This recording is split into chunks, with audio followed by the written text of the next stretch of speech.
This Wednesday afternoon, we will not be having members of the cabinet appear before the House this afternoon. And we expect that probably from next Wednesday, a number of cabinet secretaries will be appearing before the National Assembly plenary to answer questions in regards to the various issues that have been raised by members at the floor of the House. Remember, this guideline or this requirement is in cognizant with the recently amended standing orders of the National Assembly and the House, both houses for that matter, that require the cabinet secretaries to appear before the House to answer questions. The Political Parties Amendment Bill is a bill that is seeking to amend the Political Parties Act to require the Register of Political Parties to convey to the clerk of each Houses of Parliament any coalition agreement deposited into his or her office. The agreements shall be useful for the Houses of Parliament in relation to matters determination of questions on the entitlement of parties and the coalitions that are tied to their number, to the number of members in each house. The amendments further requires that the Register of Political Parties conveys any agreement existing as the commencement or at the commencement of its provisions to the clerk of each Houses of Parliament. The Political Parties Amendment Bill further seeks to implement the resolutions made on the 12th Parliament in its approval of the 5th report of the Procedure and House Rules Committee on matters amendments to the House Standing Orders. On matters to do with statement on matters delegation of legislative powers and limitation of fundamental rights of freedom, the Political Parties Amendment Bill does not delegate legislative powers, nor does it limit in any way the fundamental rights and freedom.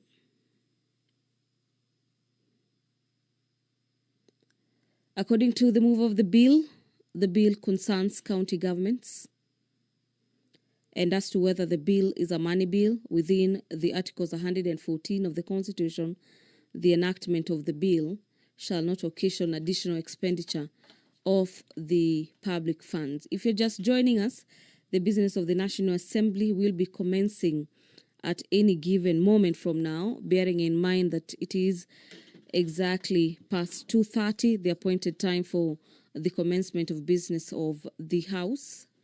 And immediately the Speaker makes his way into the chamber this afternoon, we'll be handing you over for this live broadcast of the National Assembly. And when you look at Section 10 of Number 11 of 2011 on the proposed amendments of coalitions, 2 or more political parties may form a coalition or coalition political party before or after an election and shall deposit the coalition agreement with the Register of Political Parties. A coalition, and this being a coalition agreement entered into before an election, shall be deposited with the registrar at least 3 months before an election, and provided that in the case of a coalition political party, the coalition political party shall submit the coalition agreement at least 120 days before a general election. All members of the National Assembly are upstanding, signaling that the Speaker's procession has just entered into the chamber this afternoon. The Sergeant-at-Arms carrying the mace, followed closely by the Speaker of the National Assembly, Honorable Moses Wetangula, ready to preside over the business this afternoon. Allow me to hand over for this live broadcast. Enjoy your viewing and good afternoon.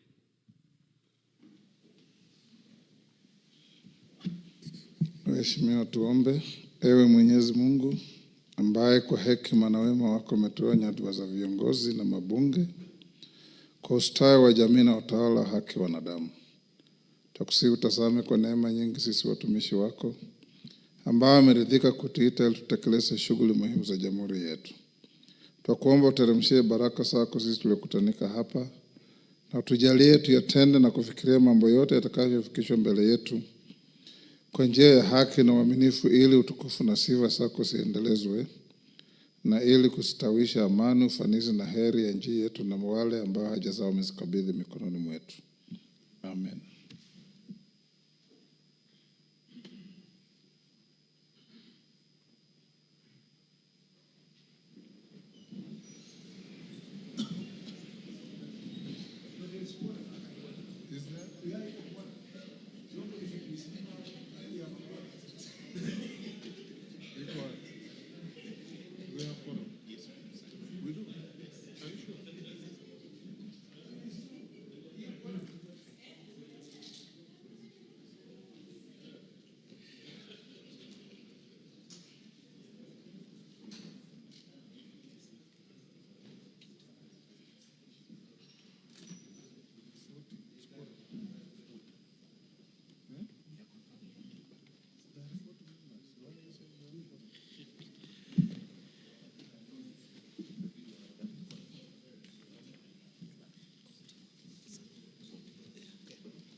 Sergeant, ring the division bell for quorum.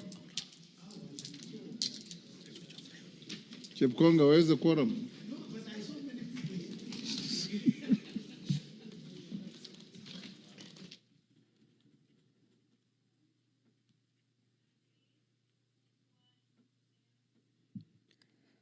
The Speaker of the National Assembly, Honorable Dr. Moses Wetangula, who is currently presiding over the business of the House, has just directed that the quorum bell be rung immediately after the commencement of business this afternoon to allow the House raise quorum to commence business this afternoon.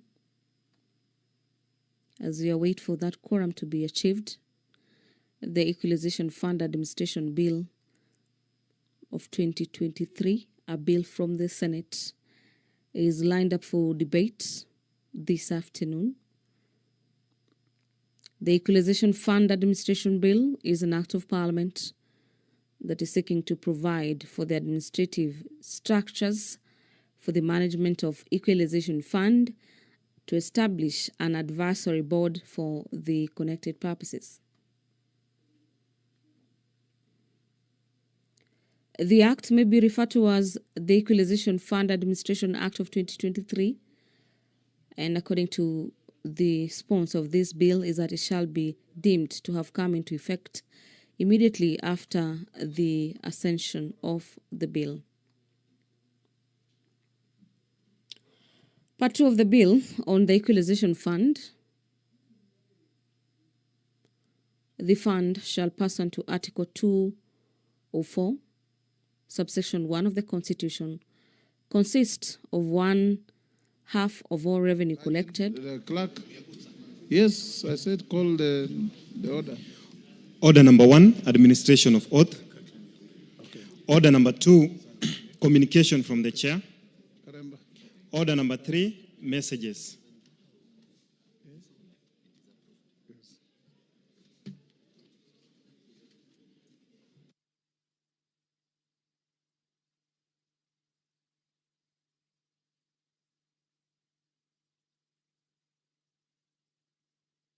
Honorable members on their feet, take the nearest seats.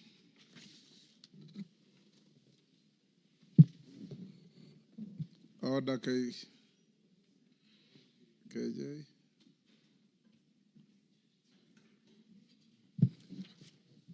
Honorable members, I have a message from the President, a referral by His Excellency the President of the Cotton Industry Development Bill, Senate Bill number 5 of 2023. Honorable members, you may recall that in accordance with the provisions of Article 112 of the Constitution, the National Assembly considered and passed with amendments the Cotton Industry Development Bill, Senate Bill number 5 of 2023 on 14th August 2024. The bill was thereafter referred back to the Senate for reconsideration. The bill sought to entirely provide for the production, processing, marketing, and distribution of cotton in Kenya, and to establish the Cotton Industry Development Board. Upon reconsideration, the Senate passed the National Assembly amendments to the bill on Wednesday, 4th December 2024, thereby concluding its bicameral consideration. This paved way for presentation of the bill to His Excellency the President for assent in accordance with the provisions of Article 112(2) of the Constitution. However, members, I wish to convey to the House that I have since received a memorandum from His Excellency the President referring the bill back to the Senate for reconsideration in accordance with the provisions of Article 115 of the Constitution. In the memorandum, His Excellency the President has expressed reservations on the establishment of an additional regulatory entity, noting that such an entity, as envisaged in the bill, would contribute to the proliferation of state corporations and undermine the ongoing reforms of the rationalization of state entities.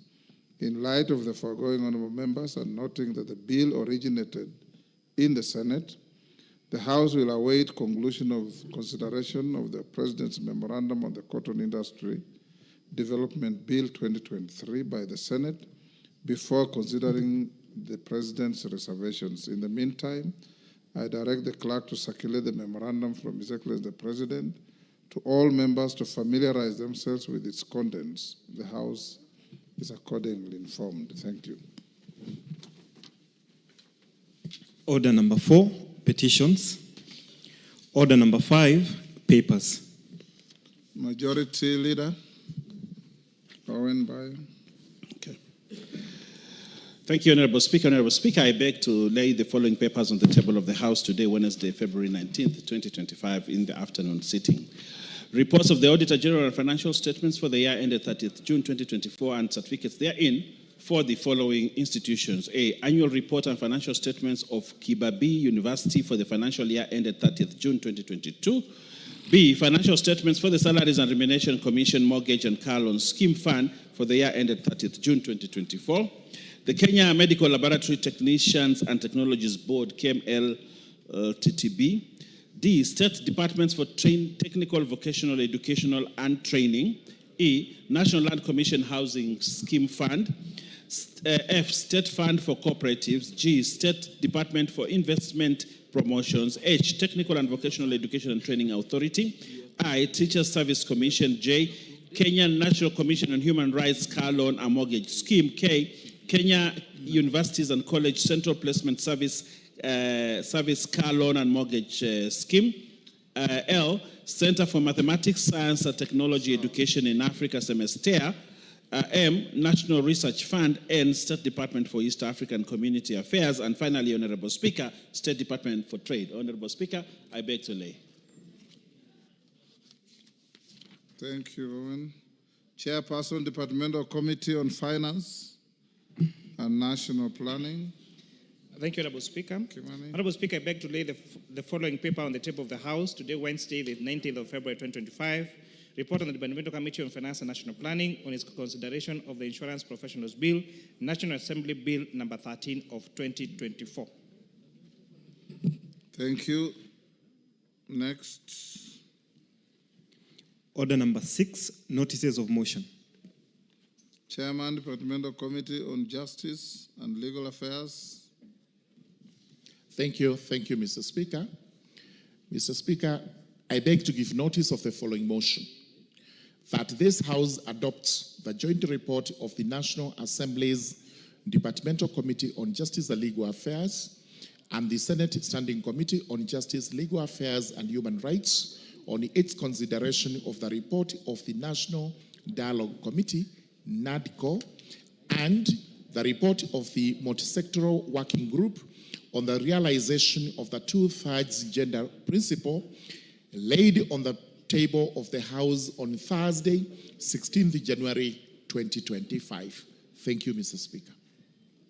Thank you, Chairperson, Departmental Committee on Administration and Internal Security. Thank you, Honorable Speaker. Gabriel. I beg to give notice of the following motion.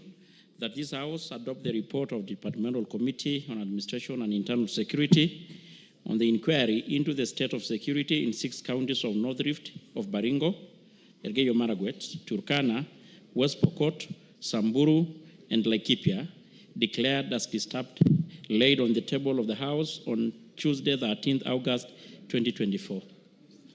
I lay. Thank you. Member for Nyandarua County, the Honorable Faith Gitau. Thank you, Honorable Speaker. I beg to give notice of the following motion. That aware that the Kenya Roads Act 2007 provides for the establishment of road authorities responsible for, among other functions, the management and development of roads under their respective purview, and for developing and providing adequate transport infrastructure that guarantees safe and efficient movement of people, goods, and services across the country and beyond.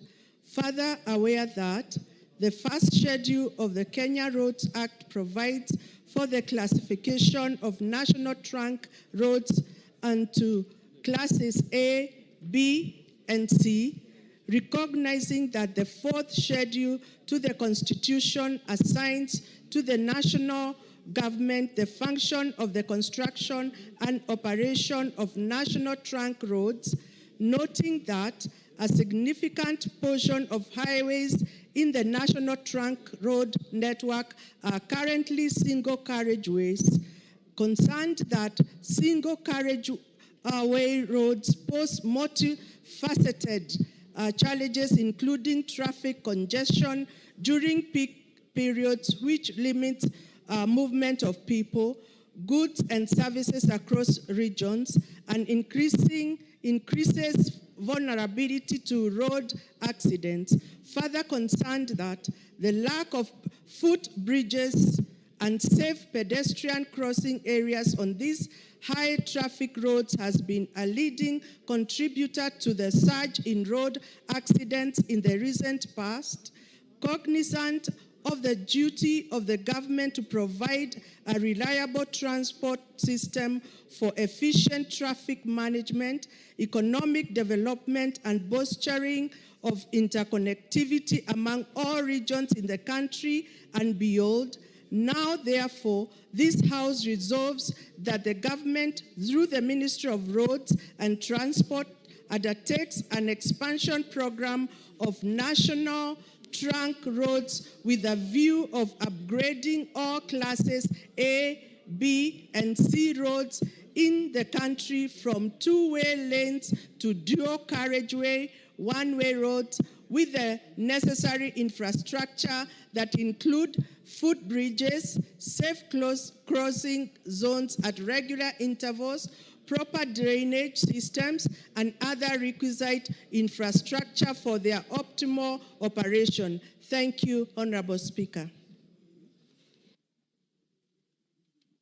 Thank you, Honorable Faith. Member for Alego Songa, Samuel Atandi. Is not in. Member for Mwingi West, Charles Ngusia. Thank you, Mr. Speaker. Mr. Speaker, I beg to move to give the notice of the following motion.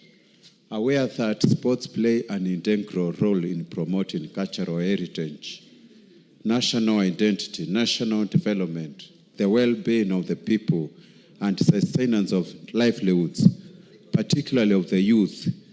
Appreciating that sessional paper number 3 of 2005 provides a framework for sports development and operationalization in the country. Further appreciating that the sector plan for sports, culture, and arts 2018 by the Ministry of Sports, Culture, and Arts mainstreamed sports development in the third medium-term plan 3 for 2018 to 2022 under the Kenya's Vision 2030, recognizing that the Vision 2030 aims at capitalizing on the country's international reputation as a world-class sports powerhouse whose sportsmen and women have won international accolades and recognition. especially for the prowess in athletics. Concerned that despite bringing honor and national pride to the country, most of the sportsmen and women face a myriad of challenges, such as lack of physiological support and social protection, hence pushing many to alarming levels of mental health challenges during their career and even after retirement. Noting that sessional paper number 3 of 2005 contemplated appointments as goodwill ambassadors and establishing contributory insurance and savings schemes, among other forms of motivations.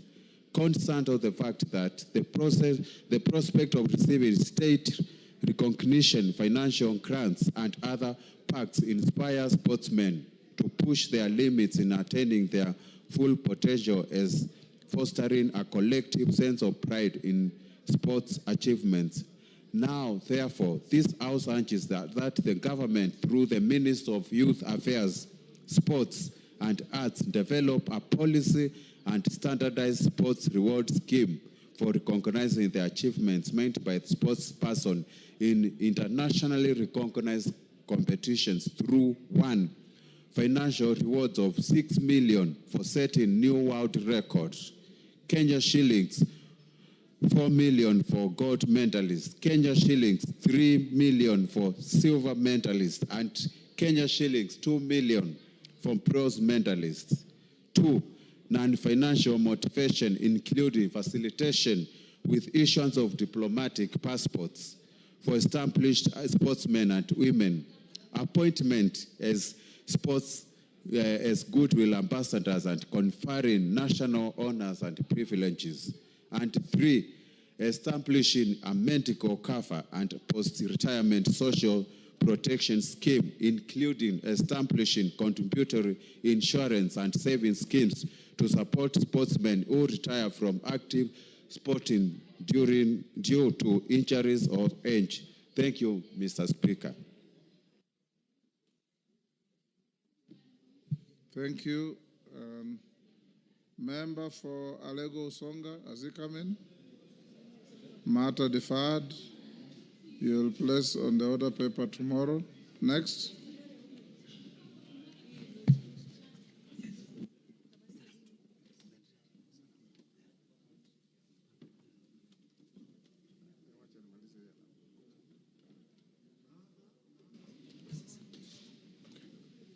Next. Order number 7, questions and statements. Honorable members, before we get to that,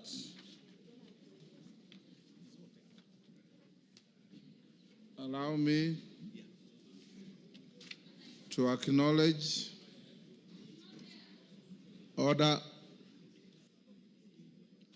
Allow me to acknowledge the presence of a delegation from the Council to the Africa Colloquium of Legal Counsel to Parliaments, sitting in the Speaker's Gallery to observe the House proceedings. The delegation comprises of 5 legal counsel serving in the parliaments of Libya, Sierra Leone, and Eswatini.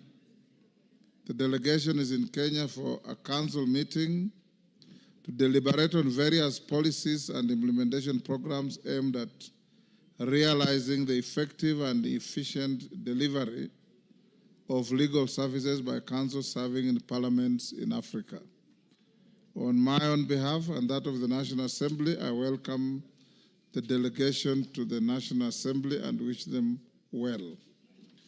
In the Speaker's Gallery, we have the following institutions: Mulima Kenya Secondary School from Kieni East, Nyeri; Maasai Mara University from Narok County, Narok North; Ligao Mixed Secondary School from Embakasi East, Nairobi; and in the Speaker's Gallery we have Siakago Girls High School from Bere North, Embu. On my behalf and on that of all members of this House, we welcome those schools to the House of Parliament. Next order. Order number 7, questions and statements. Member for Isiolo County.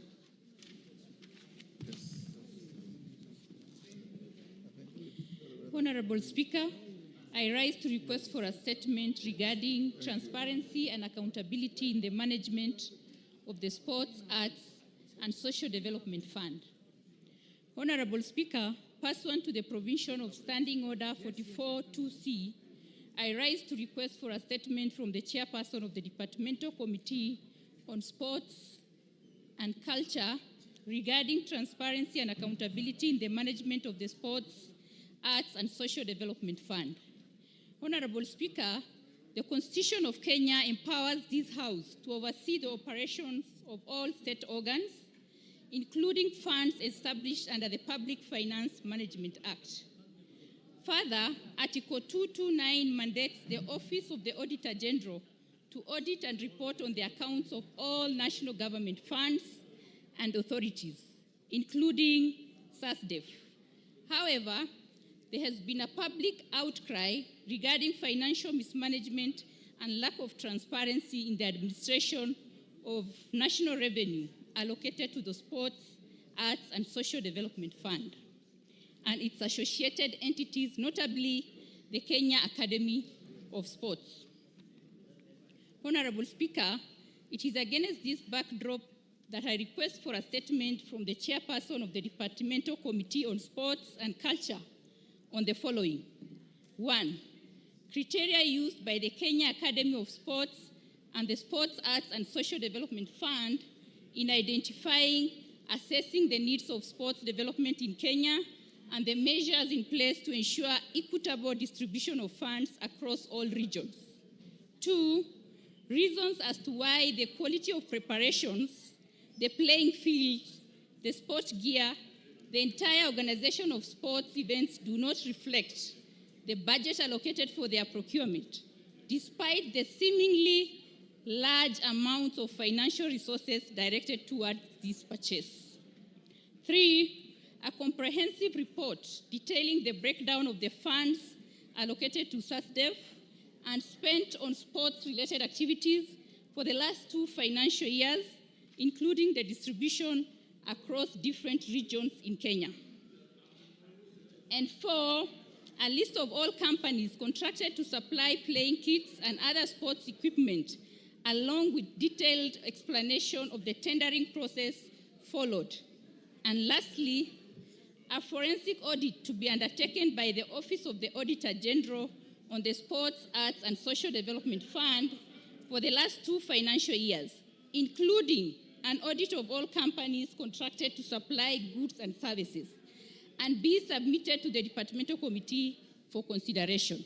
I thank you, Honorable Speaker. Chair of Sports, Wanyama.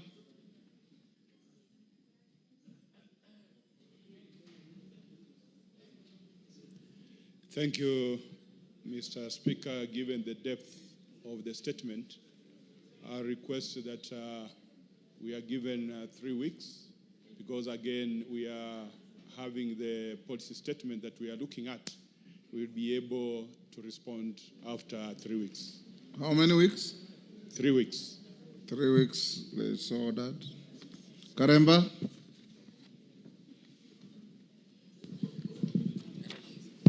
Thank you, Honorable Speaker. This is a request for a statement regarding the absorption of universal health coverage, UHC, contract staff. Honorable Speaker, pursuant to the provisions of Standing Order 44-2C, I wish to request for a statement from the Chairperson of the Departmental Committee on Health regarding the employment terms of nurses and the Universal Health Coverage, UHC, program. Honorable Speaker, in June 2020, the Public Service Commission employed approximately 2,700 nurses on contractual terms to serve in hospitals and strengthen health service delivery and the Universal Health Coverage, UHC program. However, despite performing similar duties as their counterparts in permanent and pensionable terms, UHC nurses receive significantly lower salaries and do not receive allowances such as nursing service allowance, health risk allowance, and hardship allowance. This disparity in remuneration contravenes the principles of equal pay for equal work, as stipulated in Section 5.5 of the Employment Act, Cap 226. Honorable Speaker, on 3rd of August 2021, the Public Service Commission, PSC, issued a circular committing to harmonize the terms of contract workers with the intention of transitioning them to permanent and pensionable employment. However, up to date, UHC nurses have not been absorbed into the service. Notably, their contracts lapsed in June 2023, and the Ministry of Health renewed it for a further 1 year. There is need to finalize their absorption into permanent and pensionable terms without undue delay to ensure continued service delivery within the healthcare system.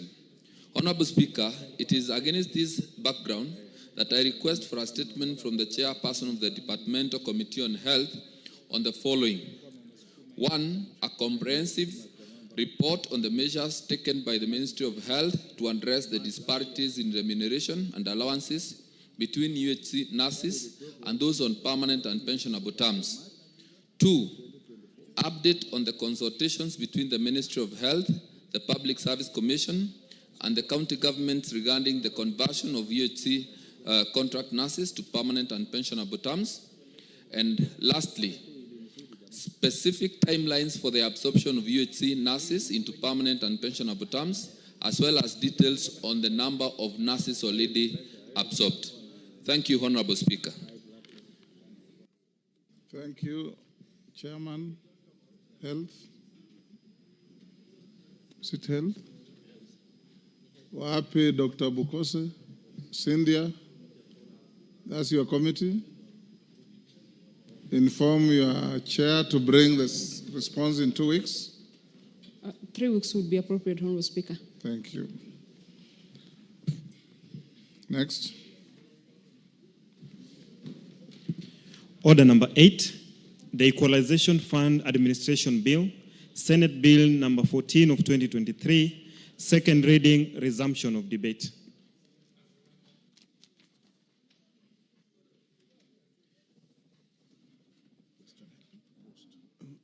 Honorable members, records show Kimani Kuria, chair, moved the motion. Benjamin Lagat seconded, question proposed. So it's a fresh bill. I see the first name here is Wilberforce Oundo. Thank you, Honorable Speaker. Oundo, just take your seat for a minute. Before you take your floor, allow me to acknowledge in the Speaker's Gallery High Ridge Girls Secondary School from Westlands, Nairobi.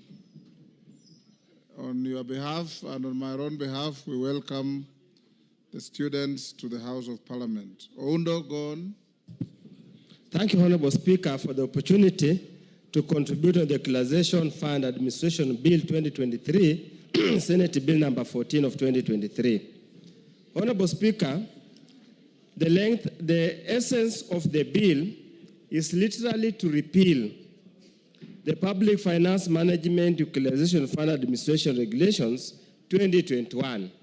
Let me admit, Honorable Speaker, that I was not around when the committee chair moved the bill. I've not had a chance to look at the report. But obviously, everybody would want to ask, why fix what's not broken? We do not seem to have been told precisely what is wrong with the regulations and whether failure to implement and actually get the works done as contemplated under the relevant provisions of the Constitution is a result of a faulty in the regulations. But nevertheless, Honorable Speaker, what we see here is just a creation of unnecessary burdensome bureaucracy. Unnecessary bureaucracy, and yet the Equalization Fund was supposed to be more or less like a rapid response fund to address marginalization, inequitable distribution of development that has got a historical aspect since Session Paper number 6 of 1966, Honorable Speaker. Honorable Speaker, the bill creates a bureaucracy, let me state so. And Honorable Speaker, if you look at the essence, the objective of the bill is to provide for administrative structures for the management of the Equalization Fund, to establish an advisory board, and for connected purposes. Honorable Speaker, this presupposes that there are no administrative structures. Yet you have got county governments with relevant structures to implement projects. We have line ministries at the national level with relevant structures to implement the projects. We already have an established NG, National Government's Consumer Development Fund, that can actually be delegated to undertake these projects that are being mentioned here. So, Honorable Speaker, my first point of concern, this creates unnecessary bureaucracy that needs to be cured during the committee of the whole House. Honorable Speaker, when you go to clause 12.3, Honorable Speaker, again, as I say, it's an administrative burden, baggage. You find that you have to spend not exceeding 3% of the approved annual allocation to the fund to run the secretariat, which again is just made up of government technocrats, civil servants, and public servants. Essentially, Honorable Speaker, this will be an amount of double pay, which you could have saved that amount of money to undertake other programs. Honorable Speaker, in the High Court ruling concerning the constitutionality of NGCDF, the High Court noted that the County Assembly and Parliament in extent are not implementing agencies. They do not belong to the executive, so they cannot implement any government programs. Honorable Speaker, under clause 17D, among the members who will establish the County Technical Committee is a representative of the relevant County Assembly. The question is, what is the role of the County Assembly in executing executive functions? So that's a matter that needs to be addressed at the committee of the whole House. Honorable Speaker, the bill contains other issues, typos, which I can attribute to the failure of the Senate to understand the structure of the national government, which we can correct at the level of the committee of the whole House. Honorable Speaker, as I conclude, there is a fundamental issue that we need to address. There was the first policy concerning Equalization Fund that ran into headwinds, so it was never implemented. Secondly, there's the second policy that is supposed to be implemented, that was supposed to be implemented under the repealed or the proposed repealed regulations. It has not worked, Honorable Speaker. It is therefore important that the Commission of Revenue Allocation needs to come up with a third policy in view of the extended period in the event the bill passes through and becomes an act of parliament, so that those pockets of marginalization in an otherwise seen to be potentially positive areas can be included in the same as part of the marginalized area. Honorable Speaker, Busia County as a whole is an disadvantaged county, yet you find not more than 5 wards are included among the marginalized areas. You find some areas where there's rainfall failure and there's food scarcity, like Iwiri ward of Funyula constituency, and sections of Nambowoto Nambuk ward, as well as Agenga Nanguva ward, that have not been included. So we would urge the Commission of Revenue Allocation to basically have a fresh look as we roll out a third policy that will enable equity and fair distribution of these funds that were meant to attend and bring equity in the entire country. With those remarks, Honorable Speaker, I seek to second, subject to the reservation I've raised, which will address at the Committee of the Third House.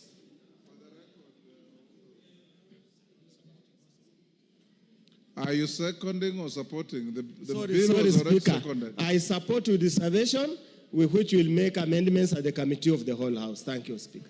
Phyllis Barto.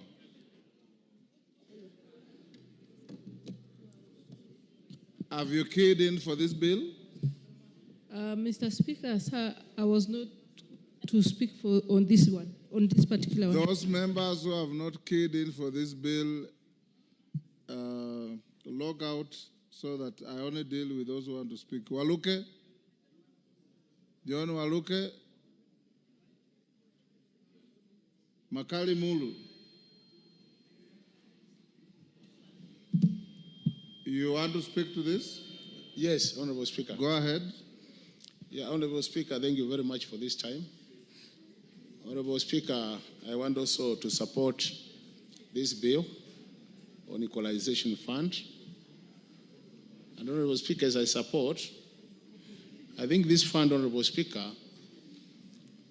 had a time limit in terms of when it should be implemented.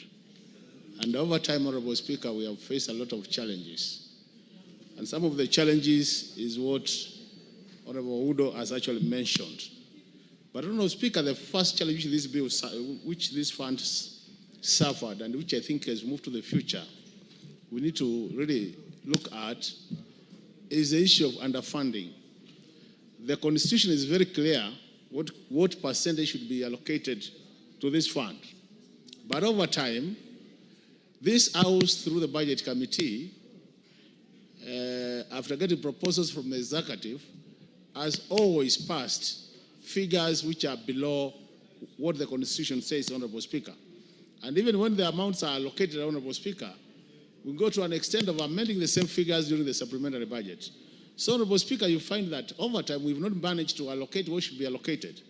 I remember last year, Honorable Speaker, there was the issue of do we really factor in the arrears into the budget if you were to calculate on an annual basis what should have gone to the fund. And Honorable Speaker, the answer was that even though we wanted to cater for the arrears, it was about somehow impossible because of the existing budget deficits. So, Honorable Speaker, if we are really serious on this issue of Equalization Fund, the first thing we should be able to discuss is funding it as required by the Constitution, Honorable Speaker.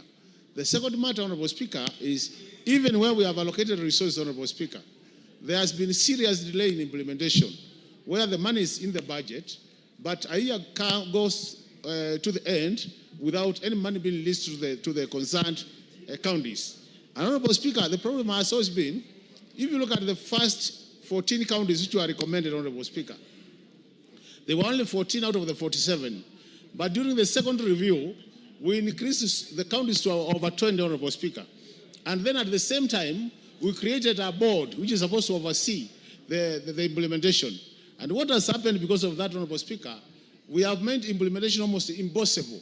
At the same time, we have also suffered a problem where, Honorable Speaker, some counties, because there are only pockets where we have marginalization, Honorable Speaker, they get such a low figures in terms of budgeting. And the question is, if you get such a low budget, is it worthy really? You make the implementation so expensive because the figures are so low. So this is another area, Honorable Speaker, which should be streamlined. And I really want to appreciate the move of this bill, Honorable Speaker, because by really sorting out some of these issues, we'll be helping the country. Honorable Speaker, really, just to remind the House, the reason why this fund was created was to take care of marginalization, where some areas of this country were assessed to be marginalized. And on the basis of that, the fund was created just to help them catch up with the rest of the country, more so in the area of electrification, rural electrification, area of rural roads, area of health, Honorable Speaker. And in a situation where we have done about 13 years or 10 years, Honorable Speaker, and we have not implemented, Honorable Speaker, it is obvious then that, Honorable Speaker, these areas continue remaining marginalized. So I want to urge my colleagues to do what it takes, Honorable Speaker, to get this bill through so that we can streamline the operations of the Equalization Fund, and by doing so, then we'll be helping the marginalized area. Otherwise, Honorable Speaker, there could be need as we move to the future. I don't know what the implication will be, but the 20 years which was allocated, Honorable Speaker, now we've spent about 13 within an implementation. I don't know whether as a House we have some room, Honorable Speaker, to extend the timelines. Because unless we extend the timelines, Honorable Speaker, it is obvious that the expected outcomes out of this Equalization Fund will never be realized. With those many remarks, Honorable Speaker, I support, and thank you so much for the time, Honorable Speaker. Thank you.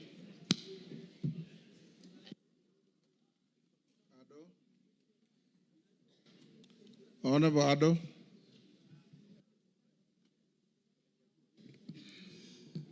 Thank you very much, Mr. Speaker. I would like to contribute to this motion on a very important matter, which is the administration of the Equalization Fund. Mr. Speaker, since its inception, the Equalization Fund, which was a very noble idea, has been really watered down to the effect that the definition of marginalized areas has changed from what it was initially designed to be, taking away the funds from those 13 counties that had initially been targeted for because they had been left behind in terms of development, and increasing them to more than 30. So there is indeed a need to refine the definition of marginalized areas. There are areas in this country that people do not have access to basic needs such as water and infrastructure. Mr. Speaker, another issue with the marginalization, with the Equalization Fund is the issue of implementation delays, as we have seen in this political term, where not much has taken place in terms of development projects. And then in terms of management of the funds, Mr. Speaker, assigning the counties or putting the Equalization Fund under the counties is like sending good money after bad money, because we've seen the counties and how they have been managing development funds and taking the Equalization Fund, which holds a lot of importance for some communities, like the one I come from in northeastern Kenya, which has faced years of marginalization and where there are gaps in development. I believe handing this money and its management to the counties is going to be counterproductive. And then we have concerns, Mr. Speaker, about the expiration of the period the Equalization Fund is supposed to be in being. The fund was initially set to run for 20 years from 2010 to 2030, but there are right now concerns, and we would like to see the continuation because the Equalization Fund has not achieved most of what it was designed to be. And Mr. Speaker, in conclusion, we need to have clearer and more inclusive criteria in identifying marginalized areas, and there is a need to go back to the drawing board and ensure that those counties that were originally intended to benefit from the Marginalization Fund receive their dues. And Mr. Speaker, what we need to focus on at this moment is for the Equalization Fund to truly fulfill its purpose, reforms must focus on inclusivity, efficiency, transparency, and sustainability. There is a need to involve, Mr. Speaker, the communities, and then also targeting high-impact projects and improving fund management. And there is a need to have an independent administration on and management of this Equalization Fund. Mr. Speaker, thank you very much. Honorable Ado, I know you are a first-timer. It's against standing orders to read a contribution. You are supposed to be debating. You are reading a written text on your phone, and that's against standing orders. You are not, you are reading. I can see. Thank you. Yes. George Gitonga Murugara. Thank you. Thank you very much, Mr. Speaker. Mr. Speaker, I rise to support this Senate bill, which seeks to establish procedures for administration of the Equalization Fund in Kenya. Equalization Fund is a constitutional provision whereby the rationale is to ensure that all parts of the country are developed equally, or to some extent they come to some parity when it comes to matters development. We know very well that in this country there are areas that are more developed than others, and especially those we know as marginalized areas, which have actually been left behind, not just from the time of independence, but even during the colonial period. It is because of this that it became necessary in our constitution to make a provision for the equalization of these areas through a fund. And this is the fund which this Senate bill seeks to have administered in a structured manner. I come from a marginalized area in Tharaka Nithi County. My constituency, Tharaka, is highly marginalized, and I've always looked forward to benefiting from the Equalization Fund. But because of the way it is administered, which is not clear, and especially when it comes to who benefits, we have actually seen some counties getting the lion's share of these funds, while other counties, through sublocations, get minimal provisions, and this cannot be termed as equalization. It is therefore important that we come up with a structure on how the fund is going to be administered, who is going to give advice on how the funds are to be distributed, and how those funds would be used across the country. Therefore, this is an important bill which I believe the Finance Committee has looked at, and if there are necessities to actually make amendments, we will be doing that. The bill starts with the establishment, after preliminaries, the establishment of an advisory board. I believe this is the board which will be advising on which areas are marginalized and which areas should be getting the fund. Then after that, we move to what happens in the counties, because this is where the execution of the funds is supposed to take place. And it is proposed that there will be county technical committees whose main function will include which areas are marginalized in terms of water and sanitation, roads, health facilities, electricity, and such other areas. And this is important because when it comes to an area like Tharaka constituency, all these parameters are applicable. We actually need equalization in terms of water and sanitation. Our roads are not particularly well done. Health facilities are in deplorable state, while electricity connectivity is at minimum, slightly less than 25%. Therefore, we need a law like this one. And I'll be advocating that as soon as the advisory board and the other mechanism is put in place, we actually look at these marginalized constituencies, including Tharaka, and after that, we can see whether we will come to par with the rest of the country. There is a provision on winding up of the fund, which is again constitutional, and this is after it has achieved what it has been established to achieve.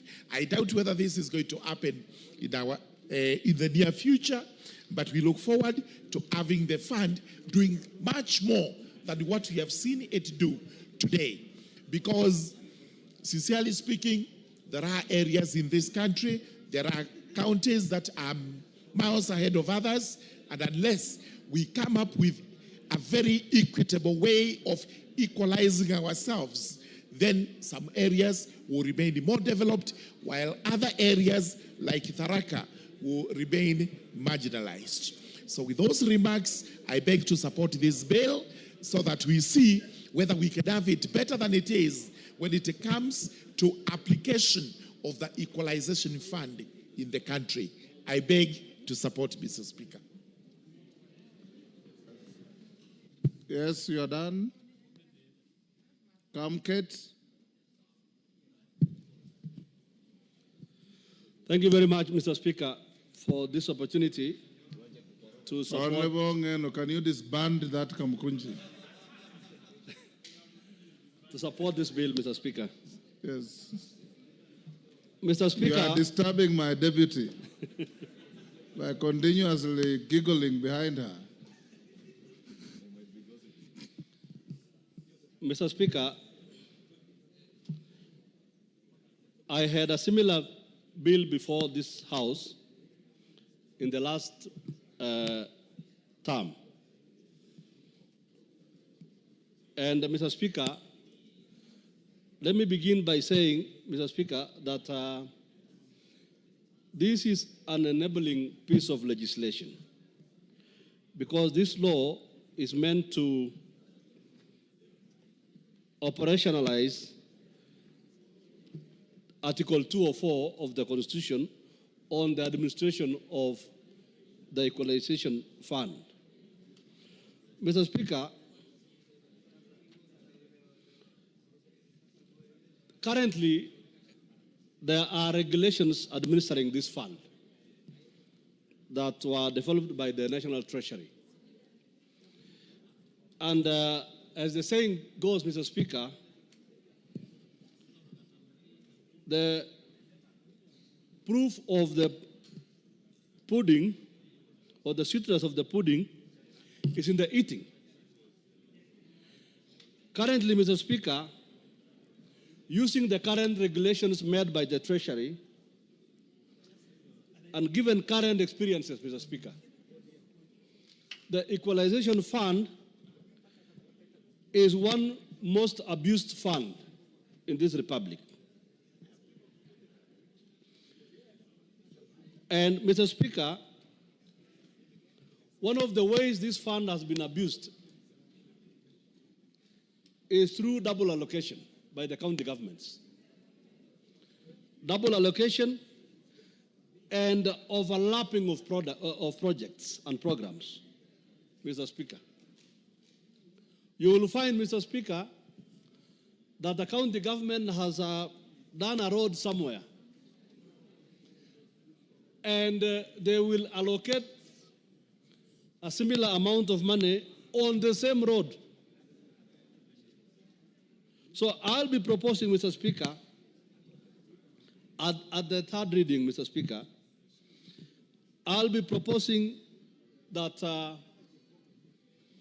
the administration of this fund should be moved completely from the counties. This fund, because I've looked at this bill, that provision is not there. This bill seems to over-glorify the role of the county governments. Yet the county governments are the culprits of the current abuse of this fund. So, Mr. Speaker, I'll be proposing, Mr. Speaker, that this fund shall be or should be administered independently from the county governments in order for the marginalized areas to be able to realize the kind of development contemplated by the Constitution and Article 204. One of the major issues happening currently, Mr. Speaker, is the placement of the procurement entity. That the county governments are the procuring entities to this fund. And I see in this bill, Mr. Speaker, there is a continuation of that element of the county governments acting as the procuring entities, the authorized body to procure. Therein lies the problem, Mr. Speaker. Because, Mr. Speaker, in as much as the counties are devolved units, we must understand that there is something called intra-county marginalization. And that is real, Mr. Speaker. Intra-county marginalization is real. So it cannot be, therefore, It's a question of double jeopardy. For those of us who come from, who are marginalized in Nairobi, and then you go and get marginalized at the county level. It's a question of double tragedy for those of us who find ourselves in those situations. Mr. Speaker, there is the matter of savings. Whenever projects are done, Mr. Speaker, there are savings from projects. And as we speak, Mr. Speaker, the savings from Equalization Fund, those monies have been abused left, right, using the current regulations. The savings that are made from those funds, Mr. Speaker, are being diverted to other ministries and other activities that are not even present in the marginalized areas, Mr. Speaker. So, and that is why I'm saying, Mr. Speaker, that this fund, the management of this fund must be removed completely from the county governments. In any case, Mr. Speaker, Article 204 of the Constitution is very clear, Mr. Speaker, if I may quote, Mr. Speaker. Article 204(2). Article 204(2) says, Mr. Speaker, that the national government shall use the Equalization Fund only to provide basic services, including water, roads, health facilities, and electricity to marginalized areas. The Constitution does not speak about marginalized counties. It speaks about marginalized areas, Mr. Speaker. Mr. Speaker, Article 204(2)(b) states that the national government may use the Equalization Fund, B, either directly or indirectly through conditional grants to counties. So there is the option, Mr. Speaker. Option A is to use this fund directly. But this bill, Mr. Speaker, seems to have ceded the utilization of this fund to county governments. And that is where the abuse begins. The double allocation of funds begins. So I'll be proposing, Mr. Speaker, to amend this bill to ensure that we minimize the role of the county governments in the utilization of this fund. Mr. Speaker, I want to disagree with my colleagues who have, to differ with my colleagues, who have spoken about the expansion of the space of this fund. The first deprivation policy by the Commission on Revenue Allocation identified counties erroneously as centers of deprivation. But the second policy, Mr. Speaker, I want to appreciate the second policy that was done by the Commission on Revenue Allocation, because they went up to the sub-location level. In the first policy, Mr. Speaker, most deserving areas and most deserving marginalized areas like Tiati were left out. But in the second policy, which went now up to the sub-location level, that is where the most deserving areas like Tiati constituency has been able to benefit from this fund.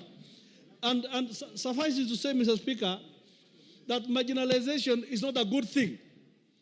I see some people here some colleagues trying to make marginalization a birthright. Marginalization is not a birthright. It's a bad situation that you find yourself in because of the policies of the past administrations. So therefore, Mr. Speaker, as I support this bill, Mr. Speaker, I want to state that let us all embrace the second policy that went up to the sub-location level to ensure that every part of the country is touched in order to correct the low levels of development. Mr. Speaker, I beg to support. Thank you very much.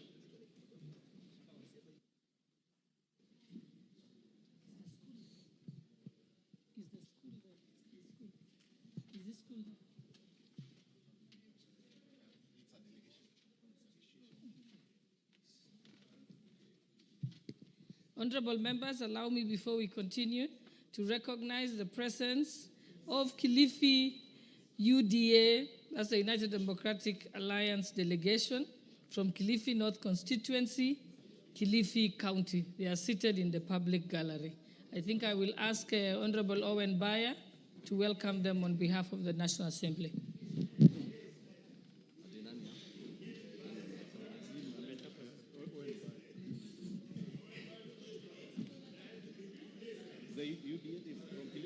Majority Leader, you want to assist?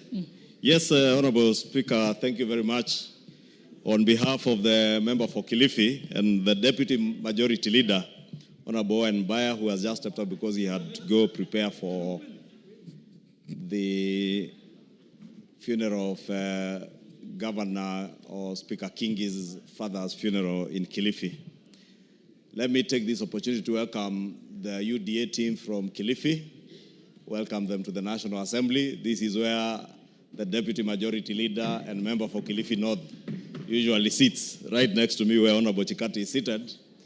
And he has asked me on his behalf and on behalf of the National Assembly to welcome that UDA team from Kilifi. UDA is indeed the party of the future, the present and the future. Thank you, Honorable Speaker. Thank you, Majority Leader. And now we'll call upon the Honorable Member for Mandera North, Honorable Bashir Abdullahi, to contribute. Give him the mic.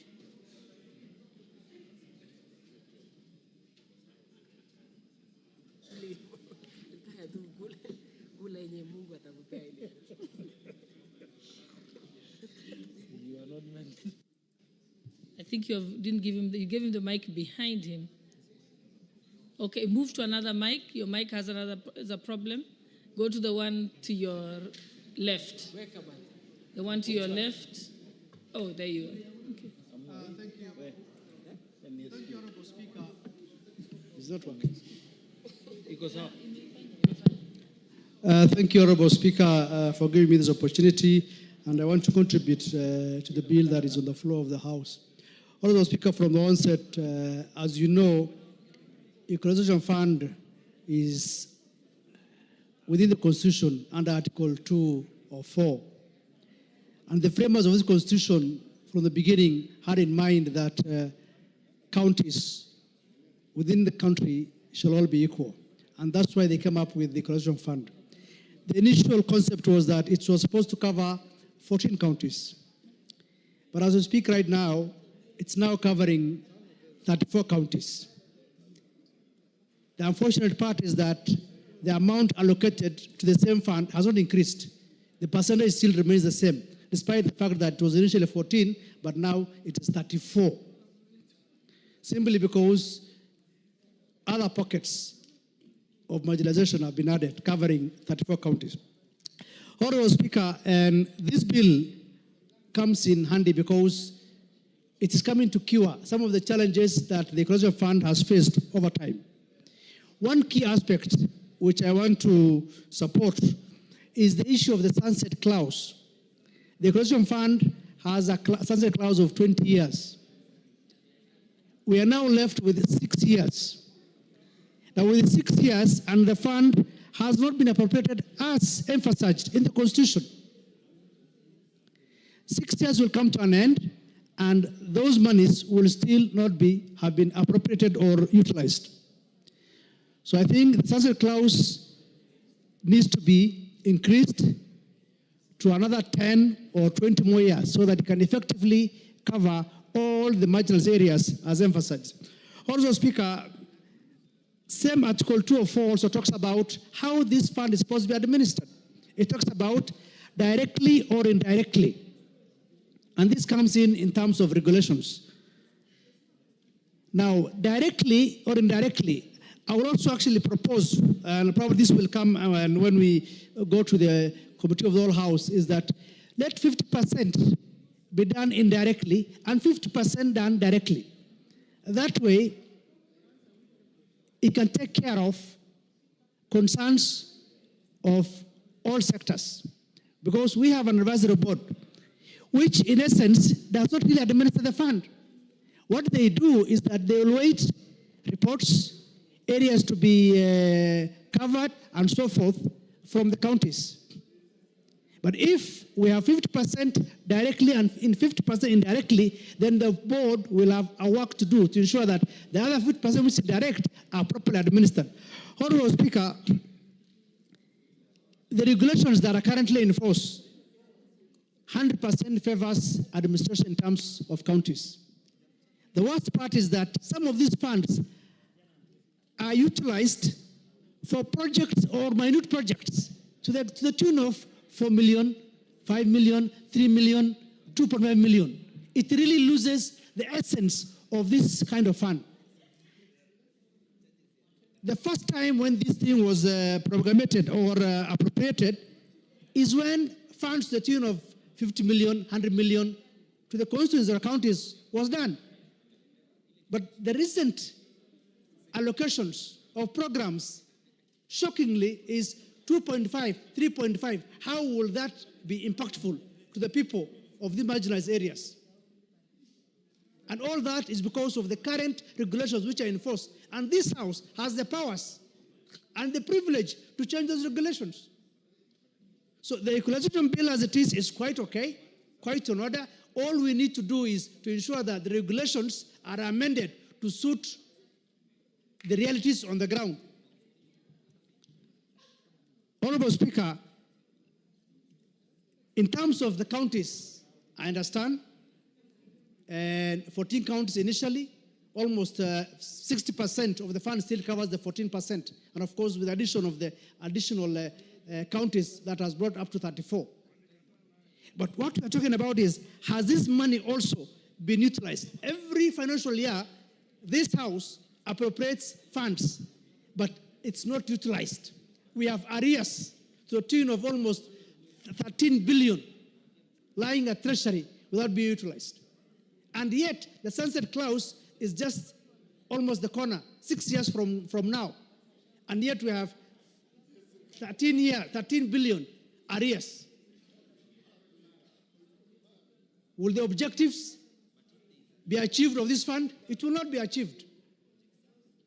So I think we'll be making several amendments, of course, when it comes to the Committee of All House, but by and large, I support the bill, especially ensuring that the sunset clause for the Equalization Fund is extended by 10 or 20 years. And we look also fairly on the issue of administration of the fund. Is it the board that administers 100%, or it is the counties that administers? As it is now, it is the counties that administer 100%. Unfortunately, as I said before, they only use it for minute projects, 3 million, 4 million, which is not really something that we are proud of. We want, in the next administration of this board, of this fund, that projects not less than 50 million to be done in each of the constituencies, so that it is impactful. People can see it and realize that equalization is something that is helpful. Otherwise, I support. Thank you, Honorable Speaker.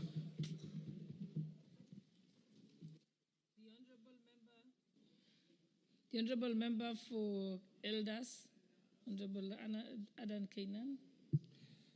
Thank you, Madam Speaker. Madam Speaker, allow me to delve a bit into the history of this particular article. Madam Speaker, during the countdown to the current constitution, there were 3 contending groups. One group led by Mr. Kibaki and cohort wanted a pure presidential system. Another group led by the Honorable Raila Odinga wanted a pure parliamentary system. And in between, during the discourse, there emerged another group who said, in the midst of all this, what is there for the disadvantaged group? And that brought in the issue of devolution and the inclusion of this particular clause to address all the historical marginalization pursuant to the wrong implementation of the old constitution, and also sessional paper number 10 of 1965, and you know the provisions. Madam Speaker, shockingly, even after the promulgation of the current constitution, again because of red tape, because of the bureaucratic nature of the system, the operationalization and the role of this particular article have not been conceptualized well, are not being implemented well, and the systems, and you understand, created some sort of jurisdictional conflict between the members of parliament and the governors. So the period, the 20 years period is coming to an end, and yet there is nothing to demonstrate. There is nothing to demonstrate on the ground. I represent one of the constituencies that ought to have benefited from this. There is nothing to demonstrate on the ground that this particular article or this particular funding has benefited those people that was tailor-made to benefit. Then what is the meaning of this? The meaning of this is we as members of parliament, we have been sucked into a role that is not ours. And I really want to believe with you. The governors want to usurp the mandate of the National Assembly. We as the members of the National Assembly have failed to think out of the box, and we have fallen into their trap. This trap only suits the bureaucrats and the treasury mandarins. We have lost it. It's not 13 billion. It's over 70 billion that is floating between treasury, the National Assembly, and the counties. The sunset period, the time is coming to an end. What is our take? It is the high time that we put aside all our differences and apply the letter and the spirit of what this particular article was intended for, and resist and budget for all the outstanding monies, send the money direct to CDF and the constituencies.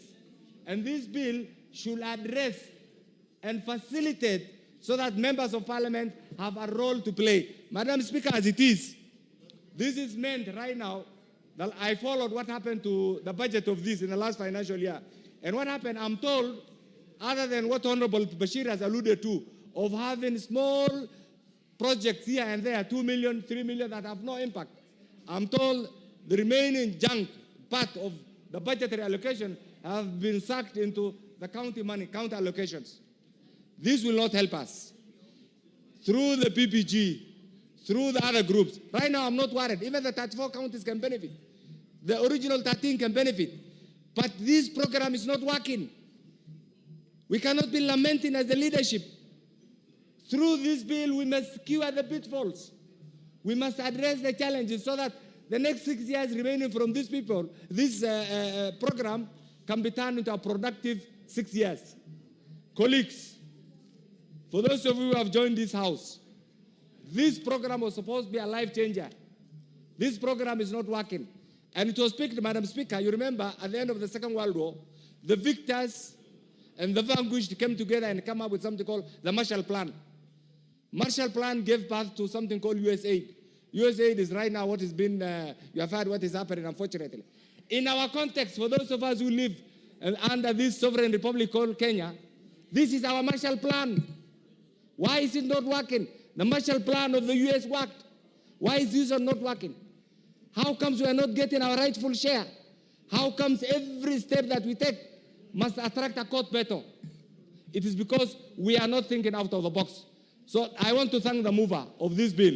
It is timely, but I think there is need to look at it critically so that we address all the gaps, so that once this is passed, any will-be litigant will not go to court and declare it unconstitutional. Because these days, litigants have become, I think, the fourth or the fifth arm of government. Anything that we do, someone must go to court. And I think a time will come, even the court will reason and say, this does not fall into their jurisdiction. So, Madam Speaker, this is the third time I'm seeing this. It is not working. Dear colleagues, this is not working. Don't worry about the 34 clocks. It is not working. It is not anywhere. The money is not being felt. The money is not going to the ground. The money has become part of the devolved functions. Can't we put our difference aside, reclaim our role, direct this money where it's supposed to be, and have maybe one project per constituency? One project per constituency. If Elders was supposed to get 200 million, 200 million can have one critical infrastructure like hospital, like a dam, like a water facility, like an educational institution. But when you have 2 million for, what is it called, water tracking, 3 million for grading, another 2 million for something, there's no impact. The right way to approach this, and I want to ask the mover, please, during the second reading, let's go back, look at it critically, consult as many legal minds as possible so that we seal all the loopholes. Recently, we were invited to a meeting, Madam Speaker. Interestingly, that meeting was supposed to have been presided over by His Excellency the President. But fortunately, he didn't come because had he come, we'll have raised so many questions. In the KICC, out of the plus 109 MPs who are supposed to attend, we were 4. That tells you the level of disinterest. We need to deal with this. The resources are there, yet we are complaining about lack of resources. Can we utilize these that we have so that in the next 6 years, these regions that have been neglected, these regions that have been stereotyped, these regions that have been completely left out in the national development agenda. Madam Speaker, this morning, I participated in a program that was being launched by His Excellency called, it's called Solar Mini-Grids. Madam Speaker, I just said, I am today the father of parliament. One time I joined this parliament as one of the young legislators. There are 2 things that I was looking forward to. One of them was to see at least a black substance called black substance in the definition of those school-going children in northern Kenya found in down Kenya. That black substance is tarmac. It has now gone to our region, courtesy of devolution. The other bit that I was saying during my lifetime as an MP, I will see, is the extension of the national grid from Nairobi and other parts that have been advantaged and take it to northern Kenya. It's still stuck at Garissa. We're still struggling. So one of the things that the government has done through another way, through the Ministry of Energy, is affirmative action. It is working. Why is this one not working? Why is this one convoluted? Why is this one in the wrong ecosystem? Why is this one nobody appreciates that it was meant to address? In fact, Madam Speaker, and I know you're a seasoned lawyer, if you go back to the notes of the framers of the current constitution, those are some of them were great minds. I don't agree with a number of sections of the current constitution. But some of the critical parts, reformist part, if you go back to their notes, what they had in mind was to have a society where everybody, a Kenyan society, where everybody gets a share of the national cake. Madam Speaker, before recently, I considered myself as a second-class citizen. I considered myself as an MP representing second-class citizen within the confines of our boundary. But today, courtesy of the current constitution, courtesy of the actions of the current government, that tag is gone. Our role must be seamless. Our role must be in tandem with the national government policy. Our role should be out of lamentations. And the chairman and patron of the PPG, and I know majority of our members come under this organization.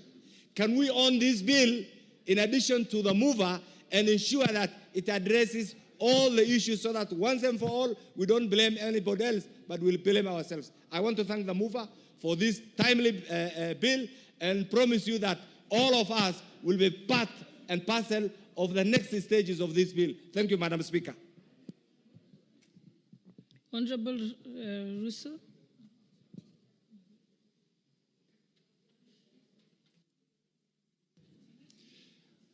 Thank you very much, Madam Speaker. Just one moment. For those who want to participate in this bill, please press the intervention button. Currently, I only have the member for Lamu East who's on it here.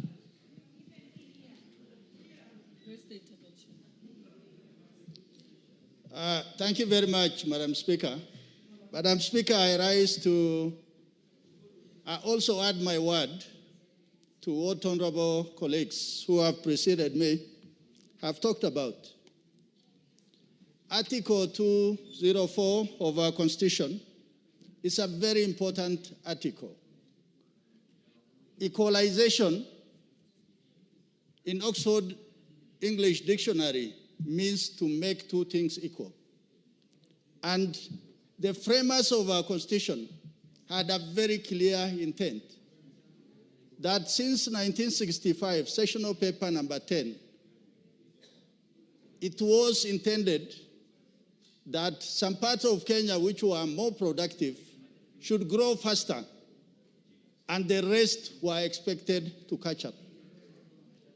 Madam Speaker, as a distinguished lawyer, many times you sitting in front there, at times I see you having an interjection on an issue, and when you sit back and listen, I actually tend to agree with you that on the surface there are things which appear good, But if you do an incision, then you find that, oh, it is not as good as it looks from the outside. Madam Speaker, this particular bill addresses only two issues of what Equalization Fund is all about.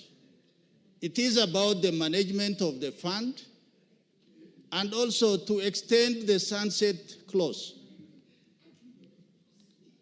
This house is a budget-making house. And every year, we actually pass the bill that allocates resources both to the national government and to the county government. And within that allocation, in the section of the national government, you have a line that reads Equalization Fund. I think when we try to cut this particular bill with a scissor, I think it may not be good enough for us to say, let us cut this into pieces to actually get the answer to the jigsaw. And the answer lies in what the president did this morning, what Honorable Kenyan alluded to. The president commissioned signing of contracts for solar mini grids that is going to cover 72% of Kenya. 131 projects, which will cost the Kenyan taxpayer 13 billion shillings. That is a lot of resources allocated on one go, but had Equalization Fund been addressed and used as opposed to being penny-pocketed or in piecemeal, then today we are going to have flagship projects in Turkana, in Marsabit, in Isiolo, in Mandera, in Wajir, in Lamu, and other places. Madam Speaker,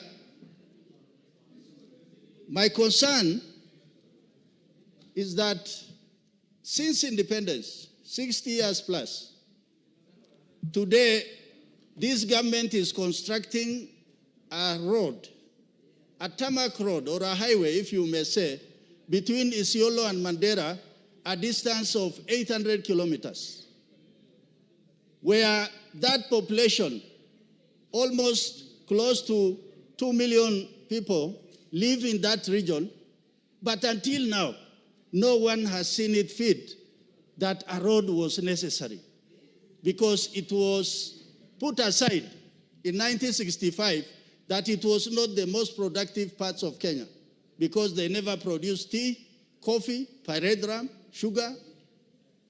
So today, somebody in the name of William Samoei Ruto is saying, if we open up that part of the country, we are going to get solar energy, wind. We are going to prospect for minerals. It is the frontier of development in Kenya. And that is where ASA lies, and somebody is beginning to identify. Madam Speaker, national government and county government in Schedule 4, their task or roles is clearly defined. Equalization Fund is a fund drawn from the consolidated fund. It does not belong to what is allocated to the counties. So, what Honorable Kenyan there said, if the national government want to achieve impactful projects through this fund, they can direct it to have a hospital in Moyale, a power station in Mandera, so that this money is not just pilfered away in terms of 3 million, 5 million, which at the end of the day is a pinch of salt. Finally, Honorable Speaker, initially, this fund was intended to address inequality or marginalization in 15 counties of the ASAL.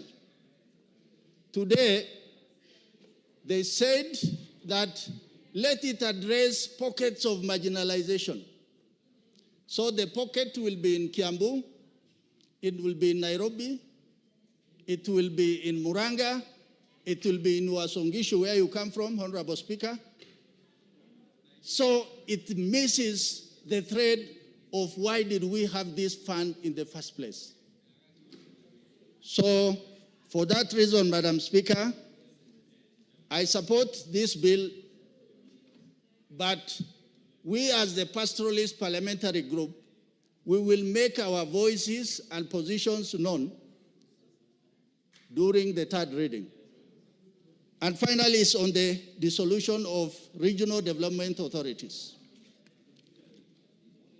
The government, in its own wisdom, saw that the RDS, 6 of them, Kerio Valley Development Authority, Wasonyiro North Development Authority, Wasonyiro South Development Authority, Lake Basin Development Authority, Coast Development Authority, were actually dissolved through discussion within the cabinet. But for those of us from the pastoralist or the ASAL, we see that the RDS were doing things which the counties were not doing or are not doing. So even if we say, let us do away with RDS, that money will revert back to the consolidated fund as opposed to it going to the counties. So for that reason, Honorable Speaker, we will indulge all our colleagues in this House that let us be magnanimous. Let us think outside the box. That for us to have one nation, one people, there must be some form of equity so that we move along as a people and as a country. Thank you, Honorable Speaker. The Honorable Member for Lamu East, Honorable Rueda Obo. Asante Bispika kwa kunipatia nafasi nami nichangie.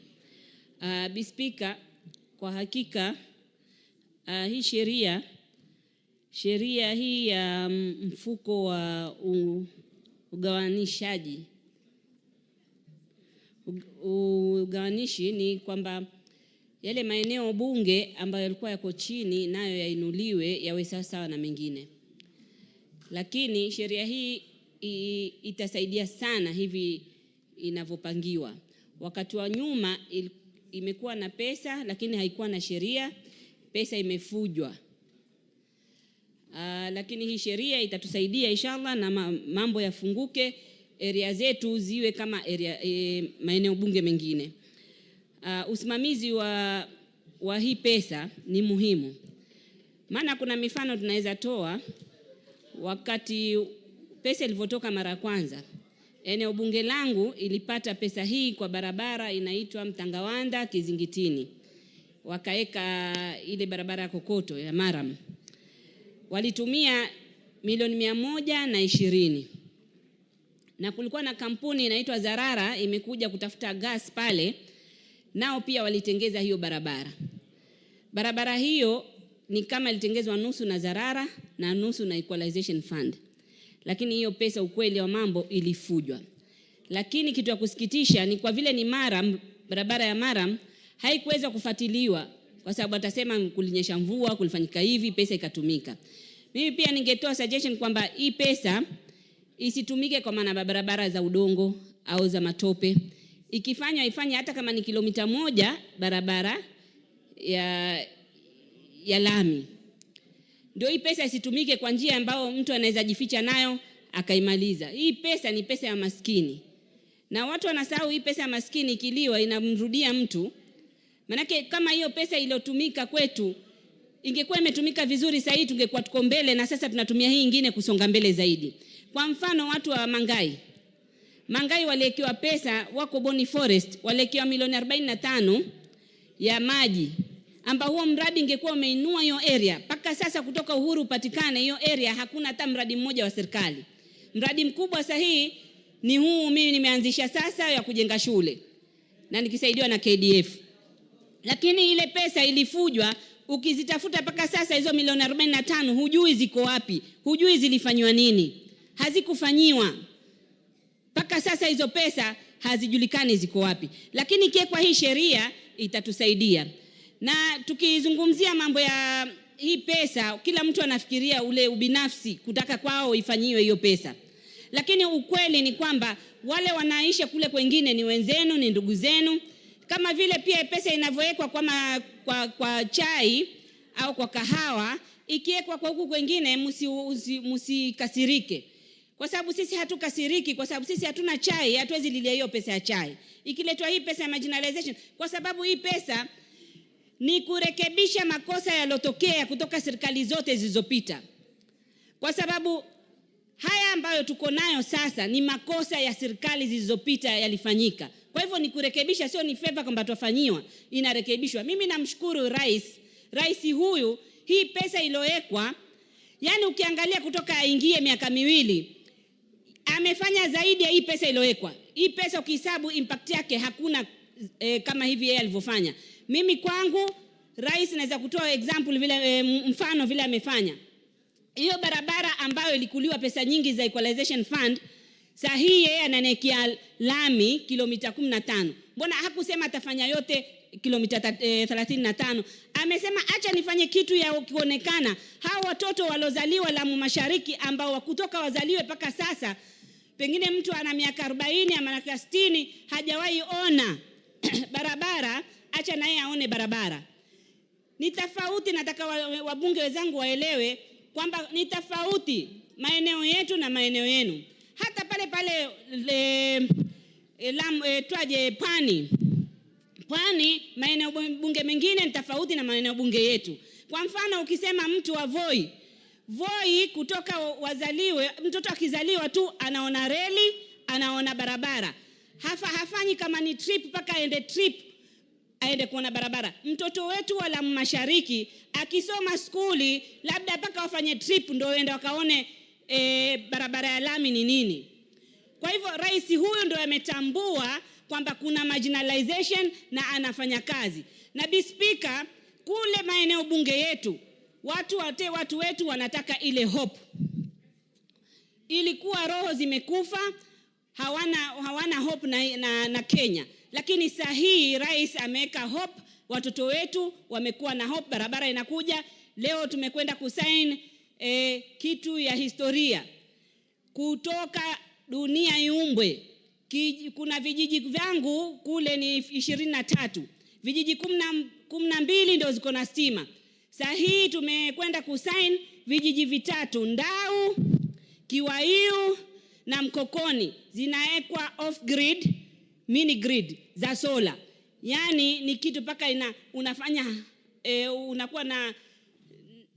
unakuwa very emotional, unakuwa karibu nilie mimi kwa hiyo function. Watu wangu kwa miaka yote hiyo hajaona stima, mtoto sahihi ndio tunaweka stima, imagine. Na sisi ilikuwa tufanya CBC inafanyika vipi kule, hata shule hazina stima. So sisi tukizungumzia, watu wengine wanaona tunapenda tu kucomplain au kulalamika. Lakini kulikuwa na kamati ya bunge hapa ilienda kule, haki ya Mungu wale watu wa kamati wananiambia Rweda, kweli sisi ilikuwa tunaona maeneo bunge yetu ni yako nyuma, lakini kweli kuna maeneo bunge yana shida. Kwangu ukienda, Bi Speaker, utaenda na ndege, uende na boti, uende na gari, uende na pikipiki. Na saa nyingine hata kama uko na security, kuna pale kwingine unaenda unasema haiwezekani kwenda, unaambiwa na security. Tulienda na kamati 2 wakakatazwa kufika Mangai. Barabara mbovu, insecurity, kila kitu. Kwa hivyo nawaomba ndugu zangu, hii sheria tuipitishe, na ipitishwe na marekebisho iweze kusaidia maeneo yetu. Na ikisaidia maeneo yetu, pia imesaidia maeneo yenu. Kwa sababu kama sahihi ukienda kule Kiangwi, kuna police station kule, kuna hospitali. Police station ni kambi. Ukienda kuna watoto wenu, ndugu zenu ambao wafanya kazi pale. Wale wanapata shida, haimaanishi ni Mbajuni peke yake ndio atapata shida. Polisi wakipelekwa sehemu zingine kama Kiwaiu, akienda polisi kifikisha miaka 5 anatufanya kama wazimu. Kwa sababu ya hali ngumu za maisha kule. Na ni watoto wenu wengi. Si watoto wa Kibajuni wale wanakuwa kule, au si Wabajuni peke yake, ni kabila tofauti wanaenda kuwa madaktari, wanaenda kuwa polisi. Kwa hivyo lazima yale maeneo yainuke, ndio wale wakija kufanya kazi isilete stress nyingi, waweze kufanya kazi vizuri. Speaker, na wasisitiza tena na tena, ikipelekwa ile pesa ya Equalization Fund, governors wana mfuko mkubwa wa kuweza kufanya, lakini hii pesa ndogo ambayo sahihi iko hizo milioni, kama sahihi imebakishwa, huu wakati wangu kule kuna hati milioni 24 yagawanywa eneo bunge lote. Sasa governor wanachukua wanaweka kwa devolved functions. Sasa inakuwa kama si national government, hakuna kitu inafanywa. Kwa hivyo ziwekwe sheria, tugawanye, ijulikane county wanafanya nini, national government wanafanya nini, isiwe na mizozo, watu wetu wasaidike. Asante Bi Speaker.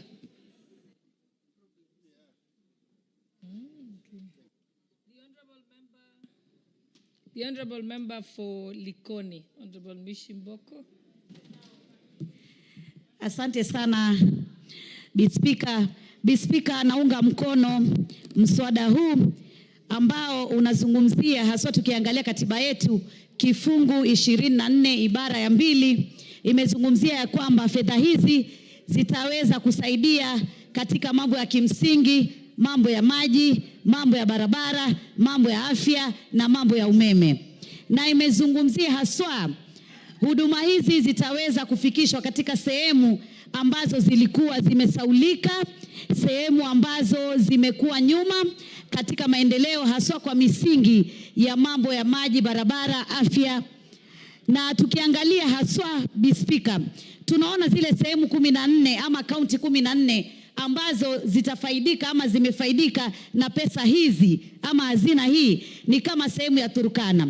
Jamani, tukiangalia leo Turkana, tuangalieni zile shida zilioko Turkana katika mambo ya miundo msingi ya barabara, mambo ya maji na mambo ya miundo msingi ya afya na hata mambo ya ukame. Jamani, ni masikitiko makubwa sana. Ukiangalia sehemu ya Lamu ni masikitiko makubwa, sehemu ya Mandera, sehemu ya Wajia, sehemu hata ya Kwale, sehemu za Kwale nyingine, sehemu za Kilifi nyingine, sehemu za Marsabit. Sisi kama Wakenya tunakubali ya kwamba kulikuwa na dhulma za kihistoria, kulikuwa na kutengwa kwa kihistoria, na ni kwa sababu serikali ilikuwa ni moja, serikali kuu peke yake, ambapo kila kitu kilikuwa kinapangwa kule juu, kinamalizika kule juu, na sehemu nyingi ilikuwa inasaulika.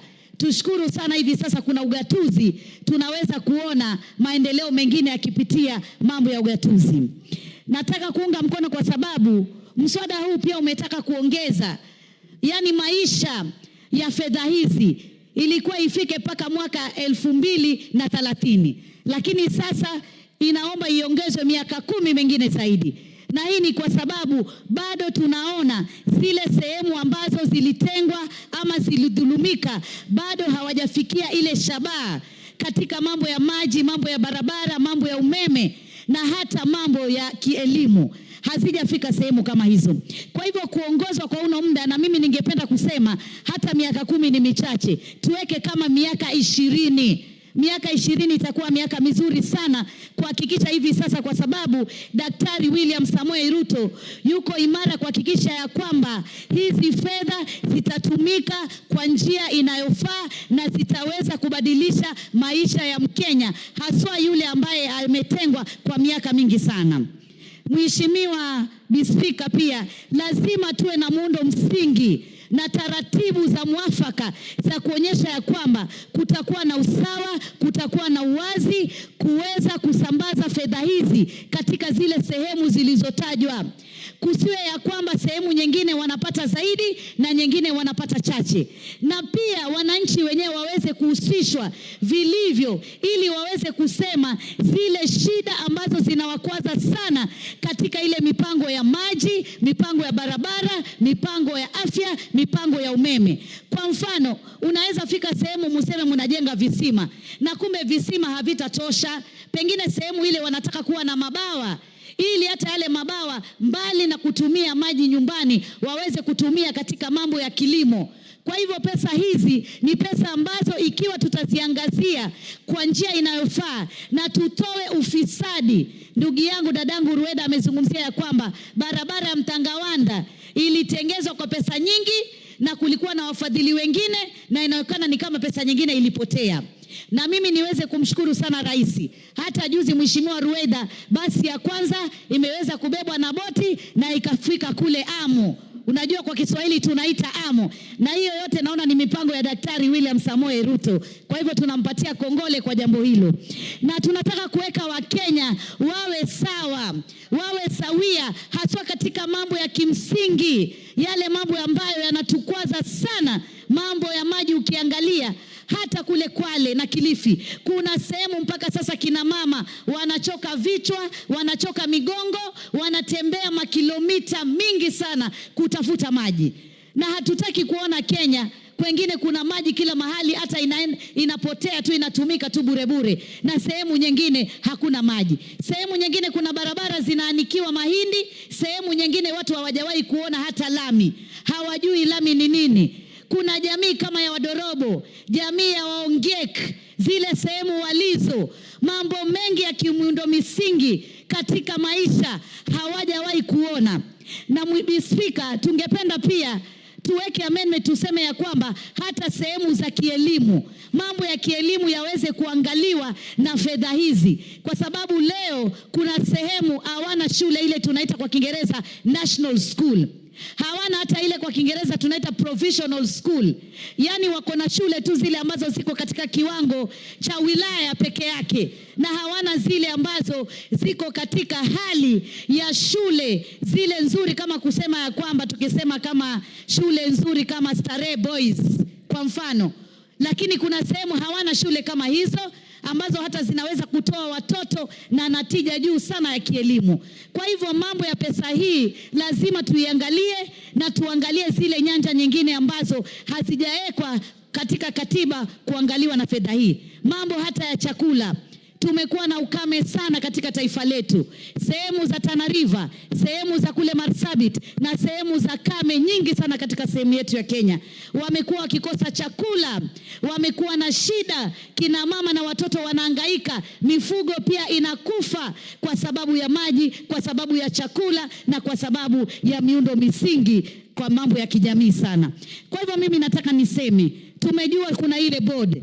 Lazima ile bodi pia iangaliwe na ipigwe msasa, na iwe ni bodi ambayo itakuwa inafanya usawa, na haswa iweke vigezo na mikakati ya kuwa fedha hizi zitatumika kivipi. Hii sitofahamu ya serikali kuu na serikali ya kaunti pia lazima imalizike, kwa sababu tunajua kaunti wako na fedha zao ambazo wanazipata. Lakini fedha hizi ingekuwa mwafaka kama serikali kuu ingetumia hata mfumo wa NGCDF iweze kupeleka pesa zile pale, mbunge akiwa pale anaelewa haswa matatizo nyeti katika mambo ya maji, barabara, afya na umeme. Inaelewa zaidi sana kuliko katika kaunti, kwa sababu pengine kaunti ni kubwa sana, lakini ukipitisha chini mashinani ambapo tunazungumzia ugatuzi, tunaweza kuona ya kwamba Wakenya wanaweza kubadilisha hali zao za maisha. Na mimi nataka niseme mwaka huu wa 2025 ni mwaka wa mageuzi katika mambo ya maendeleo. Na katika sehemu hii ya fedha hizi ni sehemu ambayo lazima tukifanya ile tunaita kwa Kiingereza supplementary budget, tuweze pia kuangalia hata tukiweka bajeti, pesa hii lazima iwekwe ya kutosha, kwa sababu ni kweli hatuko sawa katika sehemu zetu tunazotoka katika Jamhuri ya Taifa letu la Kenya. Na hii yote ililetwa ya kwamba kulikuwa na mambo ya ukabila wakati huo wa nyuma. Ndio unaona Mheshimiwa Rais kila saa anasema, anazungumzia Ukenya na anazungumzia kuwa tushikane kama Wakenya, tuwe Kenya moja na tuwe kitu kimoja. Ndio sababu kila Mkenya awe pale alipo anapata maji, ana muundo msingi wa barabara, kama ni mambo ya zahanati tuweze kujua sasa hivi kuna maradhi ya saratani yameenea sana. Kina mama wengi wanakufa na saratani.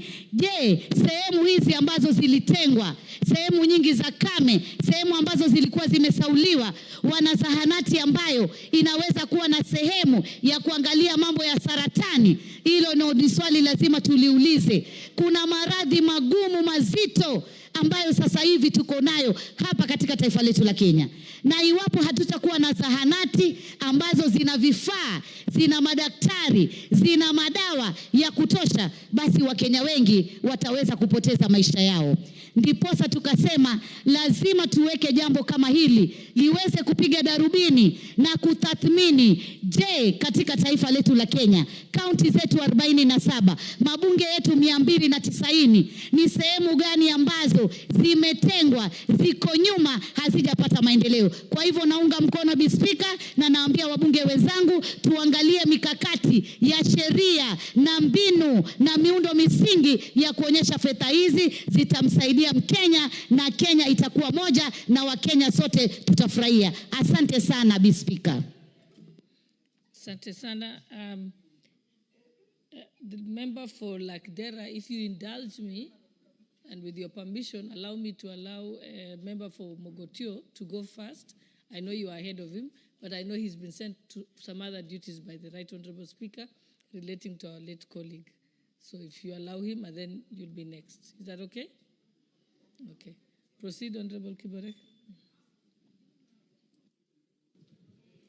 Thank you, Madam Speaker. Madam Speaker, equalization funds is the second most important thing to happen to this country after devolution. Some part of this country had been neglected and marginalized for far too long since independence. And with the coming of devolution, it gave some ray of hope to those places which were marginalized for a long time. After devolution, Equalization Fund came in handy. That it enabled some areas which are very much marginalized to get resources to be able to catch up with the rest of the country. Due to urbanization and the policy of 1965, where they developed the high potential areas, those far-flung areas, which are part of this country, and actually constitute over 70% of the Kenya landmass, had been marginalized for far too long, with no water, with no electricity, with no good roads, no hospitals, and they were surviving, while the rest of the country were living large and living well, Madam Speaker.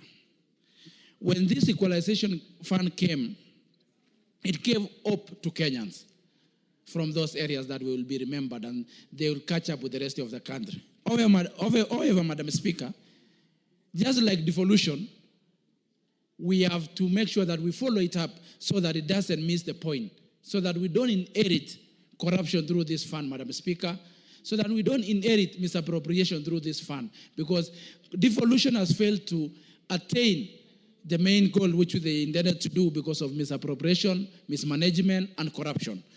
And now, as we speak, for the last almost 12 years or 13 years in devolution, you rarely see a project done by the devolution. And while yet, there's a lot of money which are appropriated to these counties. Equalization Fund equally risk going the same line because of management and oversight.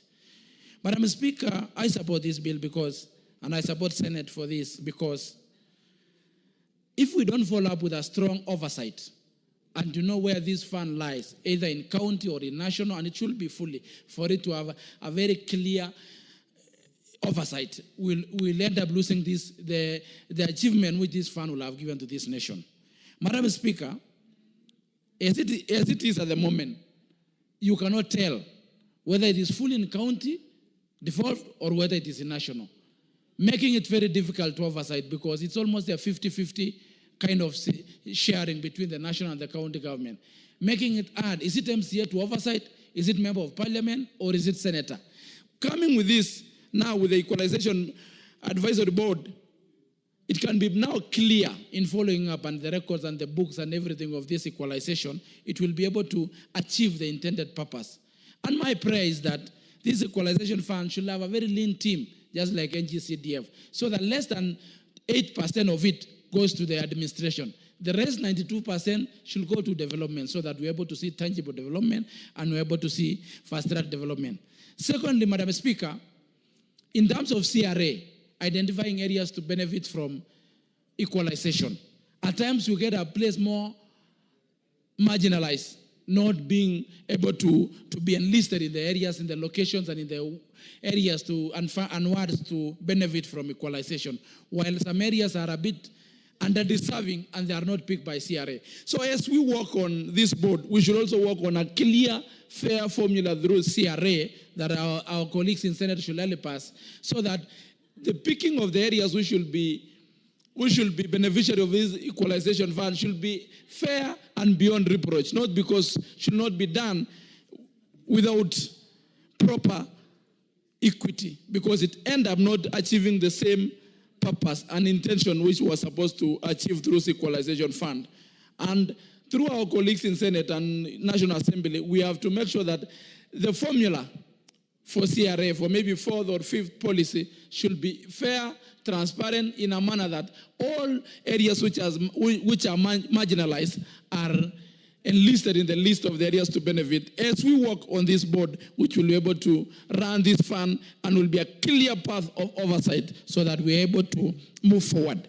It is my prayer that all areas are covered, because in some areas, I come from Baringo, in some areas which are deserving don't benefit from this fund. Some areas which are still deserving, or an area which you know the level of marginalization is the same. One area gets, the other one doesn't get. It is something that we should work through this CRA formula and with our colleagues in Senate, so that we are able to make it fair and equitable to every part of this nation which are marginalized and which have been marginalized for far too long, especially the pastoralist part of this country, which was left behind for many years.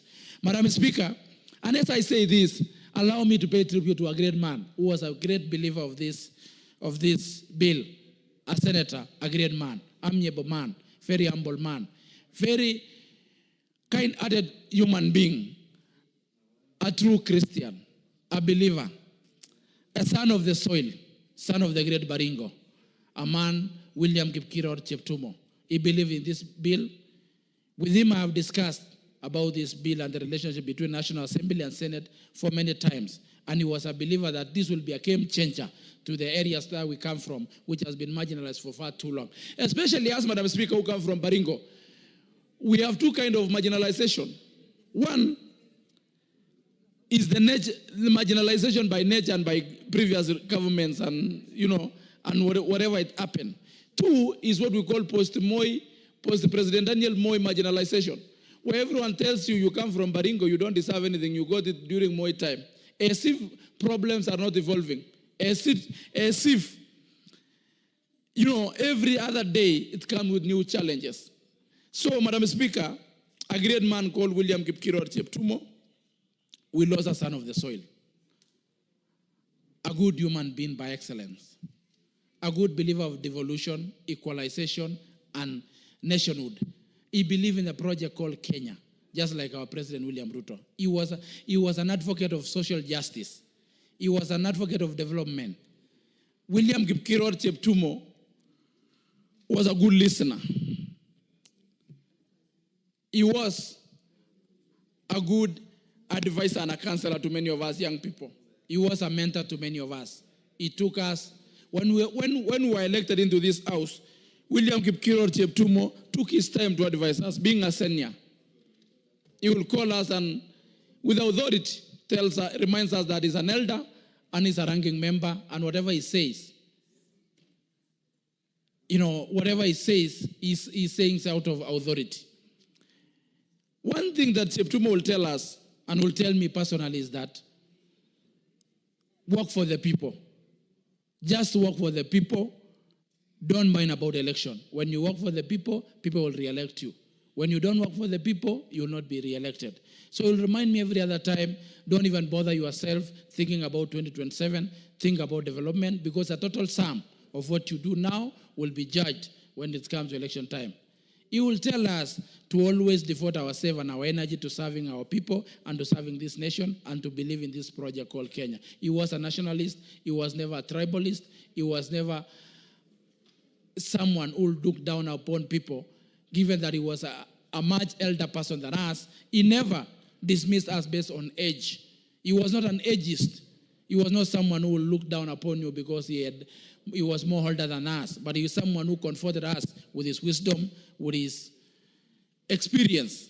And he did a lot of development in Baringo while he was member of parliament Baringo North. He did tarmacs, he did roads, he did many other things.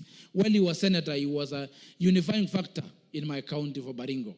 He was a person who will sit all of us down and, chant away and bring a formula on how to make Baringo a better county and make this nation a better country. So we want to pray with the people of Baringo. We want to pray with the people, the family of William Cheptumo.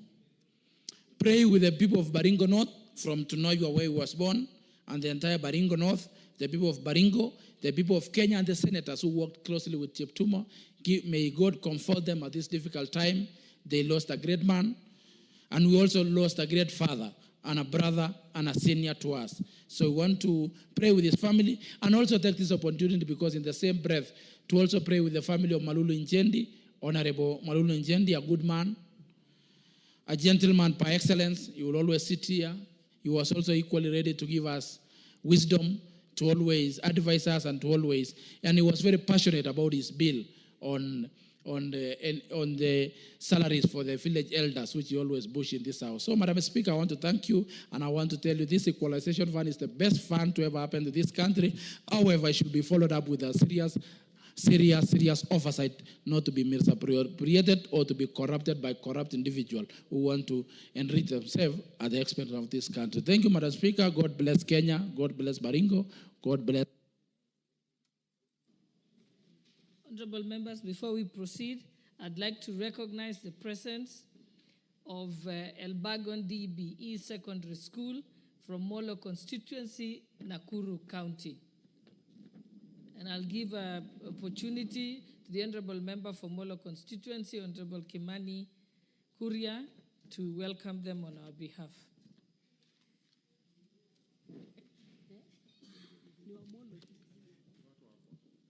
And make it brief. Honorable Speaker, I want to thank you very much for giving this opportunity. I take this chance to welcome the great students of Elbagon Secondary School into this, to observe these proceedings and to tell them when they go back home to work very, very hard. Elbagon Secondary School, coincidentally, is where my mom went to school. It's also one of our best extra county schools in Nakuru County. They did very, very well, and we congratulate them, and I know that this group will even make us more proud. Thank you, Honorable Speaker. The Honorable Member for Lagdera, Honorable Abdikadir Mohammed, and thank you very much for indulging your colleague. Thank you, Madam Speaker, for giving me this opportunity to contribute to this bill, the Equalization Fund Administration Bill. Madam Speaker, as it is now, Equalization Fund is administered by a regulation. A regulation, by the time it was done by people who had counties in mind, because they're given very many roles to the counties. And the role they give to the counties is such important that nothing can move without them. Therefore, it's like they had counties in mind. They brought this regulation.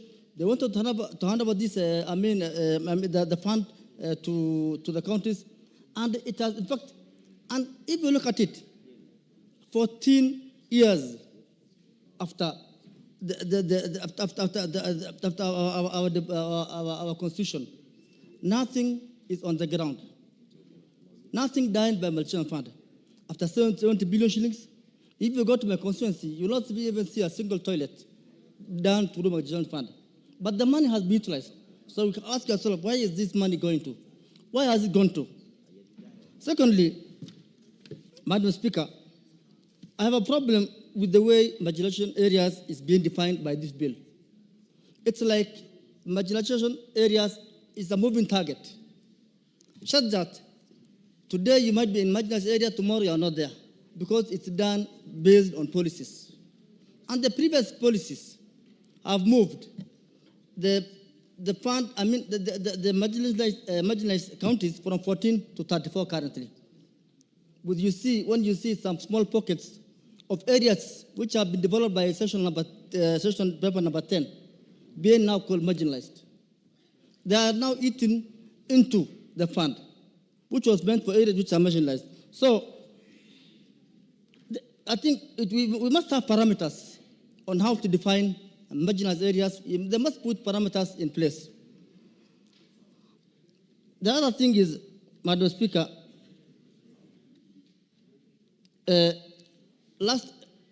this money was supposed to be utilized in such a way that it can have an impact on the development. Our county, currently, we are unable to utilize the one for 22, the financial year for 22-23. It's unable to utilize. Why? Because of the push and pull of the counties, members of parliament. I think there's so many people who have interest in this, so we are unable to do anything.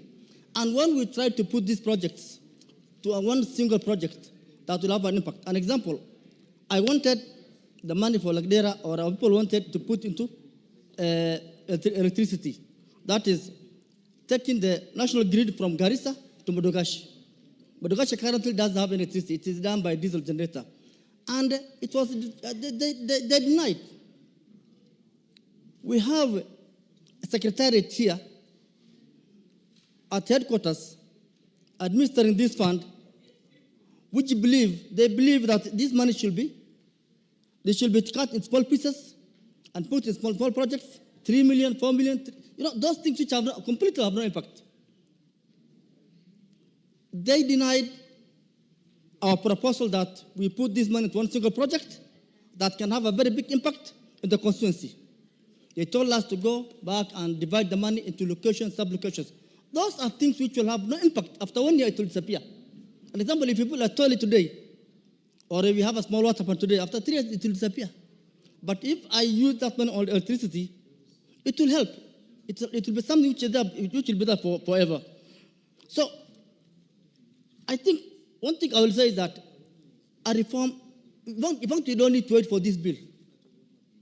We need the secretariat at this headquarters to be reformed immediately, because their mindset is the that mindset of the county government. They think they work for the county government. They hear from the county government. They don't hear contribution from any other people. They always want to hear from county government. And we know the problem we have with the county government right now. They are never even to account for their own monies. Then why should you give them more money to go and misuse? They go and they normally do what we call the double allocation. Project done, and then they will say that it has done by a collection fund, and the money goes like that. Madam Speaker, the coming policy, I think the third policy, I think that policy should be looked into very seriously so that this money can have impact on development on the ground. Because the one which currently in place, I think is recognizing locations and sub-locations as areas, as a pockets of development.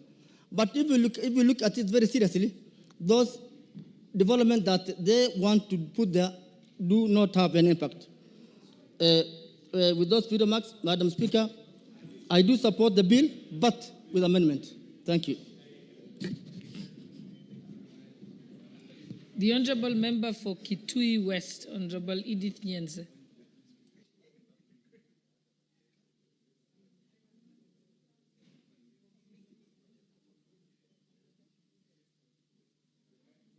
I think your mic is not working. Maybe try another one. Please give another mic. Move to the next one on your left. Thank you. Thank you, Madam Speaker, for giving me this opportunity to also contribute. Is that better? I think. Is it okay now? No, move to the next one after that. Move to again to your left. On my right. No, your right, sorry. It's my left. Is it okay now? Yes. Oh, thank you. Yeah, let me take this opportunity to air my views on the Equalization Fund, which is actually a function provided in the Constitution.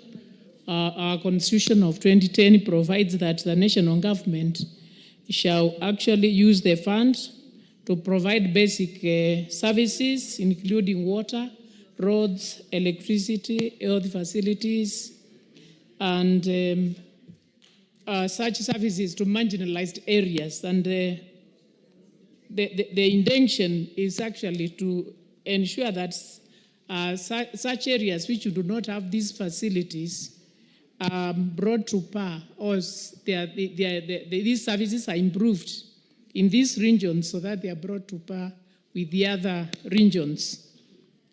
And I also note that Commission on Revenue Allocation is responsible for reviewing and determining which areas are marginalized.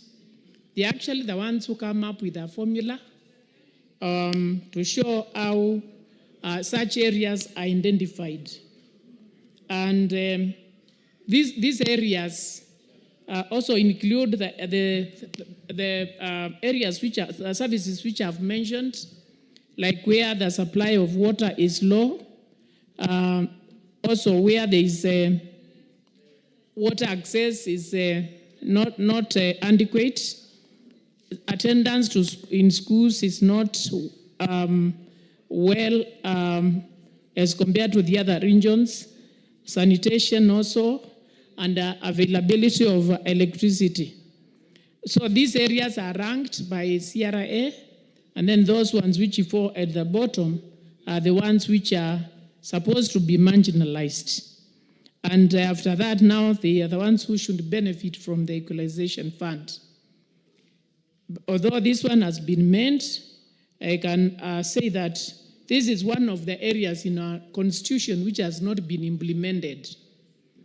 Even when they go for the bill, the CRA came up with a bill and took to the Senate. And these areas have also been identified several times. But this is one of the areas in our constitution which has not been implemented. And therefore, these regions still keep on lagging behind, even though there is a devolution. They are not at par with the other regions. And in my constituency, they identified two locations, the Alatani location and the Maseki location. And after identifying these areas, actually when I visit these locations, they're always asking me, what happened? We were ranked as being needy, and there's nothing which has happened. So that's why I'm saying this is one of the areas where the 2010 Constitution has not been implemented. So, Madam Speaker, we should actually push this idea of having the funds implemented so that these areas can benefit, because they still lag behind. Madam Speaker, I will also note that even with the devolution, it's also good to compare and see whether devolution has sorted some of the problems in some of the areas, so that we should not have confusion, and we should not it should not be said that since devolution has come, then we don't need Equalization Fund, because this money which is always set aside, so where does the money go? And while people keep on being marginalized. So with that, Madam Speaker, I support. Thank you. The Honorable Member, nominated Member, Umul Kher Harun.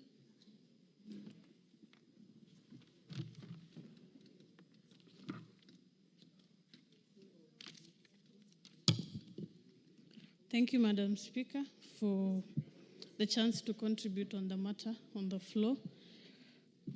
I support the Equalization Fund because of the myriad of challenges that are ongoing in the regions that were earmarked for this particular program. I think we're having a problem with her mic also. I know today we are challenged. Oh, it's okay now? Okay. Thank you. I support the Equalization Fund because of the challenges that it is meant to serve. The regions that were earmarked for this particular fund have been lagging behind for so long. And this is a ripple effect issue because if you look at programs like roads, healthcare, especially in the nomadic ASAL regions, we have high cases of insecurity, where the solution is very simple. If a road is tarmacked, IEDs cannot be planted in such roads. And this is part of the money that will solve such problems that we have. The biggest challenge we've had is especially on disbursement. The fund have not even been implemented since. And stretching out to more than the counties it was allocated for will not bring a solution. Proposing, for example, a budget like 6 million cannot do much, but if we're able to have targeted focus, these are regions that will benefit. And marginalization, of course, after the constitution was amended, had specific counties that were put there, and it was put there for a reason. The regions that don't have these particular resources. And I support the report from the committee because I think this should be the time that this has to be implemented. As a nomadic person, as a child from that region, we've had challenges year in, year out. For example, where we need dams. We have a particular case where we always have overflow from the upper river counties that the water has to flow down to our areas, and it affects the crops. Such can only be solved by having one dam or two dams, and we're done with that. So for me, from where I sit, I support this motion. If we are able to take care of everything that has been highlighted, then we are headed to development. And for that, Madam Speaker, I support the agenda. Thank you very much. The Honourable Member for Nandi County, Honourable Cynthia Muge. Thank you, Honourable Speaker. I support this motion from the onset. Of course, Honourable Speaker, I have reservations on a few matters. I appreciate, Honourable Speaker, the efforts that have been put into this bill by the Senate and the committee, Honourable Speaker, in a bid to actually operationalize Article 204 of the Constitution of Kenya 2010. Honourable Speaker, this bill, going through this bill, I appreciate the committee because they have really tried to cure some of the inequalities that had been inflicted on this bill by the original drafters, Honourable Speaker, and I do not want to go back to the original draft.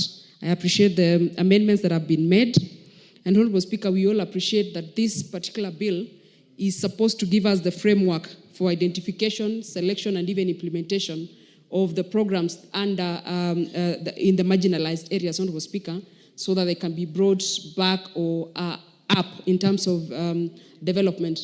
Honourable Speaker, I have a problem with CRA in regards to how much time they take to do monitoring and evaluation. The Equalization Fund, Honourable Speaker, is not a birthright to anyone. And in any case, Honourable Speaker, no one likes to be a beneficiary of the Equalization Fund because it is an indicator of the poverty levels in that area. Honourable Speaker, I appreciate also the Constitution for putting in the kind of activities that this fund can actually be able to do. That it has factored in the health facilities, it has also factored in the roads, it has factored in the water and sanitation, and it also has a very important clause, Honourable Speaker, that says, and any other matter that CRA seems or deems fit, that it can be put under the same Equalization Fund program. Honourable Speaker, what surprises me here is that in the implementation, especially in the advisory board, Honourable Speaker, and even in the committees, you find, Honourable Speaker, that we have people representing the county governments, we have a person representing the NGCDF, we have people representing persons living with disabilities, and Honourable Speaker, even this House has members who are actually representing marginalized groups, Honourable Speaker. Those are the women and other groups, Honourable Speaker. And you find here, Honourable Speaker, that they are not included in the list of those people who can have a say in regards to the projects that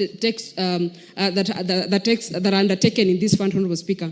Honourable Speaker, I wonder how those other basic services, Honourable Speaker, will be remembered if those people are not put in this particular category, Honorable Speaker. So that, Honorable Speaker, when the office that represents some of the marginalized groups, Honorable Speaker, sits in that particular board, in that particular committee, they are able then to bring the issues that touches on the people who are marginalized that they represent. And Honorable Speaker, I have a problem with that.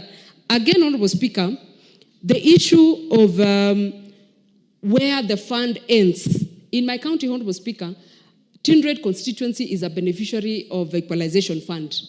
Honorable Speaker, if you go to the ground and look at the constituency of Aldai, you will also notice that it is equally marginalized.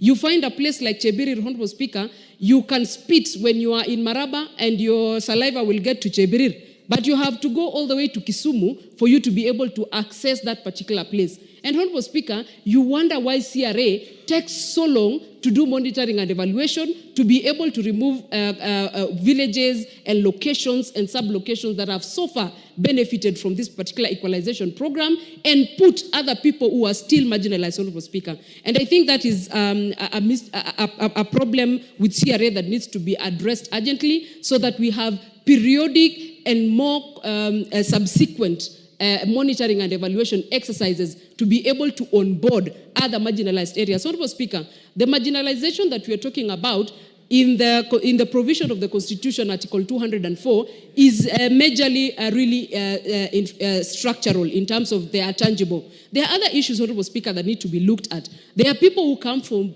very far-flung areas that cannot access areas, Honorable Speaker. And I feel like this should be enhanced to be able to cover those kind of issues, Honorable Speaker.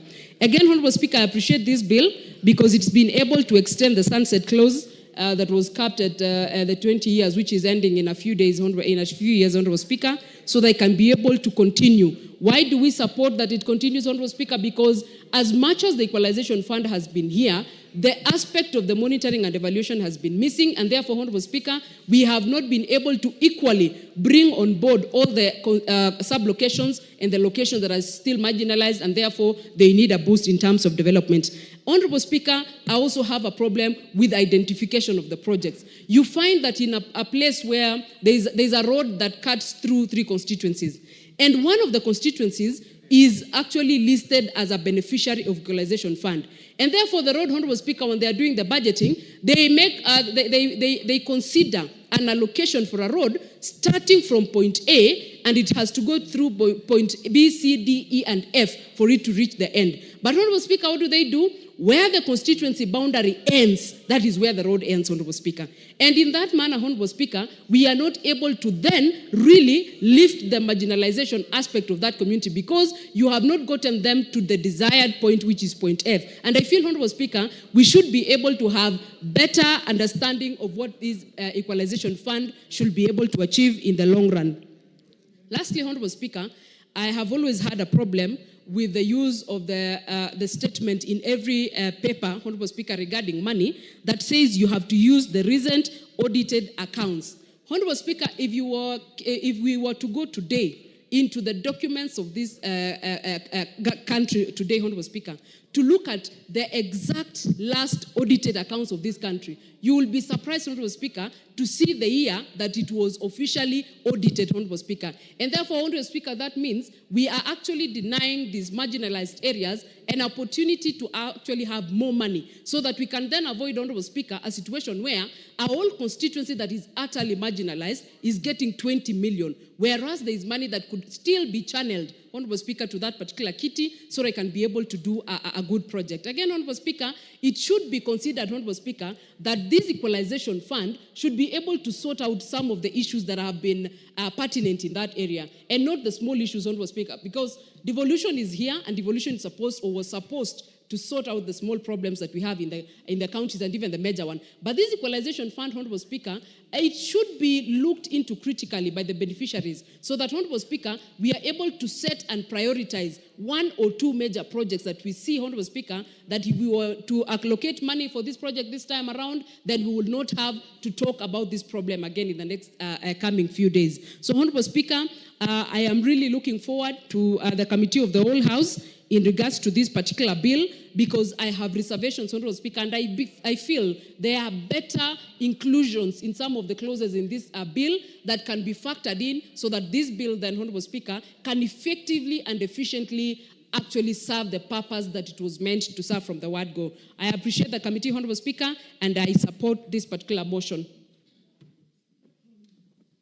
The Honorable Member for Marsabit County, Honorable Naomi Wako.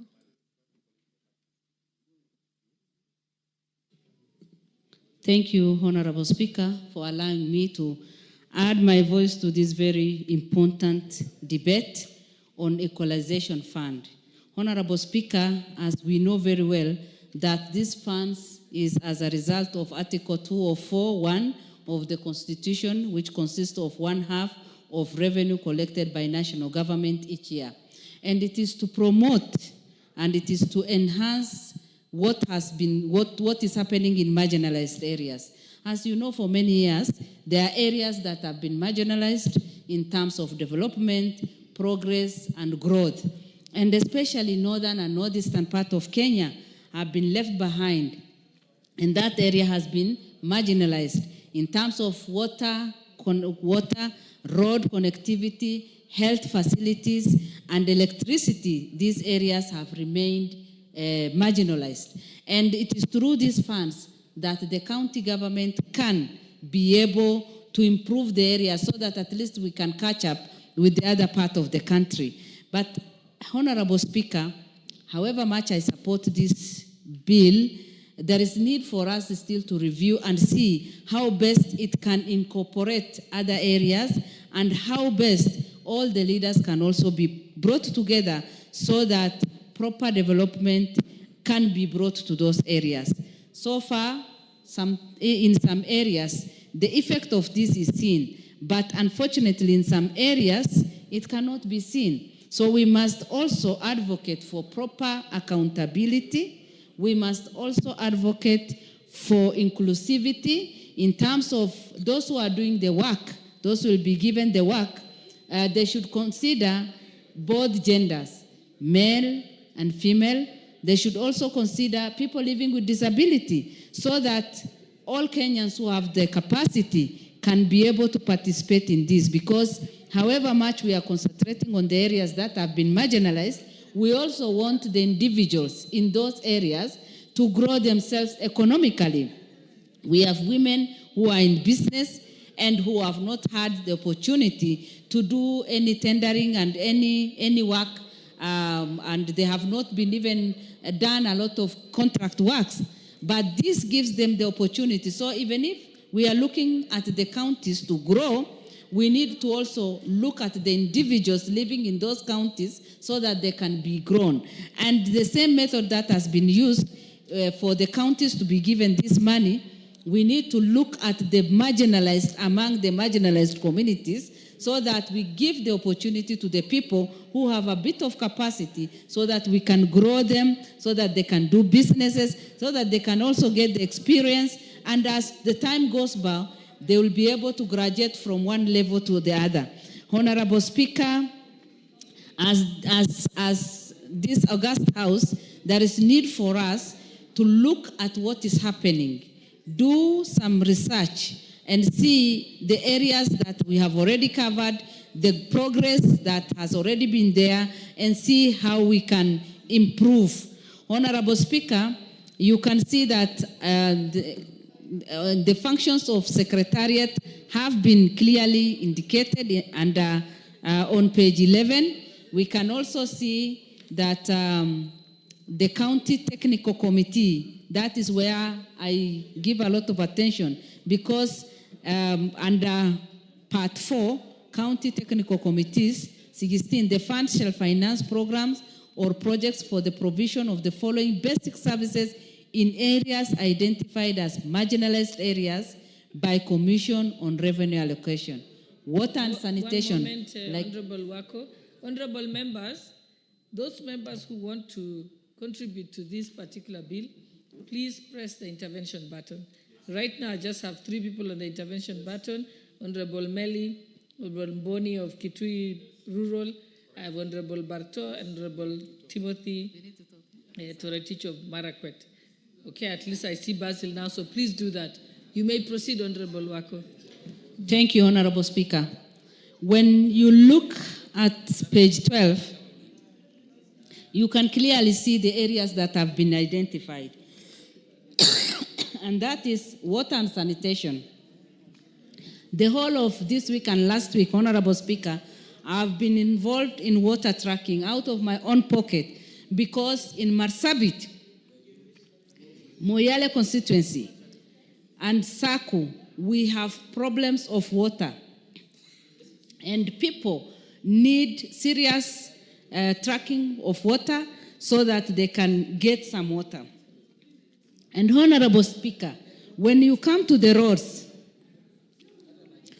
some of our areas, we got the main road through during the time of Kibaki.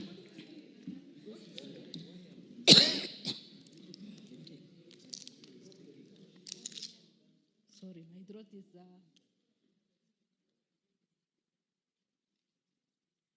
Thank you. When it comes to roads connectivity, yes, we have the road leading from Isiolo to Marsabit and going beyond.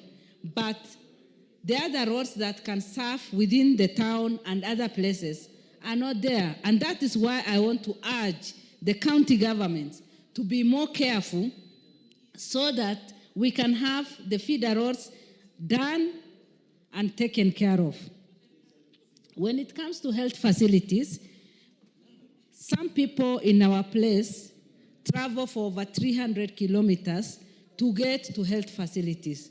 And sometimes expectant mothers suffer on the road, they deliver on the road, and sometimes they are not even taken care of hygienically. And most of the time, some of them even lose their lives. And that is why we need this. Up to today, in some parts of our country, electricity is not there.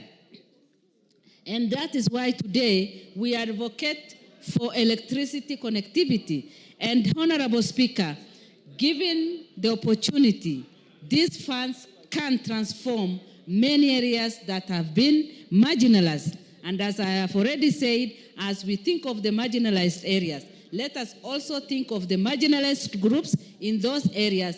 Give opportunity to the youths in those areas to do business.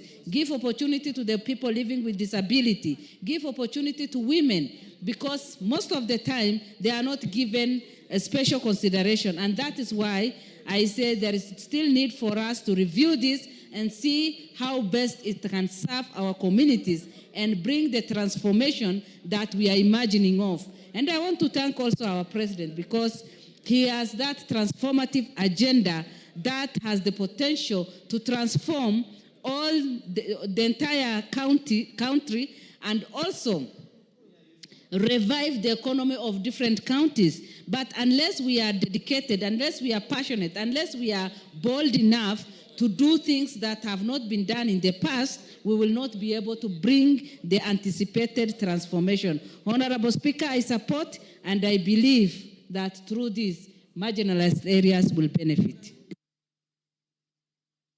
Honorable members, several members have come to me saying that they don't have their cards, so you just give your names to the clerk.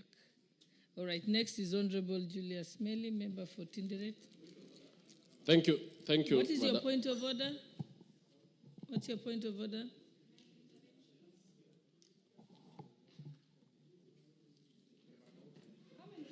Honorable Catherine Amaya, we have you. Member for Busia, we have you, but you wait. Yes, you're on the queue. Yes. What's your point of order?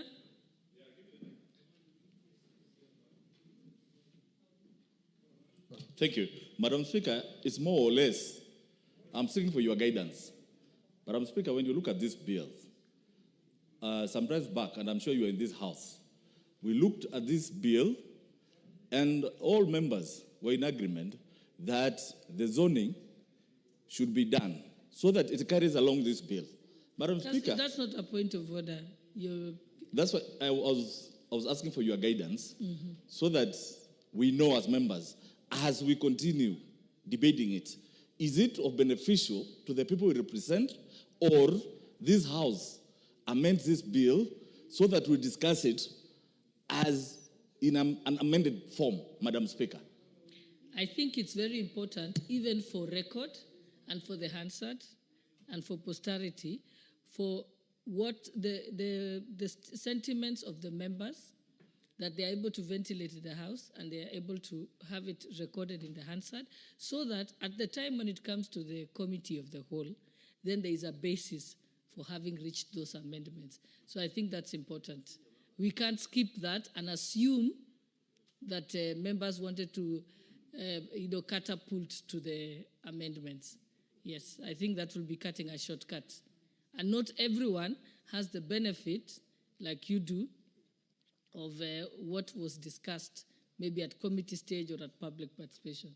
So I think, and this is a very important bill that has been long overdue, that there's been discussions in the country as far back as 1965. It's not something light to be taken lightly, and hence the reason why we are giving members sufficient time to ventilate, and then at the time it comes to committee of the whole, we know how we arrived there. Thank you. Okay. Honorable Meli, you may proceed. Thank you, Madam Speaker. Madam Speaker, I rise to support this bill. And Madam Speaker, Equalization Fund is a fund that has actually been used by many developed nations to actually uplift areas within their countries to come to par with the rest of the country. Madam Speaker, this is a bill that I want to support a lot, more importantly, knowing that this country is differently developed.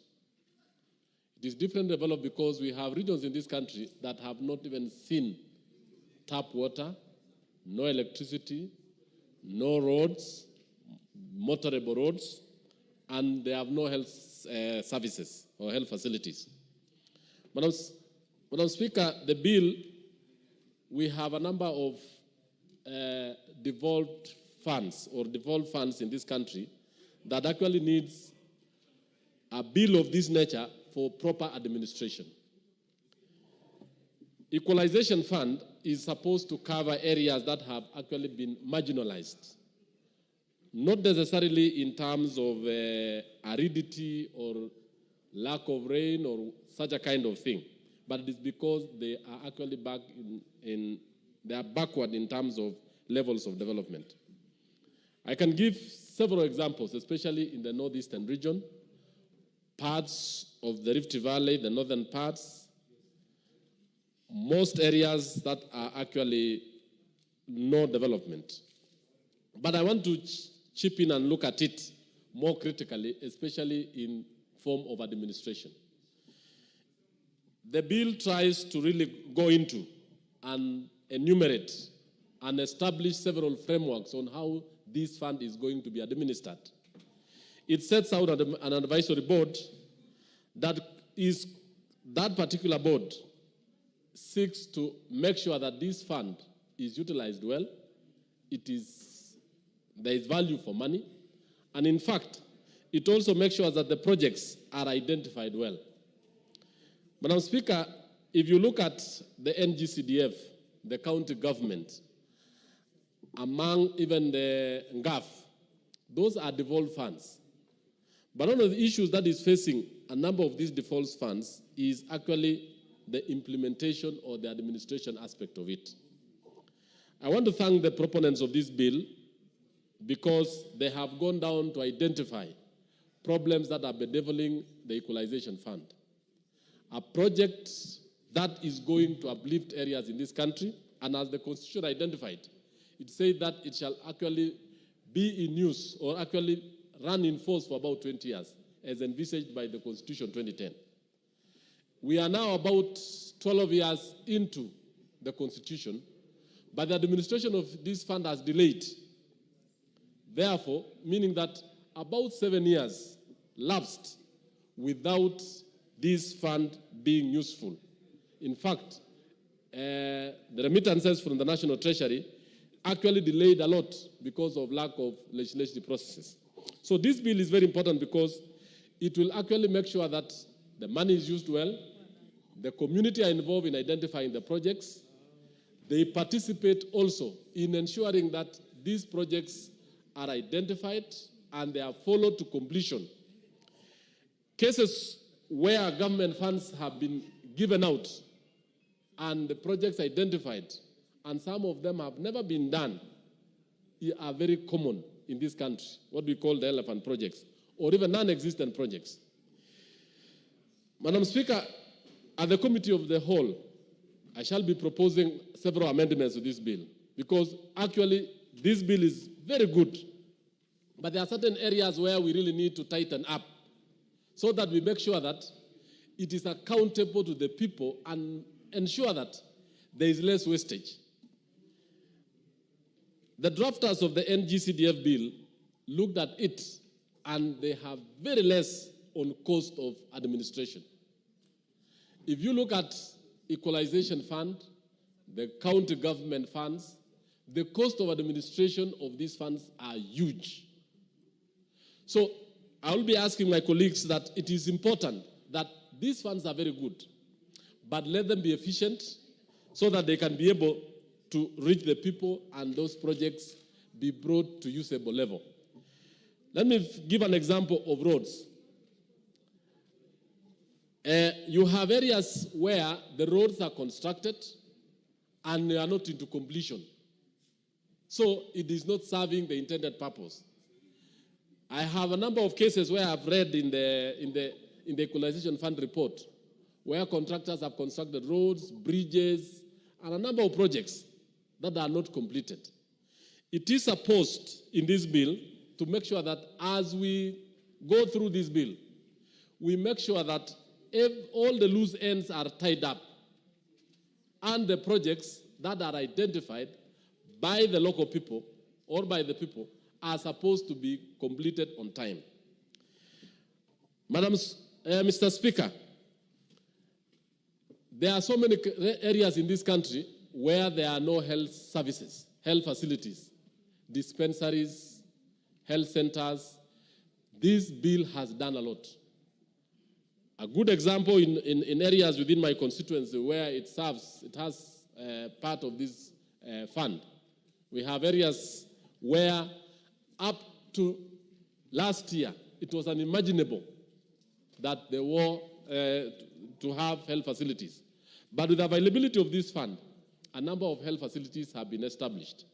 A number of access roads through the very serious, hilly, mountainous, rugged areas of Tindret have actually been constructed as a result of this particular fund. On top of that, Mr. Speaker, there is a very good element of electrification within this fund. That the fund is utilized to make sure that areas that do not have connectivity, it is going to form part of what we call counter fund with the Kenya Power and Lighting or the Rural Electrification and Renewable Energy Commission. So, Mr. Speaker, this particular bill is very important in ensuring that this fund, the Equalization Fund, is administered prudently. And areas where we are seeing a lot of lagunas, especially in terms of membership of the technical committee at the constituency level. Because at the constituency level, we are actually identifying that the sub-county commissioner and the sub-county administrator, who is actually a member of the county government, plus the constituency secretary of the constituency, NGCDF, is also a member. We also need to have included the members with disability. Apart from that, we also need to include very important other stakeholders so that this particular fund is oversighted well. Mr. Speaker, the Equalization Fund will actually bring, within areas where there are no schools, classrooms, and many other things, the health facilities are not there. It shall actually cover that. Another aspect which I want to bring to the attention of the House, Mr. Speaker, is the issue of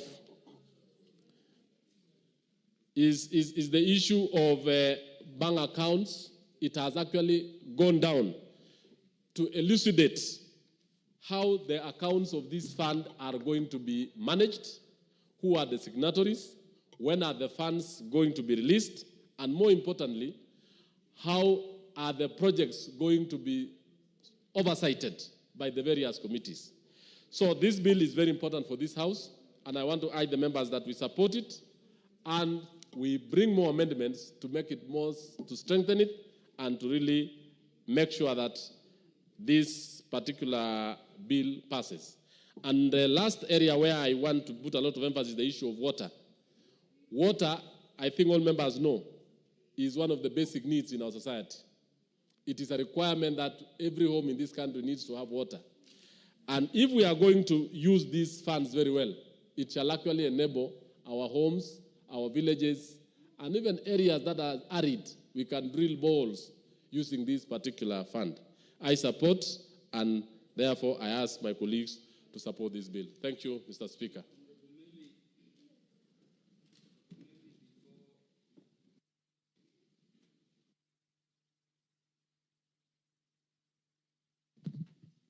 Yes, Honorable Meli, before you said, what did you say about clause 4 of the bill? Yes, on clause 4 of the bill, Chair, I did identify an issue there. And I think the bill states that the fund shall, pursuant to Article 2041 of the Constitution, consist of 1/2 of all revenue collected. And I think I did mention that we shall be proposing some amendment, because this means that this fund is going to have 1/2 of the total revenue of the national government, which is exceedingly high. So those are some of the amendments I'm going to bring, Mr. Speaker, so that this fund remains within the 2% of the revenue that we collected. Thank you. Yeah, thank you for highlighting that, because I doubt we intended equalization would be even more than the devolved funds allocation. Yeah, the MP for Kitui Rural. Thank you very much, Honorable Speaker. Let me say on onset, I support this bill because it's a very important bill. Mr. Speaker, the bill seeks to provide for the administration structures for the management of Equalization Fund. And through this bill, Equalization Fund and Reversal Board and other committees will be formed. Mr. Speaker, this fund is supposed to provide basic services like water, roads, health facilities, and electricity. Mr. Speaker, it's a pity. It's a pity, up to now, some areas don't have these facilities. It's a pity. And going back to session paper number 10 of 1996, one of the objectives of this session paper was to promote equal opportunities to all Kenyans. It's a pity, as we speak, 41% of Kenyans don't have access to safe drinking water. Many people are walking long distances to fetch water. For example, in my area, there are some places where people have to walk for 70 kilometers to go to the river. Going to the river and coming back, that is a whole day activity. And one time I was visiting some people in that area, and they told me even to produce children has become a problem, because they have to wake up very early in the morning to go and look for water. Mr. Speaker, every facilities are either not there or they are not in useful conditions. There are some constituencies here which do not even have a single kilometer of roads, of tarmac road. And even the Maram roads are in their conditions. Electricity connectivity, I think most of us, is below 22%, which is really very disturbing. And Speaker, you know, when we were going for devolution, without devolution will really improve services in these counties. But what has come out is that devolution has also become a curse because most of the funds are being misused at county level. It's like we devolved corruption to the county level. Therefore, this equalization fund is going to help and supplement those services which are being provided by the county government. One of the good proposals in this, this bill is for the establishment or creation of an account at CBK by the fund, Equalization Fund Anniversary. This establishment of the fund is going to reduce the control of the fund from the National Treasury.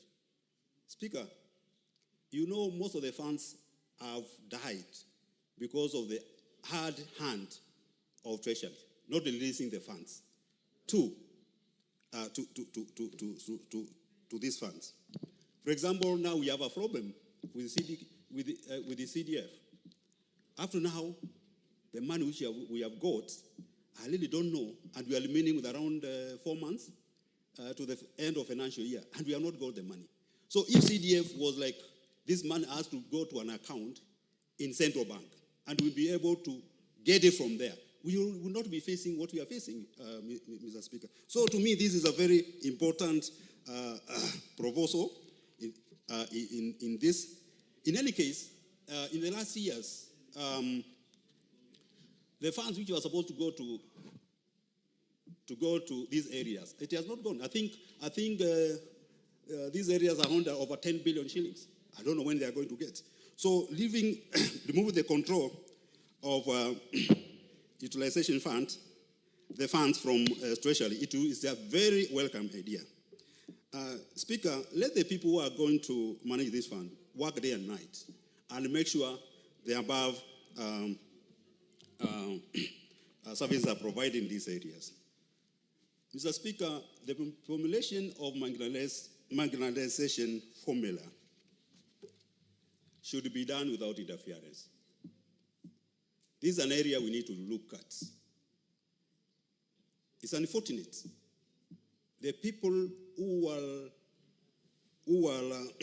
the commissioners who are in CRA, most of them are politicians with the different interests.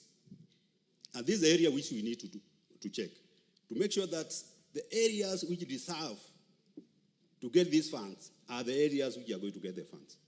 Not anybody, not personal interest, not partisan interest, not because I'm a member of the commission, I want my area to get this fund. These funds should go to the deserving areas, like Northeastern and also district.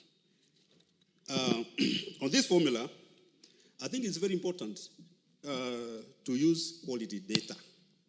And I've been championing for funding of Kenya National Bureau of Statistics. Kenya National Bureau of Statistics is the government agency which is entrusted in collecting, analyzing, validating, and disseminating of official statistics. If it's not funded well, then we are not getting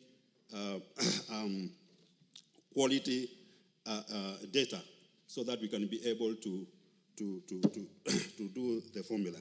Mr. Speaker, those few remarks I support. Thank you very much.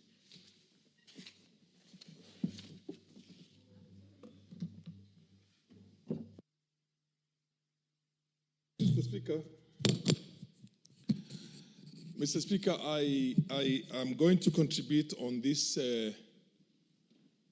this bill with a very heavy heart. Mr. Speaker, the very foundational object and spirit of having an equalization fund was to correct the historical marginalization of sections of this country.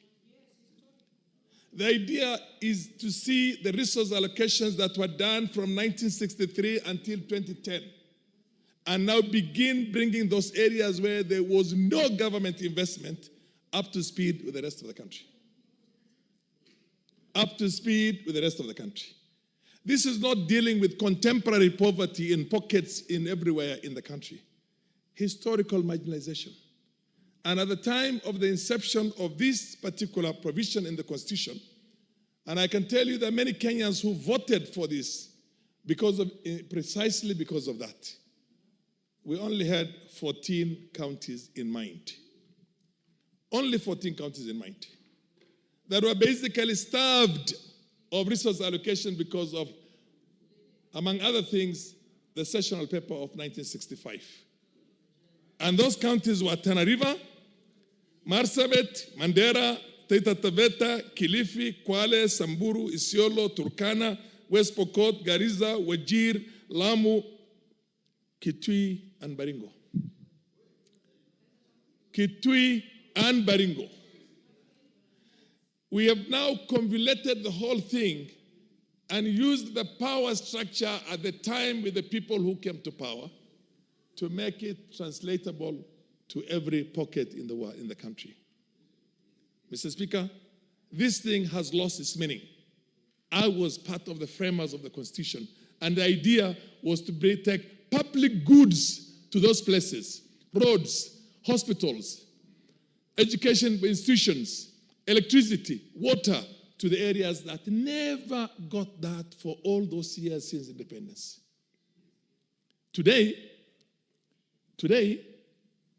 areas like in Mwingi, where I go through myself when I live here, Sekuru, Ngune, all those places, Ukasi, which has never seen development for all those years. And then when you go, the farther you go into the north, who's got a point of information? Yes, proceed and give me the information that you have. Yes. Oh, yes, I need the information that. Okay. I said you should ordinarily ask me whether I want to be informed because I'm. Keep on saying point of information, you'll be recognized. Don't worry. You better talk very loud and then the speaker will hear you. Anyway. No. Keep on saying point of order, point of information until you get the opportunity. What's wrong with you? Now, Mr. Speaker, this reminds me of something in the 60s when we had the civil rights movement in the States. Mulyungi. No, you say point of information, not out of order. Yeah, thank you, Mr. Speaker. Mr. Speaker, I want to thank my neighbor, Mheshimiwa Farah, for appreciating the problems we have in Mwingi. Information. And the information is to thank him because he seems to be very vast and conversant and very knowledgeable about Mwingi because he passes there, he's my neighbor.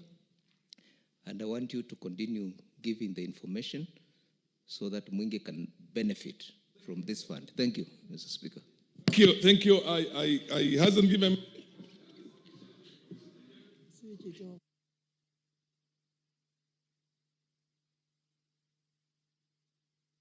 Yeah. Now. I am reminded of something that happened. Most of you are very young people, including my brilliant professor next to me here. In the 60s, there was a civil rights movement. The civil rights movement was basically to address slavery and the effects of slavery and this serious marginalization and oppression the black man suffered in America for all those years. But the white cream, particularly those ones who were, we all know, decided the best way to water down that is to say all minorities. And now who are the minorities?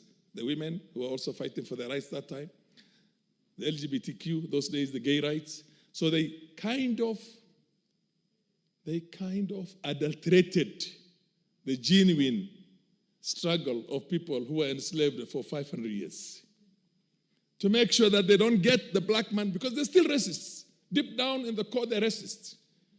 Some of those whites pretended to be very good to these people and said they're other minorities and other minorities and other minorities, and everybody became a minority, including the Jews of the States that time who controlled the economy of the place. So basically, the idea was to water down that so that the genuine, legitimate people do not get the support they need. Now, to eliminate the possibility of doing work in Marsabit and Isiolo and Sekuru and all those places, and Tana River and Lamu, which were starved of government resources for all the colonial period and then the subsequent Kenya government, independent governments. We say now, pockets of poverty. So then you look for a pocket of poverty everywhere, and decide it has to be spread out. Now, I'll probably get 50 million or 100 million shillings for my constituency. How is 100 million shillings going to equalize me in terms of infrastructure, even if it's for 100 years, to bring me up to speed with what has been done in the rest of the country?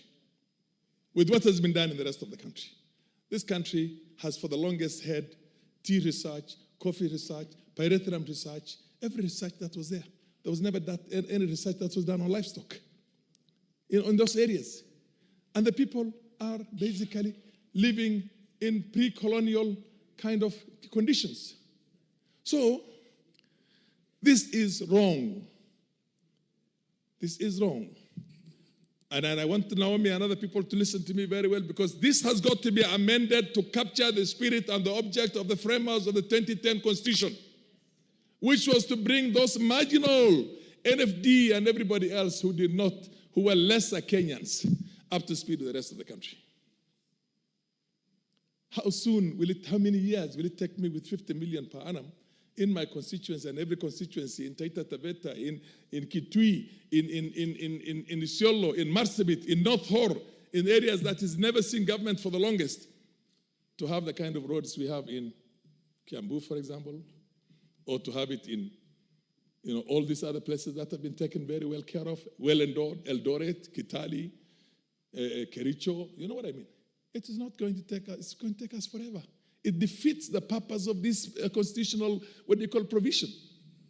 Completely defeats. Mr. Speaker, I went to school when my primary school in 1964 did not have a Standard 7.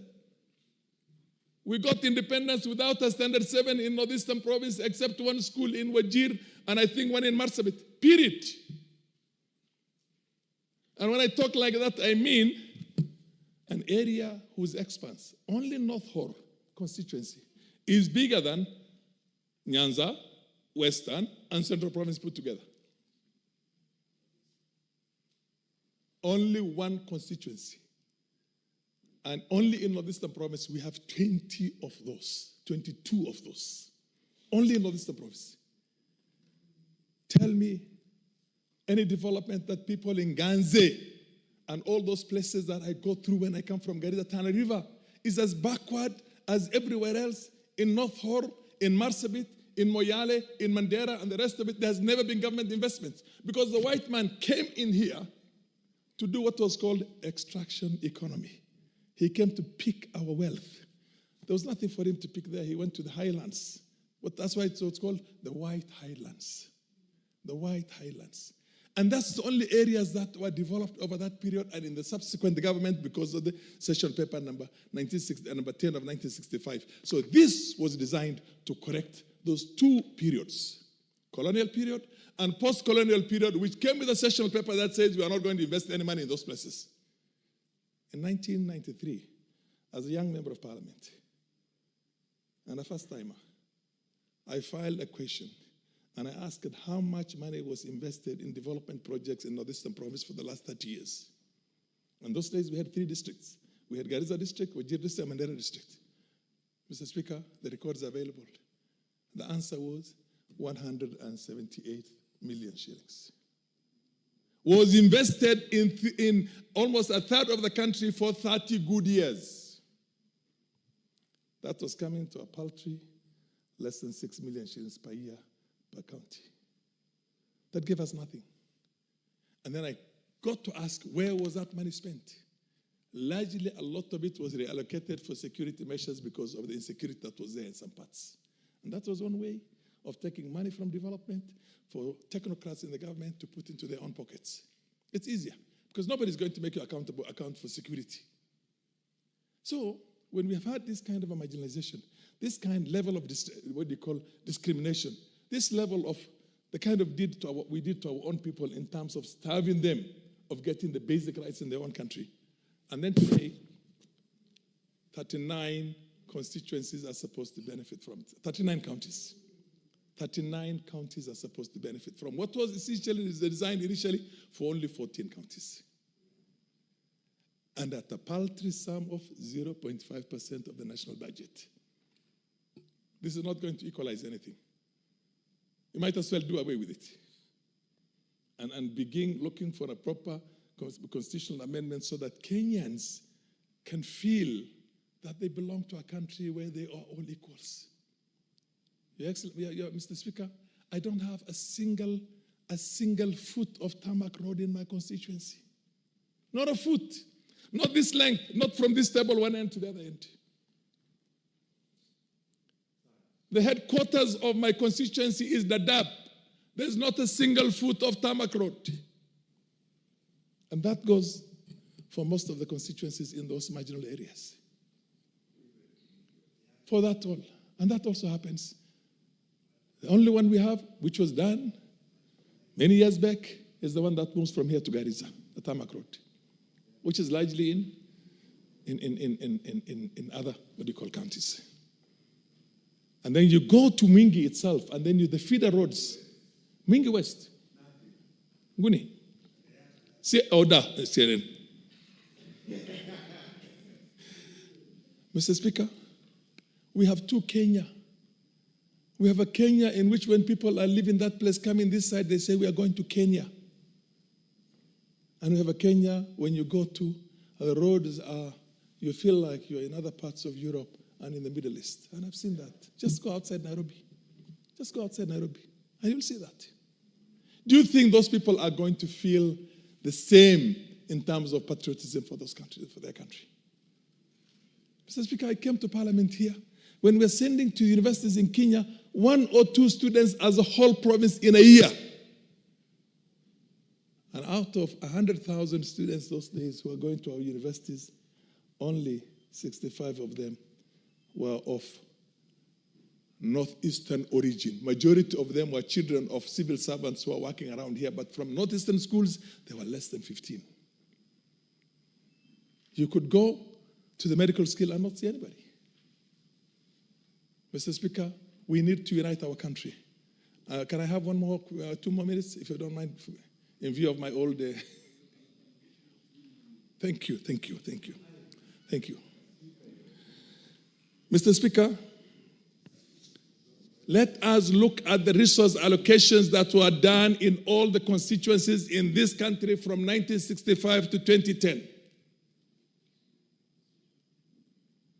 For serious infrastructural development, for development purposes, and look at the areas that were left out and say, let us allocate this as a what you call a positive discrimination so that they can also come up with the rest of the country. An affirmative action of some kind. Mr. Speaker, I was in this country. I was in this country as a young man. I've given 3 minutes. Most of you do not know. When Tom Mboya took students to the famous airlift to the US, the late Jaramogi Oginga Odinga took many students to Eastern Europe. And I would say majority of them were from Luo Nyanza. The Western, those days were called the Kavirondo. I don't know what Kavirondo meant, but it was the Western side. When they come back from those places because they were not in favor with the government, if somebody comes back with a PhD, he was relegated to a master's. If somebody came back with a master's, he was relegated to a bachelor's. If somebody came back from Hungary, Romania, and all those countries, Russia, Ukraine, those days, which was part of Russia, Ukraine, they were relegated to a diploma. This country has seen apartheid. This country has seen serious apartheid in its own history. And the Equalization Fund was one way of addressing that apartheid. That apartheid. The awful things we did to ourselves in that short period since we got independence. The awful things that the white men did to us in the differentials. But I can understand the white man. They came to extract the economy from here. They came to rob us. They came to enslave us. They came to use our forced labor to develop their own economies back at home. But in an independent African country, when we suffered the way we suffered, and then you come to me here right now with an equalization fund, which is equalization only to the extent of the title, by the way. It equalizes nothing. Nothing. Absolutely equalizes nothing. We need a serious, proper equalization. This, I think, it has to be amended, and it has to indicate who are the beneficiaries in the interim, not for some CRA there to decide who is going to benefit today and who is going to benefit tomorrow. We're looking at the resources that were allocated before and those ones who are starved of allocation, and make a comparison and say, this county constituency was allocated so much and this one was allocated so much. We need to bring this one up so that they can also have the same level of development. And that was the idea. The idea was to heal the country. It was some kind of a truth, justice, and reconciliation. We're trying to reconcile our country. We're not trying to drive us apart again, because this is exactly what is happening now. Transitional justice was what we expected to do. We wanted all of us to forget and say, look, my country might have done some awful things to me, but today, here I am benefiting. I'm coming up to speed, and you see tarmac roads all over Northeastern, all over what we call the feeder roads in Turkana and Marsabit and Moyale and Kilifi and God knows everywhere else which has been starved. Pokot, West Pokot. The Pokots were called Souk. Has anybody heard the word Souk?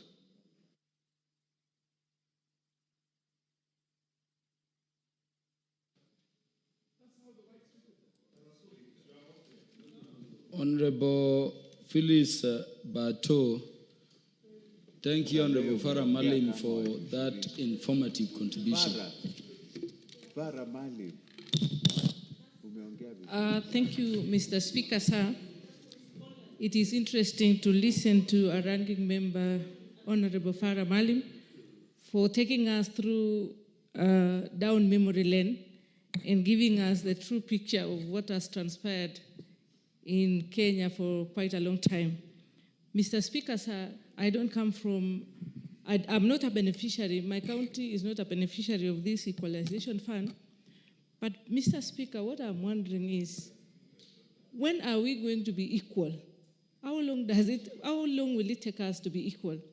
And Mr. Speaker, we put in place institutions to take care of different parts of Kenya. We have had devolution. The 2010 Constitution is very progressive, and one of it is this, the Article 204 on the Equalization Fund. But standing here, I'm starting to think that we want to create a body, just like any other, which is going to sit in Nairobi and decide who gets what, who is allocated what, despite the fact that people are already marginalized. Mr. Speaker, case in point is bodies like KERA. It is supposed to be doing roads all over Kenya. But Mr. Speaker, up to date, we still have places where there are no, the roads are in very bad shape. The other time, we had accompanied the president for a development tour, and we toured Elgeyo Marakwet County, Marakwet West, and such places you would not, when you land there, you wouldn't imagine that you are still in Kenya. But we have devolution.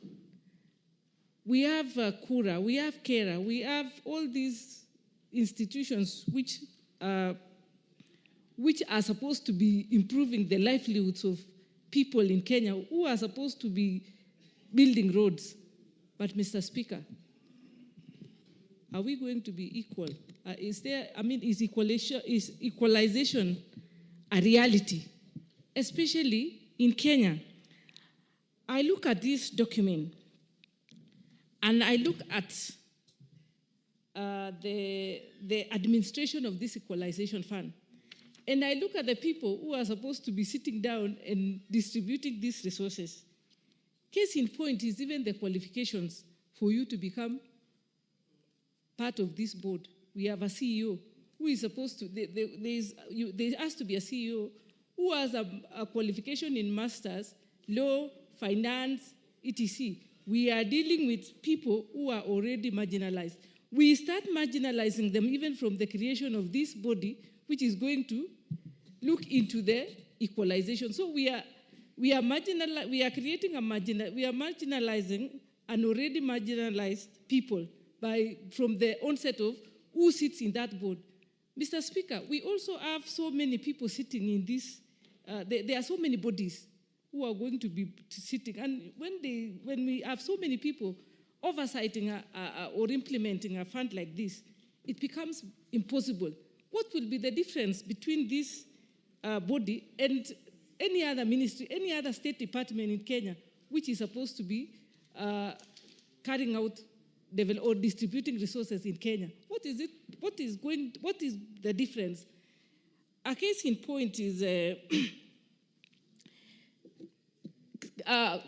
CRA, Commission for Revenue Allocation, is going to be allocating resources to these marginalized areas. Already, we have issues with this body, Mr. Speaker. It is not, how I wish that we would look at this bill clause by clause and eliminate or delete some sections which are marginalized, which are already marginalizing the marginalized counties. Mr. Speaker, I am going to bring amendments when this bill is brought to the House Committee and Committee of the Whole House. And Mr. Speaker,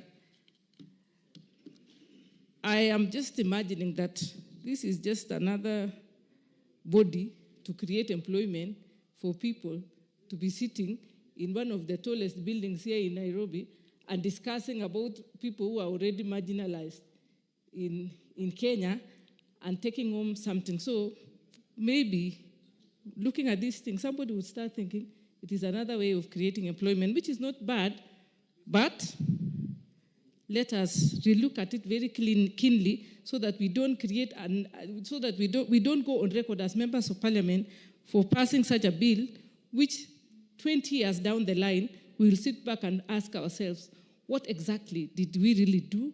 What exactly did we really pass? Thank you, Mr. Speaker.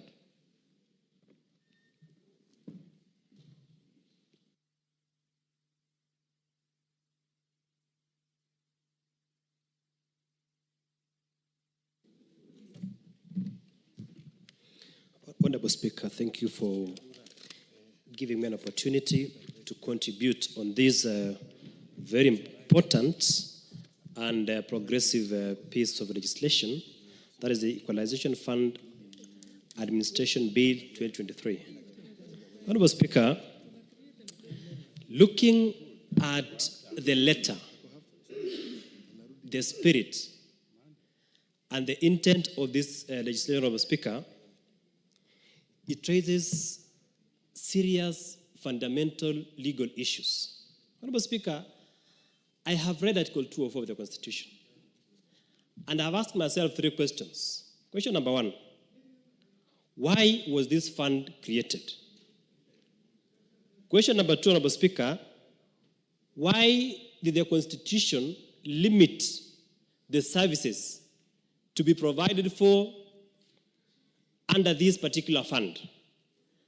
Number 3, Honorable Speaker, I've asked myself, what was the mischief behind the 20-year sunset period?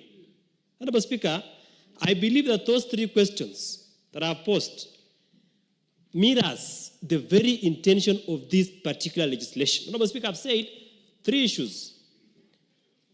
What was the purpose of the fund? Number 2, why did the Constitution limit the services Number 3, what was the mischief of the 20 years sunset period? Honorable Speaker, if you look at that particular Article 204 critically,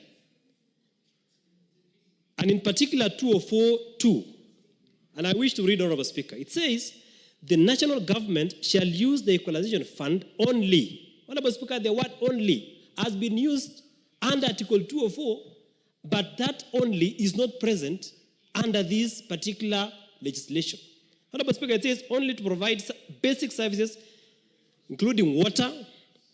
Honorable Speaker, even though the word including has been used, but prior to that, the word only has been used, including water, roads, health services, and electricity to marginalized areas to the extent necessary to bring the quality of those services in those areas to the level generally enjoyed by the rest of the nation so far as possible. Honorable Speaker, the fact that, that under this constitution, specific services were chosen, and therefore, meaning, Honorable Speaker, it was meant, in my opinion, and in my understanding of the constitution, to address areas that had historically been marginalized in this country. Honorable Speaker, we must be very wary as a country so that we do not leave other areas of this country who have suffered historically without those basic services. Honorable Speaker, you go to a county like part of Elgeyo Marakwet that borders Tiaty constituency. Honorable Speaker, you will be shocked that up to this time in history, there are people who have never seen a health facility. There are people who have never seen a tarmac road. There are people who don't even know who the President of the Republic of Kenya is, because they have historically been marginalized by successive regimes and by certain alignments in terms of developments in this country. Honorable Speaker, so I therefore heavily associate myself with the sentiments of Honorable Farah Maalim that this particular bill was meant to address the issues of historical injustices in this country. And therefore, Honorable Speaker, we should implement the intent and the spirit of this particular legislation so that we bring our country at par. Honorable Speaker, the other day I went to Wajir. And when I landed in Wajir, Honorable Speaker, I would not believe that I was in Kenya. Honorable Speaker, that is an area, it's a section of this country that has been marginalized for so long. And my opinion is this particular legislation was meant to address the injustices in that particular part of the country. Honorable Speaker, on the issue of the sunset period, the 20-year period that was given by the Constitution, Honorable Speaker, the reason behind the 20-year period, in my opinion, was meant so that those injustices could be addressed in a period of 20 years so that those areas can be able to catch up with the rest of the country. That is my opinion, my interpretation of this particular provision of the Constitution. So, Honorable Speaker, another word has come up called pockets of marginalization. Honorable Speaker, if the Kenyan people, if the drafters of the Constitution had meant to put the term pockets of marginalization, nothing would have prevented the people of the Republic of Kenya from inputting that word in the Constitution. Honorable Speaker, it was not meant to be there and should not be there because it is meant to bring other areas, marginalized areas of the country to be equal to other parts of the Republic. Honorable Speaker, I have read, if you look at Clause 16, it's a very interesting provision that wants to expand the interpretation and to give more meaning which was not intended under the Constitution. Honorable Speaker, if you read at Clause 16, it says, now there is a committee, it says, the fund shall finance programs and projects for the provision of the following basic services in areas identified. And it has gone ahead to expand to include water and sanitation, roads, health services, and he says such other basic services that, in my opinion, Honorable Speaker, should not be there. We should stick to the provisions as provided for in the Constitution, Article 204, on the 3 basic services. Honorable Speaker, if you expand and you say issues of sanitation, I don't think the people who have been marginalized in this country would give more prominence to issues of sanitation more than electricity or more than health services. Under E, it says that it's 16E, such other basic services. Honorable Speaker, it is not provided for in the Constitution. The Constitution highlights only basic, and it says only, Honorable Speaker, if you read Article 204, it says only the 4 services: electricity, water, it should be health, and roads. It doesn't include other services that have been expanded under this particular bill.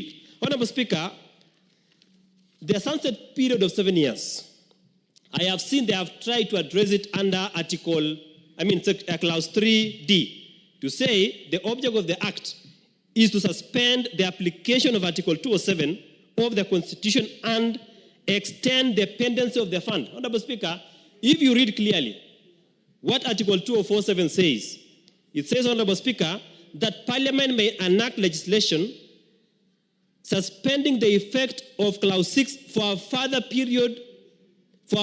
fixed period of years.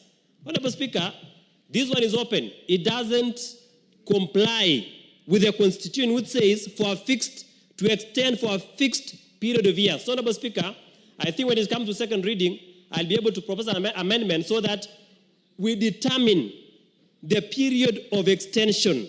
Initially, we have, under the current law, we have Constitution, we have a sunset period of 20 years. So this at Clause 3 should be amended to provide for a fixed period of time. Honorable Speaker, as I rest my case, I want to call upon my colleagues in this House. Let us be fair to other parts of the country. Turkana County, Honorable Speaker, is the size of 3 counties. The size of Djibouti, size of Burundi, the size of Rwanda. 3 countries. How will Turkana County be at par with Nairobi County or Nyeri County or any other county that has a less, in terms area of geographical square, in kilometer square? Honorable Speaker, we need to be fair to the rest of the country. Let us direct these funds to where it was meant to be under Article 204 of the Constitution. Thank you, Honorable Speaker. The Honorable Professor Lilian Ngogo, followed by Honorable Abdul Haro. Thank you very much, Honorable Speaker. And I must give you some accolade, Honorable Speaker, for laying it bare, laying it academically bare, and you gave us some very, very useful information for especially the younger generation that may not necessarily understand the historical issues that may have been there, given that you have lived them, Honorable Speaker. You have walked them, you have seen them. And I quietly sat down, looking at you with admiration and drawing from the wisdom of the knowledge and experience that you have on this matter. And I want to appreciate you, and I want to appreciate the committee for bringing this particular matter to the floor of the House through the Chair, Finance, and National Planning, who is my friend and colleague. And members have brought their ideas on this Equalization Fund. And this particular bill is to operationalize, bring to effect Article 204 of the Constitution by bringing up a system that would make this fund work and work well for Kenyans. Having said that, Honorable Speaker, I don't want to go back to what you have said, what other members have said, the component of time, that this particular fund should be subjected to so that it is effective. But, Honorable Speaker, I want us to carefully listen to ourselves as leaders of this country. I want each leader of this country, Honorable Speaker, to have a conference with themselves, call themselves to order, and look at the role that they have played in neo-inequality in this country. Right now, people are busy jostling for particular committees in this House and in the Senate. And even when people go for elections, Honorable Speaker, the issue is we want to win an election to the extent that our people, my people, and I quote, mtu wetu, watu wetu. Where are the rest of the Kenyans, Honorable Speaker? Where do we put the rest of the country? Where did we ever take our patriotism as a nation, to the extent that when somebody is put in a seat of responsibility, they should be able to consider Kenya from Turkana to Coast to Western to Masailand to Migori. We have historical injustices that this particular fund was supposed to have addressed, Honorable Speaker. And indeed, as I had actually added, as I was applauding you, we need transitional justice in this country. By way of development, by way of addressing political issues and socio-economic issues. Honorable Speaker, we have the Constituency Development Fund that is given equally distributed equally across the country to the 290 constituencies, Honorable Speaker. What does CDF do in this country?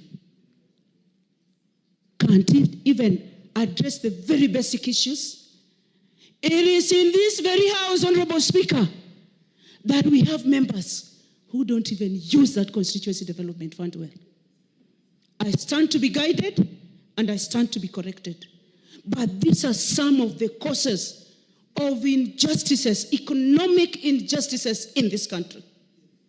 Honorable Speaker, we have 47 constituencies where money goes in equal measure. We also have devolved systems, Honorable Speaker. What's your point of order, the Honorable Mugaka? Mr. Speaker, is the member on the floor in order when she is intimating that it is members of parliament who are not utilizing NGCDF funds when we know that under the law and practice, the NGCDF board is managed by a board, funds are managed by a board, and the member of parliament has no role in that. Is she in order by saying that members of this house are not utilizing NGCDF money? Proceed, Honorable Professor. Thank you so much, Honorable Speaker. Thank you, my brother, and for your information. It is in the basic role of a member of parliament to legislate, oversight, and represent. So, if a member does not oversight well, they are directly responsible for the use of NGCDF. I want to say this, Honorable Speaker. It is important for us as Kenyans that we take the very, very, very basic care of all Kenyans. That Kenya grows as a whole. That when we look at development index for the whole country, that it is equal, Honorable Speaker. As as much as we are talking about in historical injustices, Honorable Speaker, it is known in this House that there is budgeted injustices in this country, and this is a house of budget. I stand to be corrected.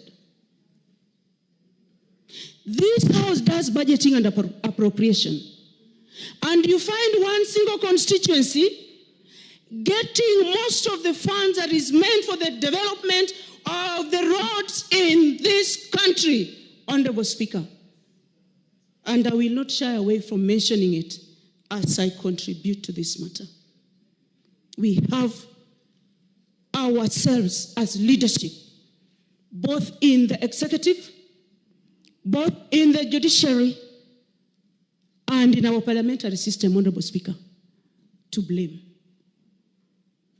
It is high time, as Kenyans, we became patriotic. It is high time we took our responsibility seriously, Honorable Speaker.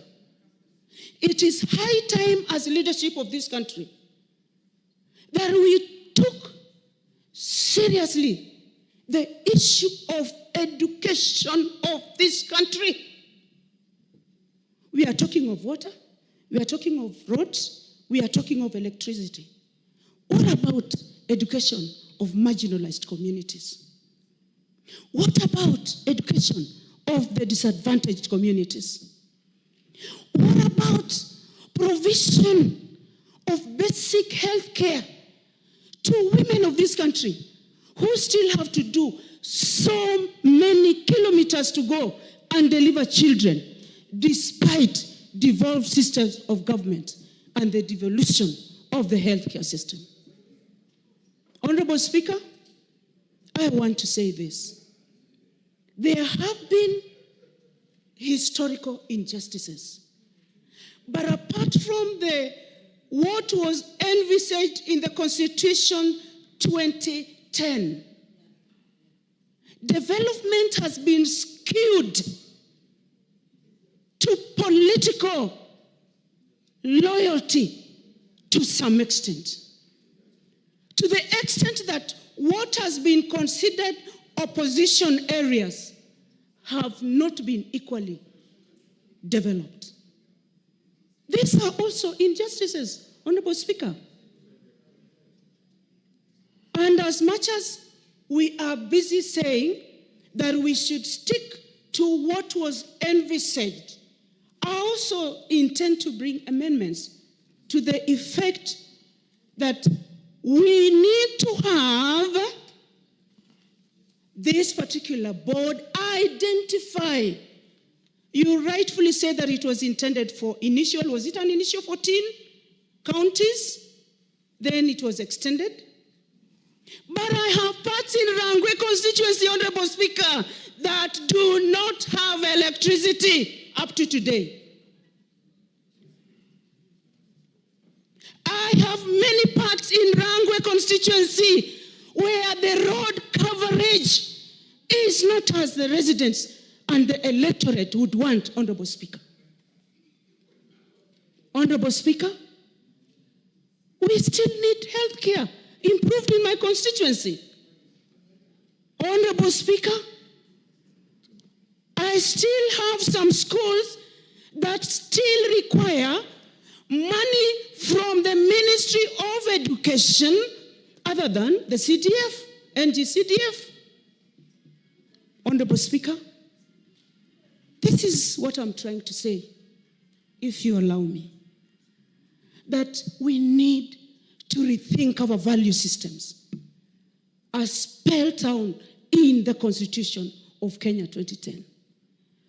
We need to rethink our religiosity. We have Christians in this country. We have Muslims in this country. We have other religions. We have Hindus. We have traditionalists. And over whatever time people decide to go and worship, they do. And it all ends there. Once done, they put on their evil clothes and come and perpetrate injustices to their own kin who are Kenyan citizenry. This particular fund, Honorable Speaker, it is supposed to have been dispensed over a period of time. Can we have a review? What has it done so far? What has it done so far? How much money goes into its management? Like a lot of money is wasted on managing some of these funds. And that is why I also like NGCDF. It is restrictive on administration and education. When we just have an amorphous fund, Honorable Speaker, it is difficult to implement. I want to conclude by saying, it is a good fund, I support it. I support the proposals by the committee. And at the Committee of the Whole House, I'm also going to propose my own amendments, and I thank you for giving me this opportunity. Thank you, Honorable Speaker. Abdul Haro, followed by the Honorable Basil Robert.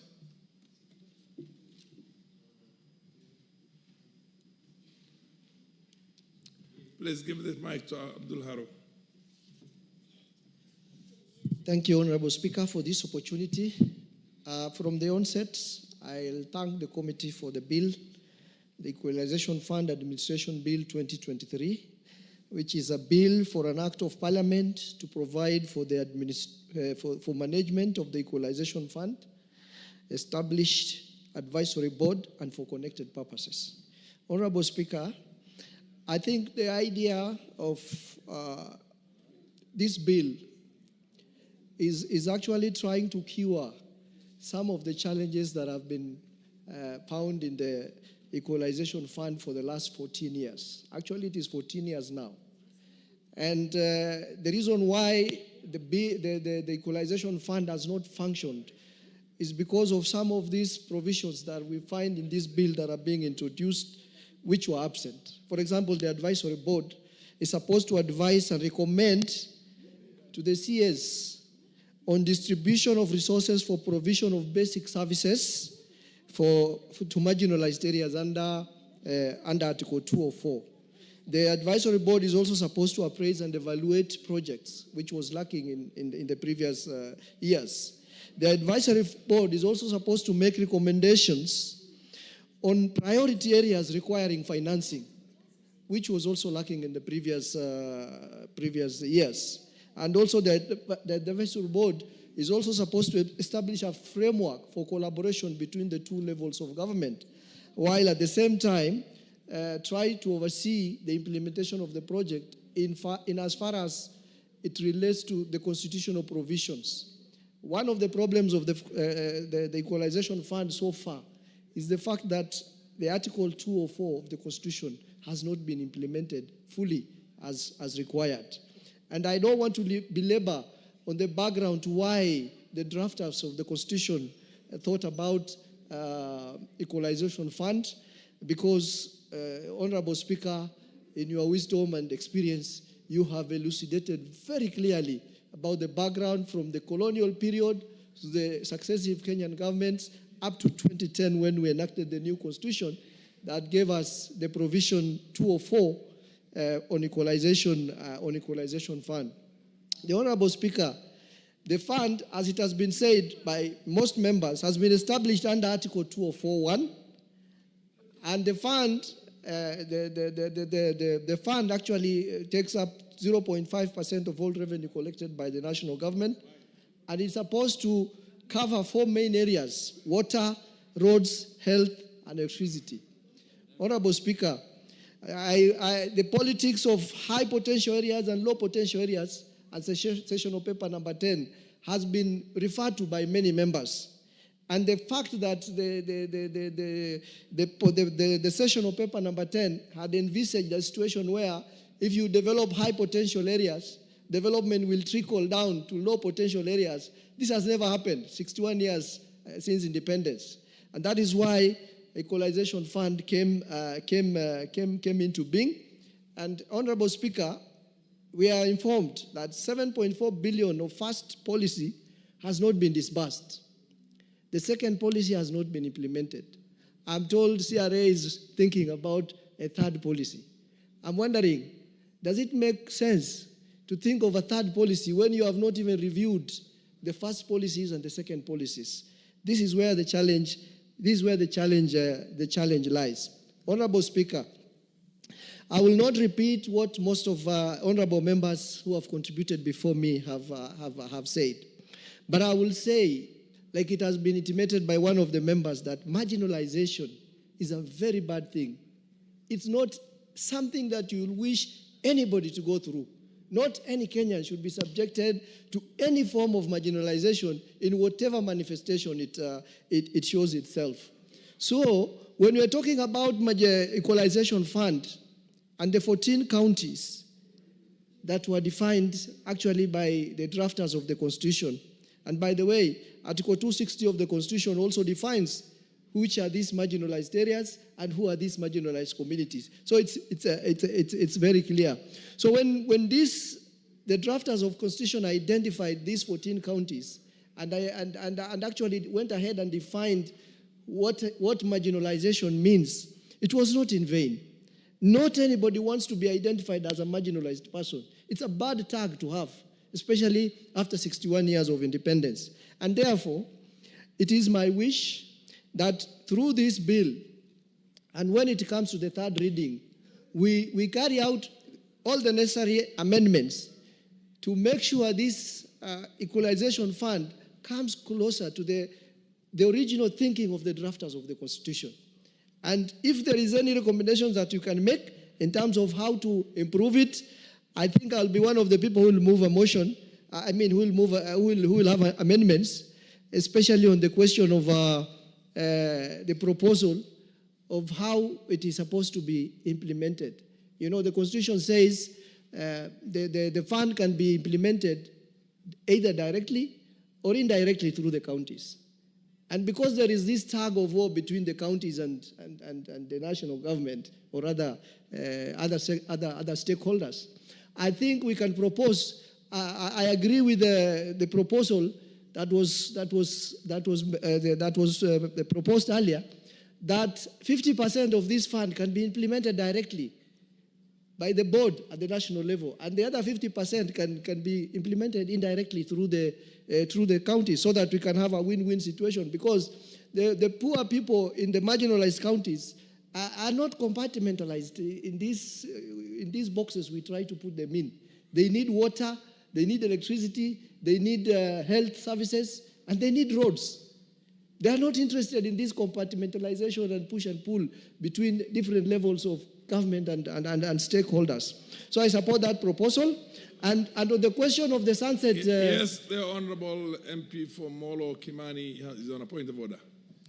Honorable Speaker, I raise on a point of order on clarity. I don't want to distract my good colleague, but when he misinforms the House that Article 260 of the Constitution actually lists the marginalized counties, that is not factual. The marginalized areas are determined by the Commission on Revenue Allocation. It is not provided for in the Constitution which those marginalized counties are. I thought it's mutter that I also informed the House, and I'm a member of that fact. Thank you, Honorable Speaker. Yeah, actually, Article 260 of the Constitution is interpretations. It's not, but I don't think he said that. But I while contributing on this, said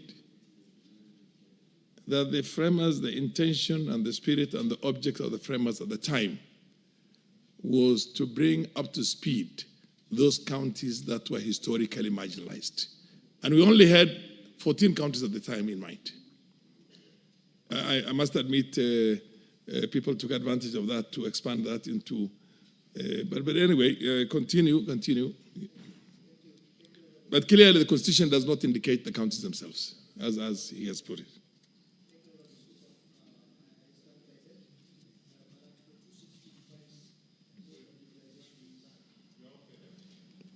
Oh. Yes, okay. Sorry, but I was actually concluding, and I want to conclude by putting something on the sunset clause.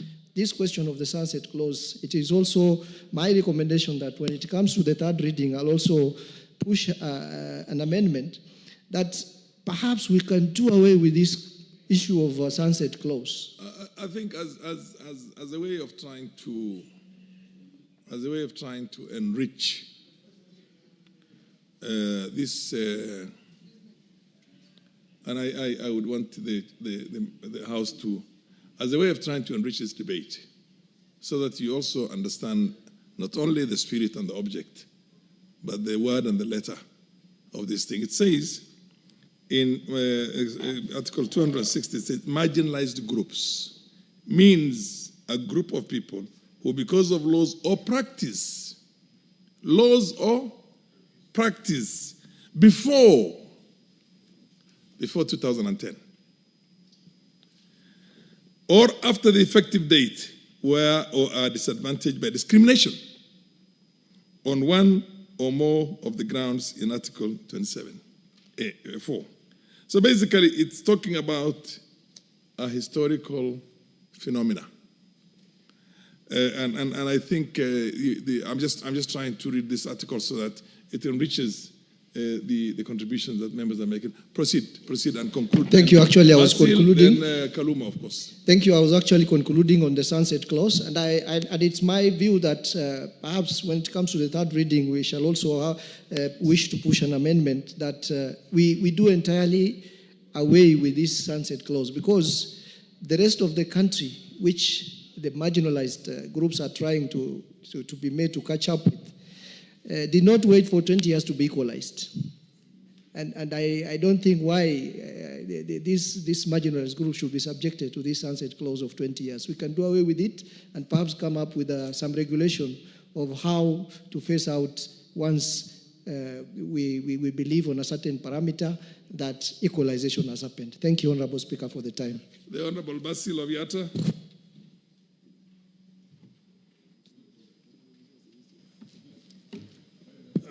Thank you, Mr. Speaker, for giving me the floor. To contribute to the Equalization Fund, the bill, Senate Bill number 14 of 2023.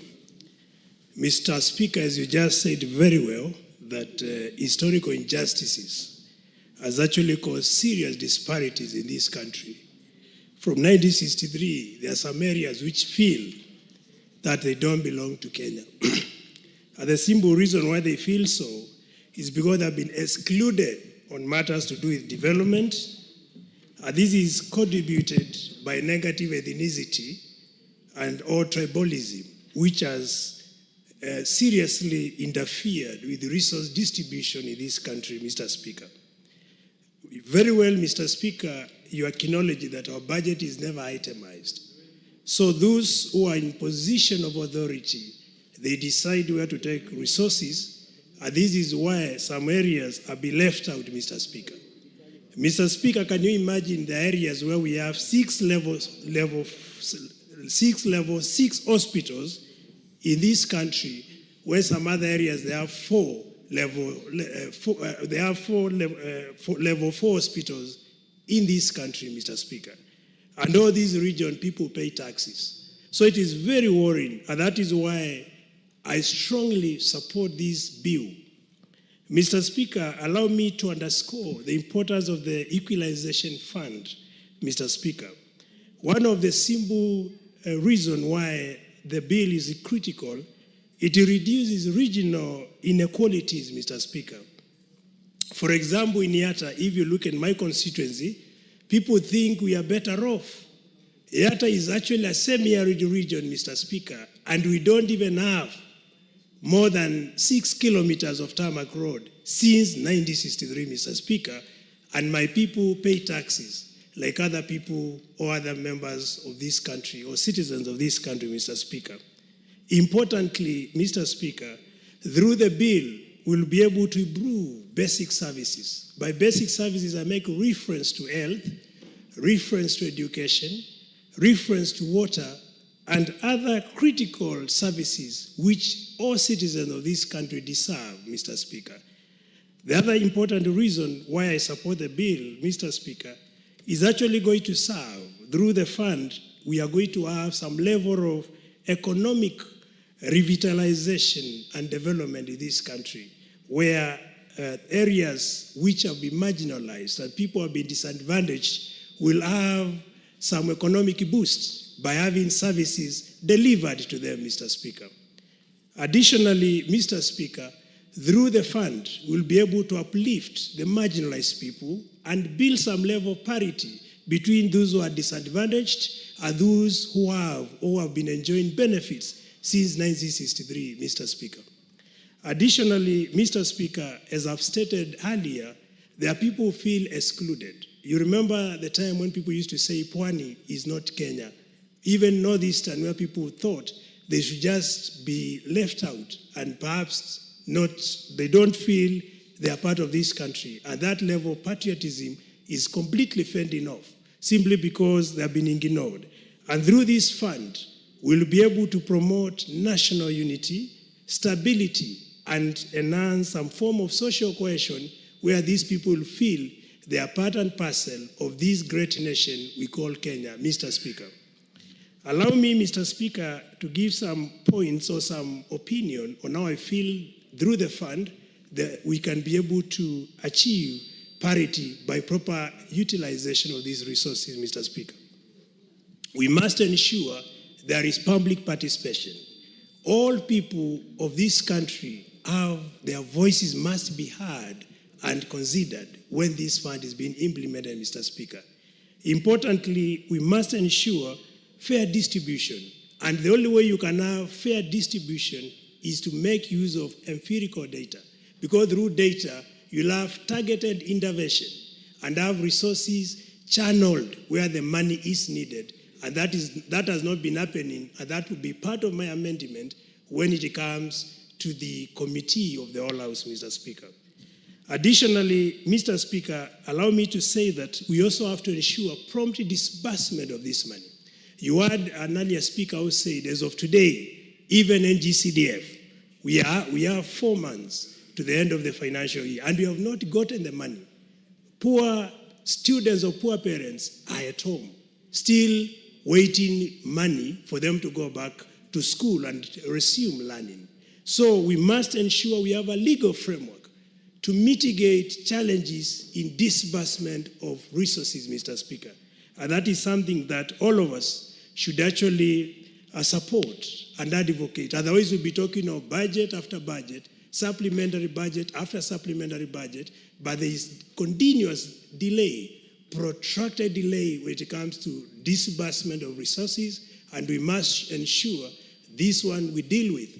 Otherwise, we are going to slow development. And when we slow development, then our country lags behind when it comes to growth. And that is not what all of us want to see.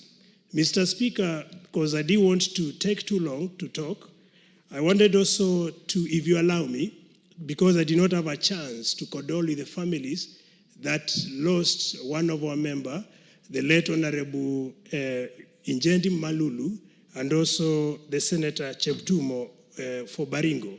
Mr. Speaker, allow me to convey my deepest condolences and also those of people of Yatta for the loss of these great men who are contributing to the nation, the building of this country. We do pray to the Lord to give the families the fortitude to bear with the loss. And also the family of Kemshak Chair, Johnson Zioka, who passed on last week through a tragic road accident. So allow me to convey those condolences, and I do submit, Mr. Speaker, thanks for giving me the floor. Yes, the Honorable Kaluma. Thank you, Mr. Speaker. Mr. Speaker, I'm pleased that I'm speaking after you spoke on this very important matter. And honorable members, without repeating the words of Honorable Farah Malim when he contributed to this bill, let me say that this is not a bill implementing Article 204 of the Constitution. And if we are to look at it and have it passed, then we must have very fundamental amendments. Honorable Speaker, I've traveled across this country, and I want to thank the people of Homa Bay Town constituency for electing me here to be able to do so. Honorable Speaker, it is in the 12th Parliament then when my eyes got opened to the disparities in this country. When as a member of the Security Committee, forced to travel multiple times to all regions of the North and Northeastern, I came face to face with the open marginalization of the people of Kenya from before independence, post-independence. Honorable Speaker, it is sad it is continuing. Honorable Speaker, my first trip out of this country took me to Turkana. And let me tell you, flying over the land of Turkana before we landed, I was asking, where are we? I found a country where you cannot see a single green thing. And you cannot see water in very many places other than along some river, which was also dry. Honorable Speaker, at that time I was traveling to Turkana for a public participation on the current Refugees Act. And we met the communities and they were asking, why are they not being given services like refugees? Members, I'm saying I was very sad when I looked at Kenyans asking to be treated or to be refugees in their own country because they would be served better. And so the Turkana people were asking why refugees have health facilities, but they don't have. They were asking whether refugees have water pipes, but they don't have. And so we may take it lightly, but even in terms of populations working in that committee, we've had populations registering as refugees, Kenyan Speaker, so that they can get services. We went to Dadaab, and I bear truth to what you have said here today. There are places in this country, honorable members, that this bottle of water you have taken and you've left halfway or at 75% gone, you are requested to drop it for another human being. And not just a human being, but a Kenyan, to quench their thirst or they to pass at those places. Honorable Speaker, and that is the situation in the northern frontier and very many places. I went to the constituency of Honorable Murugara, just at the border across Mwingi North.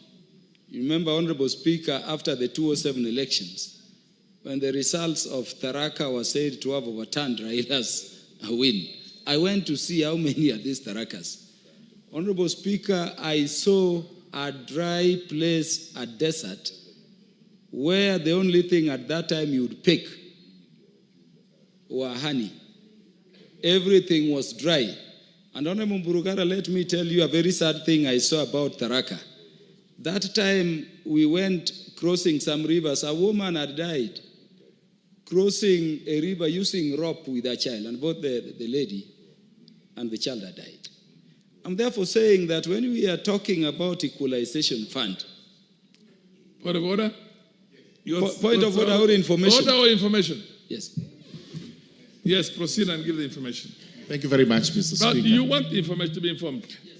Okay. Yes. Thank you very much, Mr. Speaker. Mr. Speaker, I've listened to Honorable Kaluma trying to describe Tharaka graphically, how it looks like. He may be right to the extent that the southern bit, which borders Mwingi, is actually dry, arid, semi-arid, and marginalized, but there is the better part towards Meru, which possibly he has not visited. That does not negate what he says, but I confirm that the situation from 2008 is good today. It is not as bad, and therefore that graphic description may not apply today. Honorable Speaker, a lot has changed in terms of road network, and I'm saying that, Honorable Murugara, to emphasize the need for this fund in some parts of the country. Of course, the Nithi side, the side facing Nyeri, very green, very populated, but the southern part of Tharaka, facing Mwingi, yes. The other side. Kitui. In fact, Honorable Murugara will tell you when he told me he was running, I was like, as a prominent lawyer, do you really want to run to be the MP there? And he told me his soul is in the service of his people. And I thank him for that. And it is my prayer that the people of Tharaka Nithi lift him even higher, because I know the spirit he has and the sacrifices he made to go serving the Tharaka people.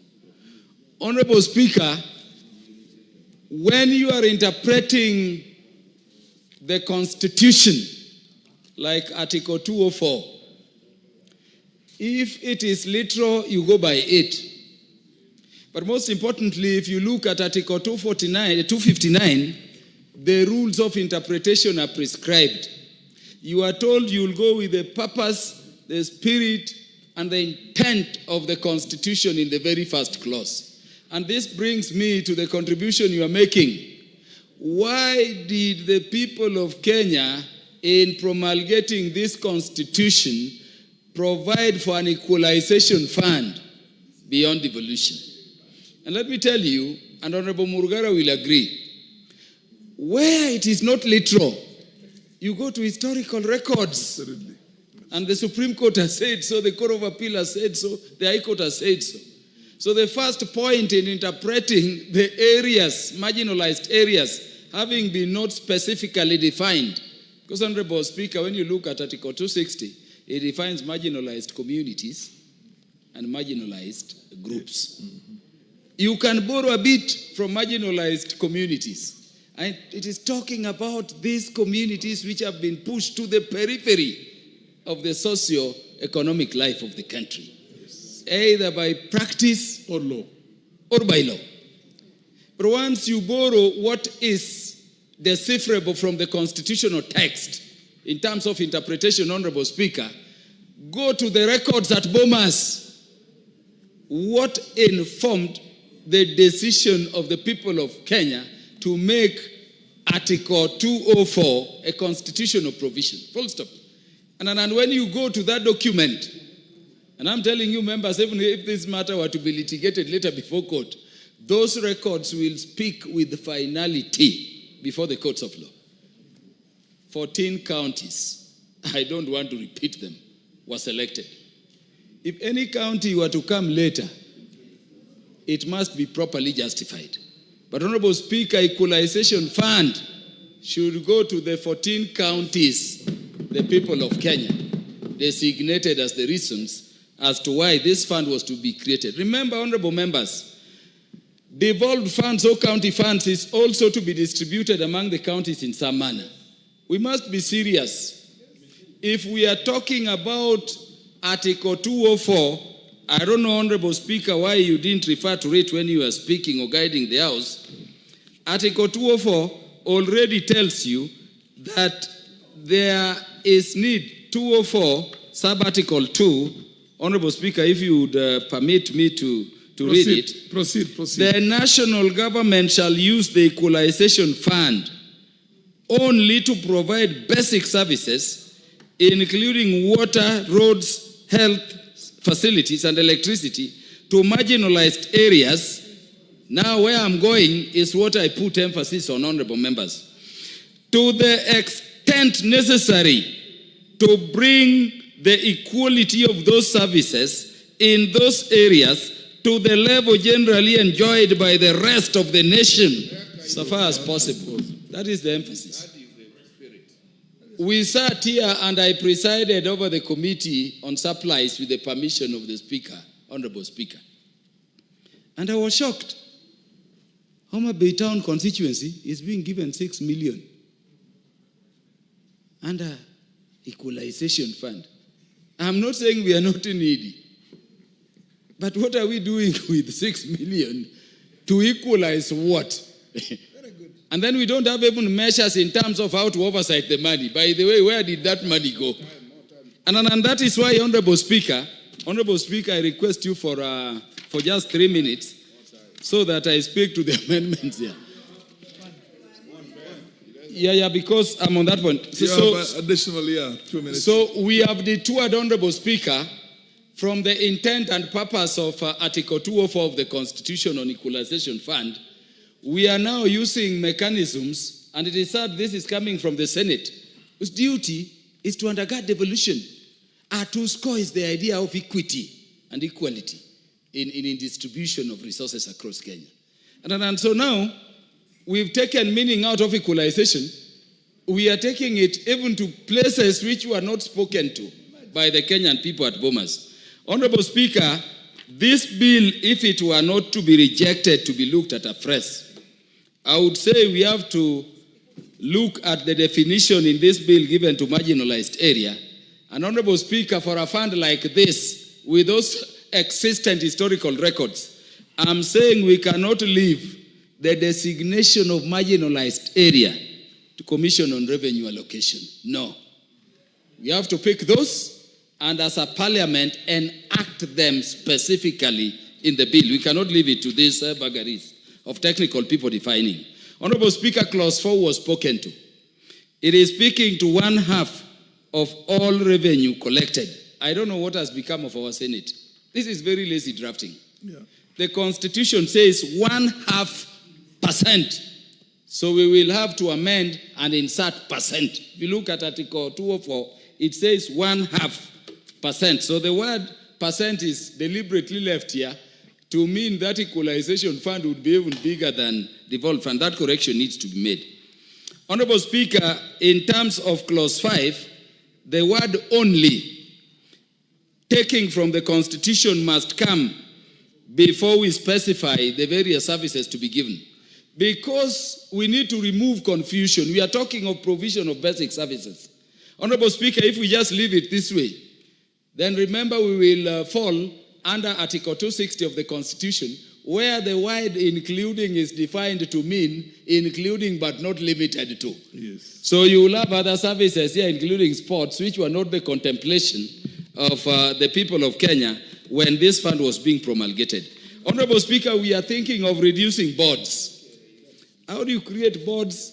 You are even putting CEOs, and they are even marginalizing people. Why don't we say straight, money will go to these particular counties? The criteria can then be, defined, and we state in the act the agency to distribute it, whether national government or county straight away. I say this, Honorable Speaker, as I end by saying that my intent is that this bill as drafted is lazy, it is poorly drawn, it has intent of Article 204 of the Constitution, and if not, to reject the whole of it so that we can give meaning to equalization as intended by the people of Kenya, we need to do substantive amendments. I thank you.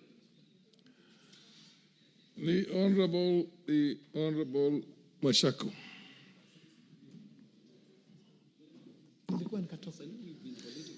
Asante Mheshimiwa Spika. Followed by the Honorable Rosa Buyu. Asante Mheshimiwa Spika. Mimi nimesikia kwa makini sana vile wenzangu wamechangia mswada huu ambao umetoka Seneti, mswada wa Equalization Fund, Equalization Fund Administration Bill, Senate number 14 of 2023, Mheshimiwa Spika. Mheshimiwa Spika, mwanzo ningetamani sana kueleza bunge hili la kitaifa kwamba walioandika katiba walikusudia sana kwamba wafanye Kenya iwe ya sawa katika maendeleo ya nchi nzima. Mheshimiwa Spika, Mheshimiwa Spika, wale walioketi na wakakubaliana kwamba na Wakenya wakapiga kura kwamba katiba ipitishwe mwaka wa 2010 waliangalia sana kipengele hichi cha Article 204 katika katiba yetu ya Kenya ambayo ilileta kuwa tuwe na Equalization Fund ama tuwe na mfuko wa kusawazisha ili Wakenya wale ambao walikuwa wamebaki nyuma kwa miaka mingi ama zile sehemu za nchi zilikuwa zimetengwa na serikali ile iliyokuwa ya central government ama serikali ya kutoka Nairobi, ikawa kwamba basi walete mswada huu ama walete kipengele hichi cha 204 katika katiba yetu ya Kenya ili kusawazisha zile sehemu zilizobaki nyuma.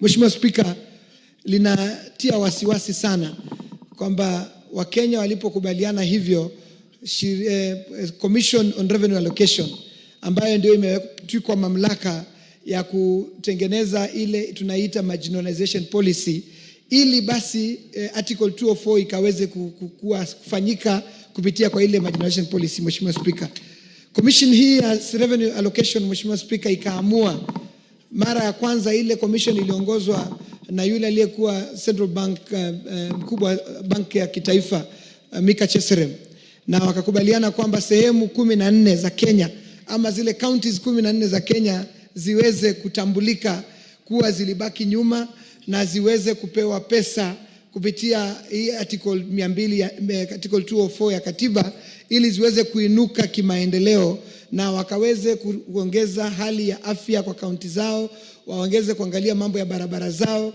waweze kuangalia mambo ya maji na waweze kuangalia mambo ya stima. Mheshimiwa Spika, Mheshimiwa Spika, ni jambo la kutia uoga sana kwa kwamba baada ya ile commission ya kwanza ikawa commission ilipokuja ya pili ikaamua kwamba sehemu zilizobaki nyuma, counties zilizobaki nyuma ziongezeke zikawa karibu counties 34. Mheshimiwa Spika, leo hii tunavyoongea juu ya mswada huu tunaona maajabu. Mheshimiwa Spika, county mfano tu nitakupa mfano wa county ya Taita Taveta.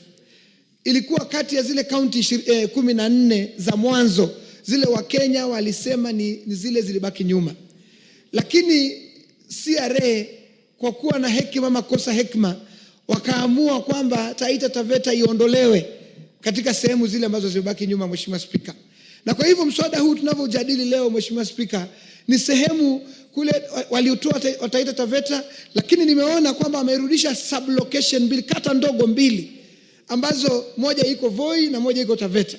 Ati hizo kata hizo ndogo ndizo zilizobaki nyuma na wakaacha kwamba sehemu zingine zote katika kaunti yetu ya Taita Taveta ziko sawa na zinaweza kulinganishwa na sehemu zingine nchini. Mheshimiwa Spika, hili ni jambo ambalo limeleta taharuki kubwa kule Taita Taveta, kwamba leo hii constituency kama ya Undanyi Mheshimiwa Spika haina lami kwa barabara zao. Tunajivunia tu kilomita 1 peke yake ya lami ambayo imetengezwa kutoka tupate uhuru 63 mpaka leo. Lakini CRA na ama katika mswada huu unasema kwamba Taita Taveta iko sawa, Taita Taveta ni sawa na zile kaunti zingine za nchi. Sasa tunashangaa Mheshimiwa Spika, ni vipi watu wakae mahali waseme kwamba kaunti fulani ambayo ilitambulika kuwa imebaki nyuma leo isemekane haiko. Mheshimiwa Spika, ndio kwa sababu mimi nasema katika mswada huu kama tutakuwa tunasaidia nchi hii ya Kenya, kama kweli tunaamini kwamba nchi lazima ikue kwa pamoja, Mheshimiwa Spika, lazima tukatae mswada wa marginalization ama policy inayoletwa hapa na Commission on Revenue Allocation. Tukikosa kuikataa Mheshimiwa Spika, itabidi nchi yetu ya Kenya ifike mahali basi sehemu zingine ziseme basi kweli sisi si wa Kenya. Manake itakuwaje? Zile sehemu zilizobaki nyuma Mheshimiwa Spika kama kule kwa Taita Taveta Mheshimiwa Spika, ukienda katika zile pesa tunazopewa za equitable share Mheshimiwa Spika, ni kidogo mno kwa sababu idadi ya watu ni kidogo. Na idadi ya watu ni kidogo kwa sababu miaka iliyopita, miaka iliyotangulia ugatuzi Mheshimiwa Spika, hakuna cha msingi cha mno kilichofanyika katika kaunti ile. Na ndio sababu zile kaunti 14 leo hii ukitembea, ukisikia wale ambao wameketi hapa wanalia kwa sababu tuliachwa nyuma miaka 50 ya uhuru, tumekuja ugatuzi ndio kidogo inatukomboa Mheshimiwa Spika. Na ndio maana yake anasema Mheshimiwa Spika, kwa kweli kama bunge la kitaifa lazima ifike mahali tuambiane ukweli. Sehemu zilizobaki nyuma tunazijua. Tusije hapa tukajifanya kwamba kuna sehemu Kiambu ati imebaki nyuma na inapewa pesa Equalization Fund. Hapa Mheshimiwa Homa Bay amesema vizuri, Homa Bay Town amesema ameshangaa kwamba kwake pia kumesemekana kuna sehemu imebaki nyuma Mheshimiwa Spika. Paka watu wanashangaa kushangaa Mheshimiwa Spika. So lazima tuambiane cha msingi na cha ukweli kwamba zile counties zinazojulikana zilibaki nyuma. Tunajua counties za Northern Eastern, tunajua counties zingine za Pwani, tunajua county ya Turkana, tunajua counties ambazo hata ukiuliza anyone in this country knows where marginalization has happened Mheshimiwa Speaker. Na ndio maana namaliza kwa kusema hivi, wenzangu wa bunge wa kitaifa, jamani, let's be honest, tuwe wa ukweli. Kama county yako kama sehemu moja katika county yako imewekwa hapa na haikuwa kwa zile 14 za mwanzo, jua kwamba ukipata unazidi kuleta marginalization nchini mwetu hapa Kenya. Na Mheshimiwa Speaker, nitakwambia hivi, swala hili ni nyeti. Swala hili ni nyeti sana. Kwa hivyo niwaombe tu wenzangu ambao tunasikiza mswada huu, kama ukisimama hapa na unge mkono kwa sababu kaunti yako imepata kitu, jua na haikuwa kwa zile 14 za kwanza, tambua unadhalilisha Wakenya wengine mahali. unafanya Mkenya mahali akose huduma za afya, apate kwako na tena apate maradufu, kwa sababu mlikuwa mnapata tangu zamani. Mheshimiwa Spika, pesa za Kenya za kitaifa mara nyingi hufuata pale marais wanatoka. Pesa za Kenya za kitaifa hufuata mahali mawaziri wanatoka. Pesa za kitaifa hufuata mahali wale wakubwa mabwenyenye wanaosimamia serikali wanatoka, Mheshimiwa Spika.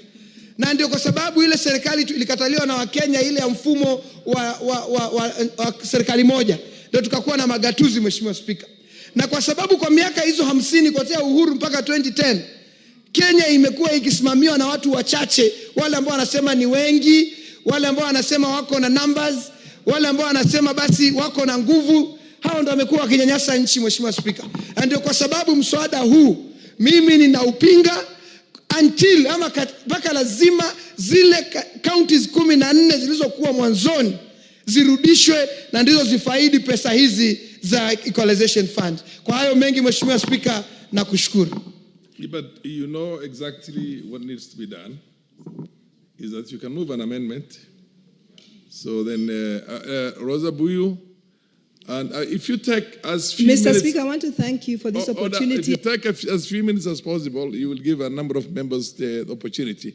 Rosa, and then Mulyungi, then I'll also recognize Mogaka and Omainya. Let's go in that direction. Of course, Ruku has come, but then you wait until you just come. Proceed, and Rosa, take as short time as possible so that your colleagues also can get. Proceed. Mr. Speaker, I want to thank you for this opportunity. And right from the onset, I'd like to say that I will be considerate of the other members who wish to contribute. Mr. Speaker, from the onset, I do support this bill. Mr. Speaker, I served in the Boundaries Review Commission, Interim Boundaries Review Commission, also known as the Legali Commission, as a commissioner. And I traversed the whole country. And Mr. Speaker, with that experience, you have no choice but to support this bill. Because there are many parts of this country that have been left behind in terms of road network, in terms of electricity, Mr. Speaker, in terms of infrastructure in general. Mr. Speaker, I want to take you back to 1965 when we had session paper number 10. And a decision was made at that particular time that the whole country cannot be developed in unison. And a decision was made that the parts of the country that had good potential should be developed, and the proceeds that will come from those parts of the country will then go on to be used to develop the other parts of the country. Mr. Speaker, that has never happened. Instead, the parts of the country that were not developed have still been left undeveloped. And Mr. Speaker, when you see the clamor of one man, one vote, 1 shilling coming from the areas that were actually favored at the time of independence and were given the opportunity and priority to be developed, as the other parts of the country waited to gain from those proceeds, Mr. Speaker, you cannot believe it. Mr. Speaker, there is no way we are going to fight for equality in this country when parts of this country have been left the way they are. Mr. Speaker, we know that our constitution has actually been celebrated as being very progressive because it's a constitution that aspires to bring up all citizens so that even if they are not at equal level, they are nearly as equal as possible. Mr. Speaker, for that reason, I want to support this bill, but I want to say that there is no way that Equalization Fund will be housed or domiciled within the counties. We must cap the priority areas in which this fund should be used. Otherwise, this fund runs a risk of just being lost within the rest of the funds going into the county, and therefore will not have done what it's intended to do. Mr. Speaker, I know there's not too much time and my colleagues want to speak. I want to say that I support this bill. I thank you, Mr. Speaker, for this opportunity. Yeah, the Honorable Mulyungi, next. You will all get an opportunity. Omenya, I know that, and I also know the gracious lady there, Mogaka. Yeah, in that order. Thank you, Mr. Mulyungi Speaker. Continue, and then Mogaka, and then Omenya. Then the lady from the Thank you, Mr. Speaker. In the interest of time, I will take only 2 minutes so that my colleagues can speak. Mr. Speaker, from the onset, I support this bill because it's a very important bill and it should have come yesterday. Mr. Speaker, from my point of view, this marginalization is not only economical, but it is also political and geographical. Because, Mr. Speaker, when you are contributing, you explained geographically the route from Nairobi to Garissa and all the way to your constituency. And you passed through my constituency, which is very hurried. Mr. Speaker, I have been hearing of this fund for some time, but I've not seen its impact in those marginalized areas. They still remain marginalized, and I hope this bill will come to correct that problem. Mr. Speaker, Mwingi Central, where I come from and I represent, is very marginalized and does not benefit from this fund. And I hope this bill will come to correct this problem so that Mwingi Central can benefit from better roads, water, electricity, health facilities, and also people can enjoy the cake of Kenya. With those few remarks, Mr. Speaker, I support. Thank you. For West Mugirango, Mr. Speaker. Thank you so much, Mr. Speaker. Yes, and then there's You have all the time tonight. We're going up to 9 o'clock by day for information. If you are to 9 o'clock, I'm happy. Yes, Mr. take your Speaker. time. Thank you so much, Mr. Speaker. And at the outset, I support this bill, and it is for the following reasons. I represent West Mugirango constituency, Mr. Speaker, which is among the most marginalized constituencies on earth. Why? Because West Mugirango members of parliament are endowed with taking the position which are people-centric. And many a times a people-centric position does not go well with the government of the day. And that is why when Honorable George Justice Morara stood up asking the Kenyatta government why the person who killed Tom Mboya was walking and enjoying himself in Zambia when we had been told that he had been slaughtered, that constituency got blacklisted. Order, Honorable Mugaka. We don't slaughter people. They are hanged. Yes, I'm guided. I'm guided, Mr. Speaker. Yes, a person sentenced to death and allegedly hanged in committee was enjoying himself in Zambia after killing Honorable Tom Mboya. And when my member of parliament at the time raised that question, the government of the day responded, and Honorable George Justice Morara died in a suspicious road accident in Kakamega. And followed by Tom Mongare from the same constituency who never completed his term, followed by Honorable Henry Obocha, who stood up to President Daniel Arap Moi, and because of that position, that constituency suffered heavily. So there is political marginalization, as they put it. Political choices have political consequences, and that is why majority of regions in Kenya that have taken certain political positions have always got marginalized. And I want to support this bill, but I will be moving amendments because, Mr. Speaker, we cannot make this fund be again an extension of the county governments, because Article 204 is very clear that the national government must use this fund to correct historical injustices, to correct marginalization.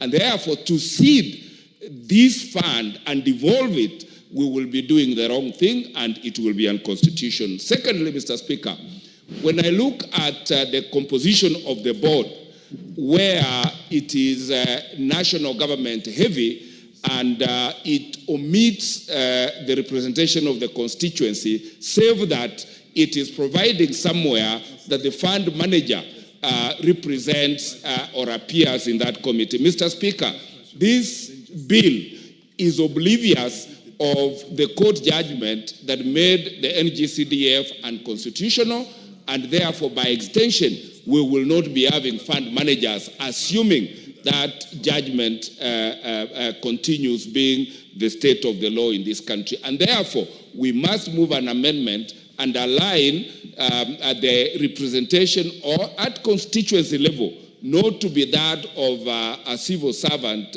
through the NGCDF board, but to be the representative of the elected member of parliament in that constituency.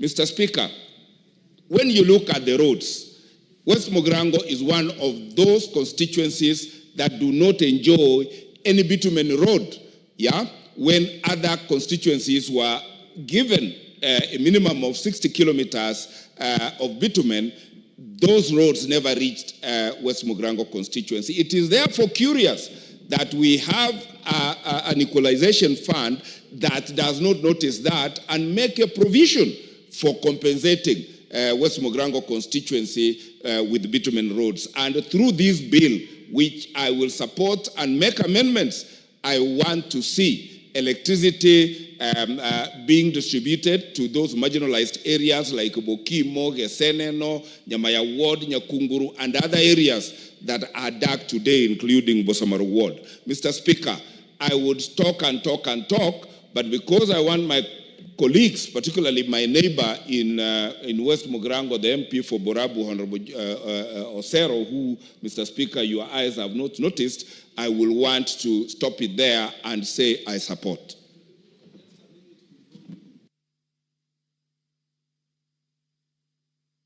Of equalization fund to provide roads in Kusiland. Yes, I am saying, Mr. Speaker, that political choices in this country have consequences. And the larger Nyanza region, for its political position historically, has suffered heavily. And Gusii region, including Western Mogrango constituency, is part of that. That is why, as I speak today, for the last 20 years, West Mogrango constituency has had no allocation of any bitumen road. And I'm saying it is curious that the Equalization Fund does not capture that level of marginalization and provide for support for that constituency. And I will be bringing amendments, Mr. Speaker, to ensure that constituencies that are clearly marginalized like West Mogrango and the greater Nyanza region get captured, because that is really where this equalization fund should be expended. Mr. Speaker, I support. Thank you, sir. I was just thinking that what has been happening to Kisii and the larger Nyanza region is due to political marginalization, and it is intended. And I was thinking that largely it is due to budget distortions, which we could deal with in the context of the role given to this House to budget. And let me say the budget committee, we all agree needed to be looking at that equity in terms of how we allocate the resources around. I doubt that, but it's for argument, it is for contribution only. Yeah, Mr. Speaker, thank you for that highlight. And indeed, at the appropriate time, and I hope Kimani Kuria is listening, we will be pushing that we have an itemized budget, because we have so far been taken for a ride where we pass balloon figures here and people go back and go and protect certain lines, so that when they go to the ministries have nothing to do, because that money is locked to certain regions, to certain roads, thereby marginalizing certain regions of this country. The time for reparation, Mr. Speaker, is now. Thank you.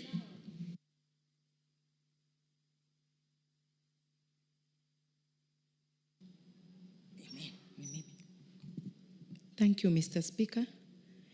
I support the bill firmly, Yes, the mic did not come, but it is your chance to speak, Honorable Manyo. Thank you, Mr. Speaker. I support in depth because I come from Busia County, where Article 260 has given me a lot of hopes because it defines marginalized communities that have been, it's like communities that have been unable to fully participate in socio-economical activities, meaning Busia is part of these marginalized areas, because if you think of floods, every time we have a lot of rain, Busia County in Budalangi, many homes are swept away and families, women and children live in tents. And if you are displaced in your own nation, what another family in Eastern faces because of drought, a family in Busia faces that same challenge of having the opposite of that. And if you look at Article 204, we need to use the funds appropriately and targeting that by a year that has been mentioned, maybe offset year, maybe from now 20 years to come, every marginalized area must have proper infrastructure. I compare many developed nations like Dubai, Qatar, that are in deserts. What exactly did they do with the funds? They improved infrastructure, created modern cities that are now tourist attraction places. They have piped clean water. The health institutions are working.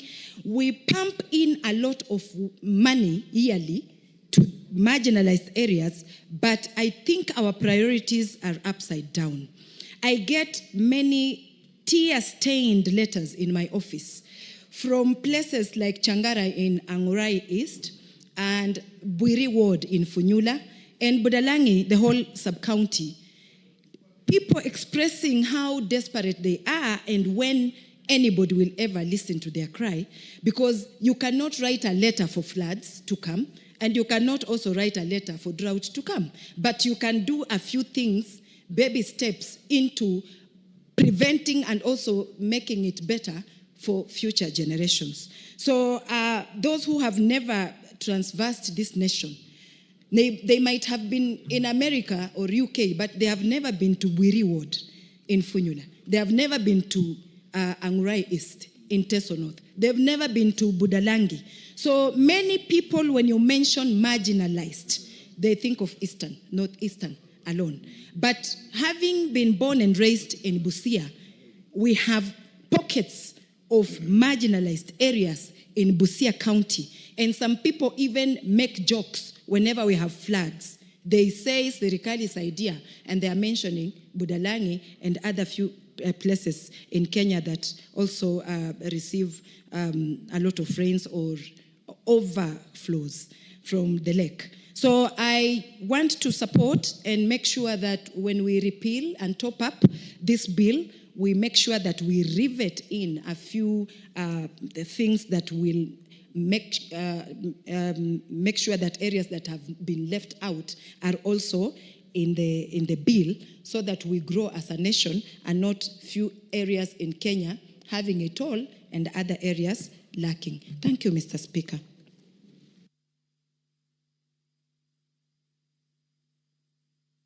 Agnes Pereira. Thank you, Mr. Speaker, for giving me this opportunity to contribute to the Equalization Fund bill. From onset, I think equalization means bringing those communities or groups that were intentionally, let me say so, left behind while others are ahead of them. And it is clear in the Constitution and define who these communities are. And if you want to see them, don't go far. Come to Narok, where I represent. As you were contributing, I was almost crying because Narok is very near to Nairobi. And people can think that people in Narok have electricity, can think that people in Narok have water, can think people in Narok have roads. We are at a pathetic condition. Just the other day, I want to thank His Excellency the President. When we went to him, we told him we have no electricity. He did send people to go and do a survey. And when they came back, he deliberately allocated 100 million to us because he didn't also think that that was the situation. The 100 million is like a drop in the ocean. We still have no electricity. And here we are saying that Kenya have developed. How can it develop while other people are left behind? So for me, I support this bill with amendments because we need to go back and know who the beneficiaries are, because the beneficiaries are clear in the Constitution. And again, we want to set a board that will manage these funds, because as we speak, this money is neither in this parliament, nor in the Senate, and nor at the council. So this money is just like money that will be there for a short period, then it disappears the way it used to be. When you look at these areas that are indicated to benefit from the equalization funds, you still see people, we don't know who went there again, decided on the sub-locations that will benefit, while the other sub-locations will not benefit. So that's why I say that I support this bill with amendments, so that we can critically look at the issues that are there, so that tomorrow again we will not come here saying that this bill is not good. We need a bill that will help the marginalized communities or the marginalized groups, as you call them. But what I know is that it is clear that in this Kenya, there are marginalized communities. And if we don't deal with that, you will find that in this house, the committees that are involved in sharing the money like the budgets, still we need to look at them, because they are also marginalizing us as we sit here. And that one I can support from how the money is being shared. So we need to be serious, and I want to call other members to support this bill with amendments so that we can all of us enjoy this cake. Thank you, Mr. Speaker, for giving me that opportunity.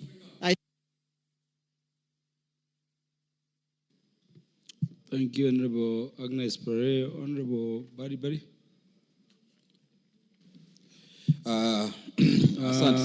Honorable Badi, yes. A minute. You will be followed by Honorable Joseph Tonui for clarity. Okay.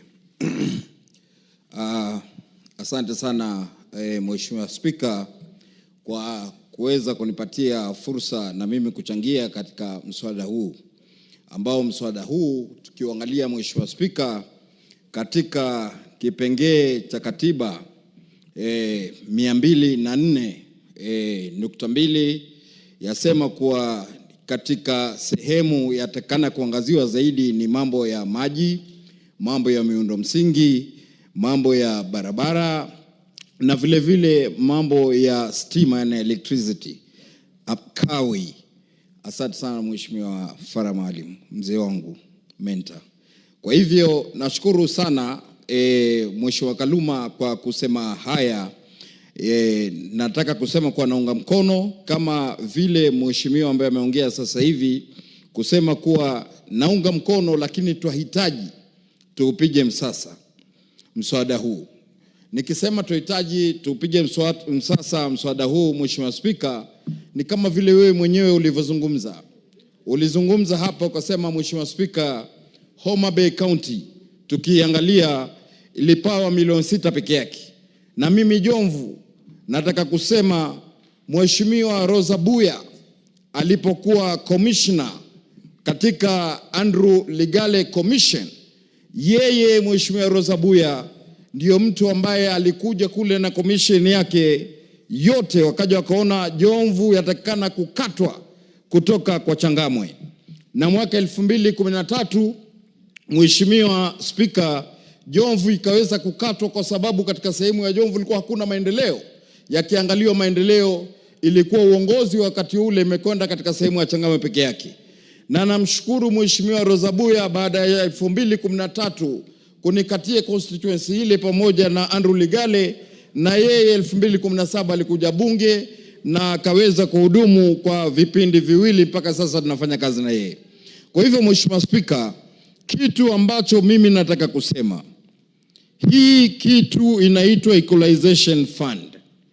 Yenyewe kama vile inavyozungumziwa kwa Kiswahili tuweza sema ni fund ambayo ama ni mswada ambao wataka kuleta usawa. Na katika kuleta usawa, Mheshimiwa Spika, kitu ambacho nataka kusema mimi, maana ya usawa ni kumaanisha eneo bunge lako Mheshimiwa Kaluma liwe liko sawa na eneo bunge la Jomvu, liwe liko sawa na eneo bunge la Mheshimiwa Farah Maalim, liwe liko sawa na eneo bunge nyingine. Na hapa tuwaona imesemekana ni kaunti 14 peke yake. Lakini Mheshimiwa Spika, nataka kuzungumza kitu leo tofauti kabisa. Katika kaunti 14 hapa hakuna kaunti yetu ya Mombasa. Na ukiangalia kaunti ya Mombasa, wengi sana wana fikra ya kuwa ni kaunti ambayo ni ya kidosi, ni kaunti ambayo watu wana pesa, ni kaunti ambayo kila kitu kiko sawa, ni kaunti ambayo iko mjini. Lakini Mheshimiwa Spika, nataka kusema leo ukiangalia katika eneo bunge langu la Jomvu, shida kubwa sana ambayo inakumba watu wangu wa Jomvu ni mambo ya ukosefu wa maji. Na maji hakuna, mpaka ukiangalia katika sehemu ya Miroroni na sehemu nyingine utahurumia Mheshimiwa Spika. Na tukitizama kipengee cha kikatiba cha 204.2 chasema moja ya pesa hizi ni masuala ya mambo ya maji. Vile vile Mheshimiwa Spika, nachukua fursa hii mimi kutoizungumza constituency peke yake. Nikiwa kiongozi wa kitaifa nitaizungumza kaunti mzima kwa jumla. Ukenda Kisauni shida ya maji ni hiyo hiyo. Ukenda Likoni shida ya maji ni hiyo hiyo. Ukenda sehemu nyingine zozote shida ya maji ni hizo hizo.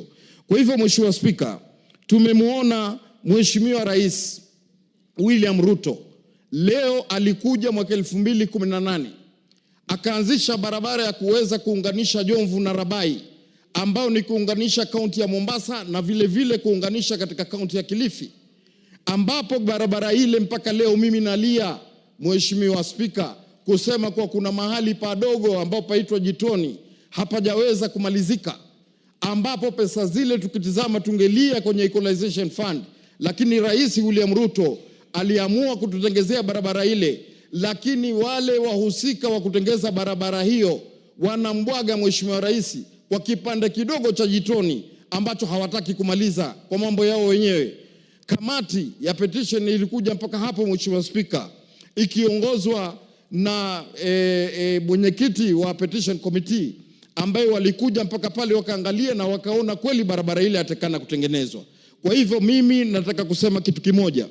Ukiangalia barabara hiyo yaunganisha Kilifi, ukiangalia Jomvu yangu ndio Dungo Kundu yaanzisha kwenda kuunganisha katika Kwale, ukiangalia constituency yangu yashikana na Kaloleni, ukiangalia constituency yangu yashikana na Mvita. Kwa hivyo Mheshimiwa Spika, nataka kukuambia juu ya haya mambo ya fedha hizi, tusiangalia Mombasa tu. Mfano kama Likoni kwa Mheshimiwa Meshi, waingia Likoni lakini mwisho wa Likoni waingia Kwale. Kwa hivyo ukiangalia ni sehemu ambazo zahitaji barabara na zahitaji mambo mengi sana. Ukiangalia katika mambo ya kawi, sehemu nyingi sana hazina kufikiwa katika mambo hayo ya kawi. Nenda Mbuyu wa Chapa hakuna kawi katika constituency yangu ama eneo bunge langu. Nenda Miroroni hakuna kawi, ambao kuna shule mimi nimejenga mpaka junior secondary iko pale. CBC twatengeneza pale, yatakikana kuanzisha program za kompyuta. Tutafanya na nini Mheshimiwa Spika bila mambo ya kawi? Kwa hivyo wenzetu walinena na wamesema zaidi juu ya haya. Kila kiongozi anaingia, pesa hizi azifuta katika sehemu yake. Kila kiongozi anaingia, pesa hizi anazifuta katika sehemu yake. Na unaona watu wengine pia, viongozi wanatoka kwenye sehemu zao, lakini pia nao wanakuwa victims of circumstances. Ama tunaona kuwa wao wanafanywa katika hali ya kudhulumiwa. Mfano kama Mheshimiwa Kiboreki amesema hapa kwa Baringo, Moi alitoka huko. Kwa hivyo serikali zilizofuata zilikuwa na fikra ya kuwa Baringo hahitaji lolote kwa vile Moi alikuwa bado yuko katika ile sehemu ya pale. Kwa hivyo mimi Mheshimiwa Spika, nataka kusema leo katika haya mambo ya kusema kuwa hizi kaunti 14, moja kaunti ya Mombasa pia iingizwe hapo ndani katika kupiga msasa. Kwa ajili kaunti ya Mombasa tukiangalia haina ukulima. Kaunti ya Mombasa tukiangalia hakuna madini. Kaunti ya Mombasa tukiangalia mpaka uprovide services, ufanye kazi na kazi hakuna. Vijana hawana kazi, vijana wazunguka, vijana makampuni ukenda kule kuambia tangu corona hakuna kazi. Kwa hivyo tukiangalia katika masala haya, watu wasitupake mafuta. Sisi pia tunaumia na sisi pia twastahili tupate mkate kama vile watu wengine wanavyopata mkate ndani ya kaunti ya Mombasa. Mheshimiwa Spika, nataka kuchukua fursa hii kwa niaba yangu, mjumbe wa Jomvu, kutoa rambirambi zangu mimi, familia yangu na wananchi wangu wa Jomvu kwa seneta wa Baringo Mheshimiwa William Cheptumo ambaye tuliweza pia kufanya naye kazi katika bunge hili, na vile vile kutoa rambirambi zetu kwa Mheshimiwa Malulu Injendi, Mheshimiwa wa Malava, eneo bunge la Malava. Nikisema hivyo nataka kusema kwa Mheshimiwa Injendi alikuwa ni mtu wa busara sana, na busara yake Mheshimiwa Spika ilikuwa ukiiona mpaka kwenye kifua chake. Akitembea unaona pale msalaba anaweka pale. Sio kama vile watu wengine wakitembea jipanua vifua, lakini yeye alikuwa amemweka Mungu mbele akitoa ushauri. Mungu ailaze roho yake mahali pema peponi, lakini twaomba pesa hizi Homa Bay County isipewe tena milioni 6 kama ulivyopa wakati ule. Uongezewe wewe pia Mheshimiwa Spika na kutetea pia hapa. Na vile vile Mombasa tuwe tutawekwa ndani tupate pesa hizi. Kwa haya mengi nashukuru kurekebishwa na kuongozwa na Mheshimiwa Farah Maalim mzee wangu, na asante kwa kunipa nafasi hii. Asante sana. Honorable members, the parliament is to sit today up to, I'm told, maybe even past 9 o'clock, past 9 p.m. Sorry, past 9 p.m. Is it 9 or 9:30? Yeah, up to 9 p.m.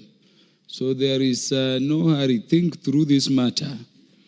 And maybe I remind members that this is not an ordinary fund. Let us not seek to address the iniquities in our budgeting distortion to be cured by an equalization fund. And let me request the members to read marginalized community, what it means, particularly at Article 260, the definition of marginalized community, D. And I'm saying this for the sake of Honorable Badi, who says this fund should also go to Mombasa. It says the marginalized community means pastoral persons and communities, whether they are nomadic or a settled community that because of its relative geographical isolation has experienced only marginal participation in the integrated social and economic life of Kenya as a whole. I imagine it is what Honorable Farah Maalim in his contribution was saying to mean there are parts of Kenya you go to and they tell you when you come from Nairobi, how is Kenya?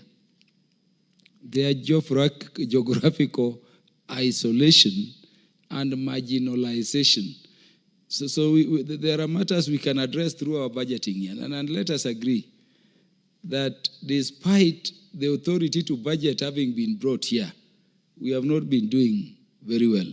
Because as members of parliament, it means on behalf of the people, I should be asking, what about Homa Bay? The MP for Borabu should be asking, what about Borabu? We've been having budgeting here where the budgeting has ensured that some people have attained 100% electrification.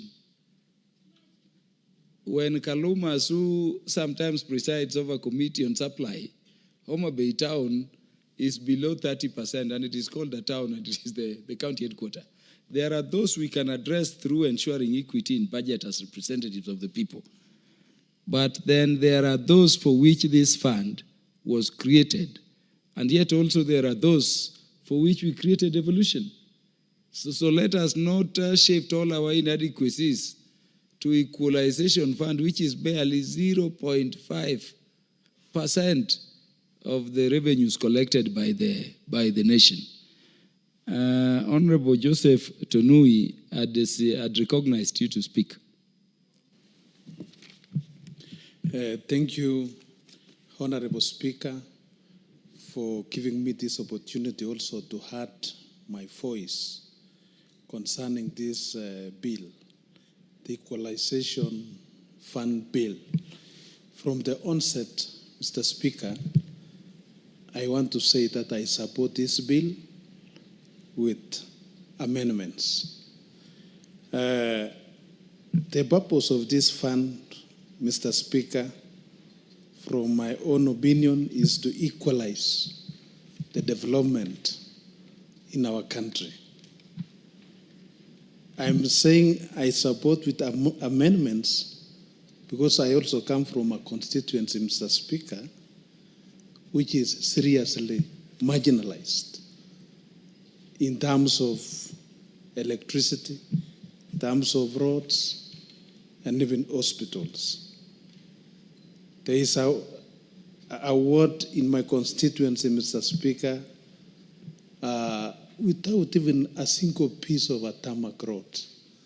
That is a ward known as Tinet. People are just hearing about tarmac roads, but some people in my constituency, they have not seen this. And I want to request that we come up with amendments so that also some regions in our constituencies all over the country be also considered with this fund. Because we have some buckets which are seriously marginalized. And I want to urge the committee who will be in charge of this fund to practice transparency and accountability. And, Mr. Speaker, that's the information from Honorable Farah Malim. Oh, I need information. Yeah, Honorable Farah Malim give Honorable Tunui the information. I just want to seriously emphasize what you belabored very hard to explain to the members of parliament. That we do understand that there are serious developmental disparities in the country. But the very principal object and spirit of the Equalization Fund was just addressing certain counties that have a historical, and I'll tell you, the former NFD and contiguous areas. You see what I mean? So I want us to address your issue very hard, but of course it's not possible to involve it under this. We have to do it in a budgetary, what you call equity structure. Thank you. That is why I'm talking of amendments, Honorable Speaker. And I want to propose that more funds be added to this Equalization Fund. Yes, so that, yes. Yes, I'm from Nakuru, but we have some areas in Nakuru which are seriously marginalized. I also come from the pastoralist community.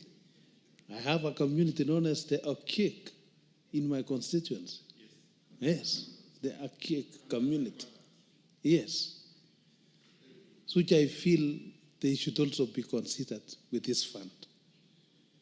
Otherwise, finally, Honorable Speaker, I had not gotten a chance to pass a word of condolence to my colleagues. One, Senator Cheptumo, was a prominent lawyer, and Malulu Nchendi, whom we served in the same committee, Education Committee, in the last parliament. So I want to say we have lost great people in our country, and I want to say that may their souls rest in peace. Thank you, Honorable Speaker. The MP for Borabu, Honorable Sir. Thank you, Mr. Speaker, for giving me this opportunity, albeit a bit late. Right from the onset, Mr. Speaker, I want to say I support the bill with amendments. Mr. Speaker, it is a shame that 60 years after independence, we are talking about equality, trying to equalize communities. This at a time, 2025, where we see some people, some regions even advertising their CDF programs on national TV and saying how much they have gotten, how much their constituencies are developed. This is on national TV. You really wonder, then why doesn't Mheshimiwa Mbadi or anybody else advertise? And as you rightly put it, Mr. Speaker, something needs to be done with our budgeting. We need to overhaul our budget committee and the way we budget so that it is itemized and it is focused to certain program and ring-fenced to avoid any interference.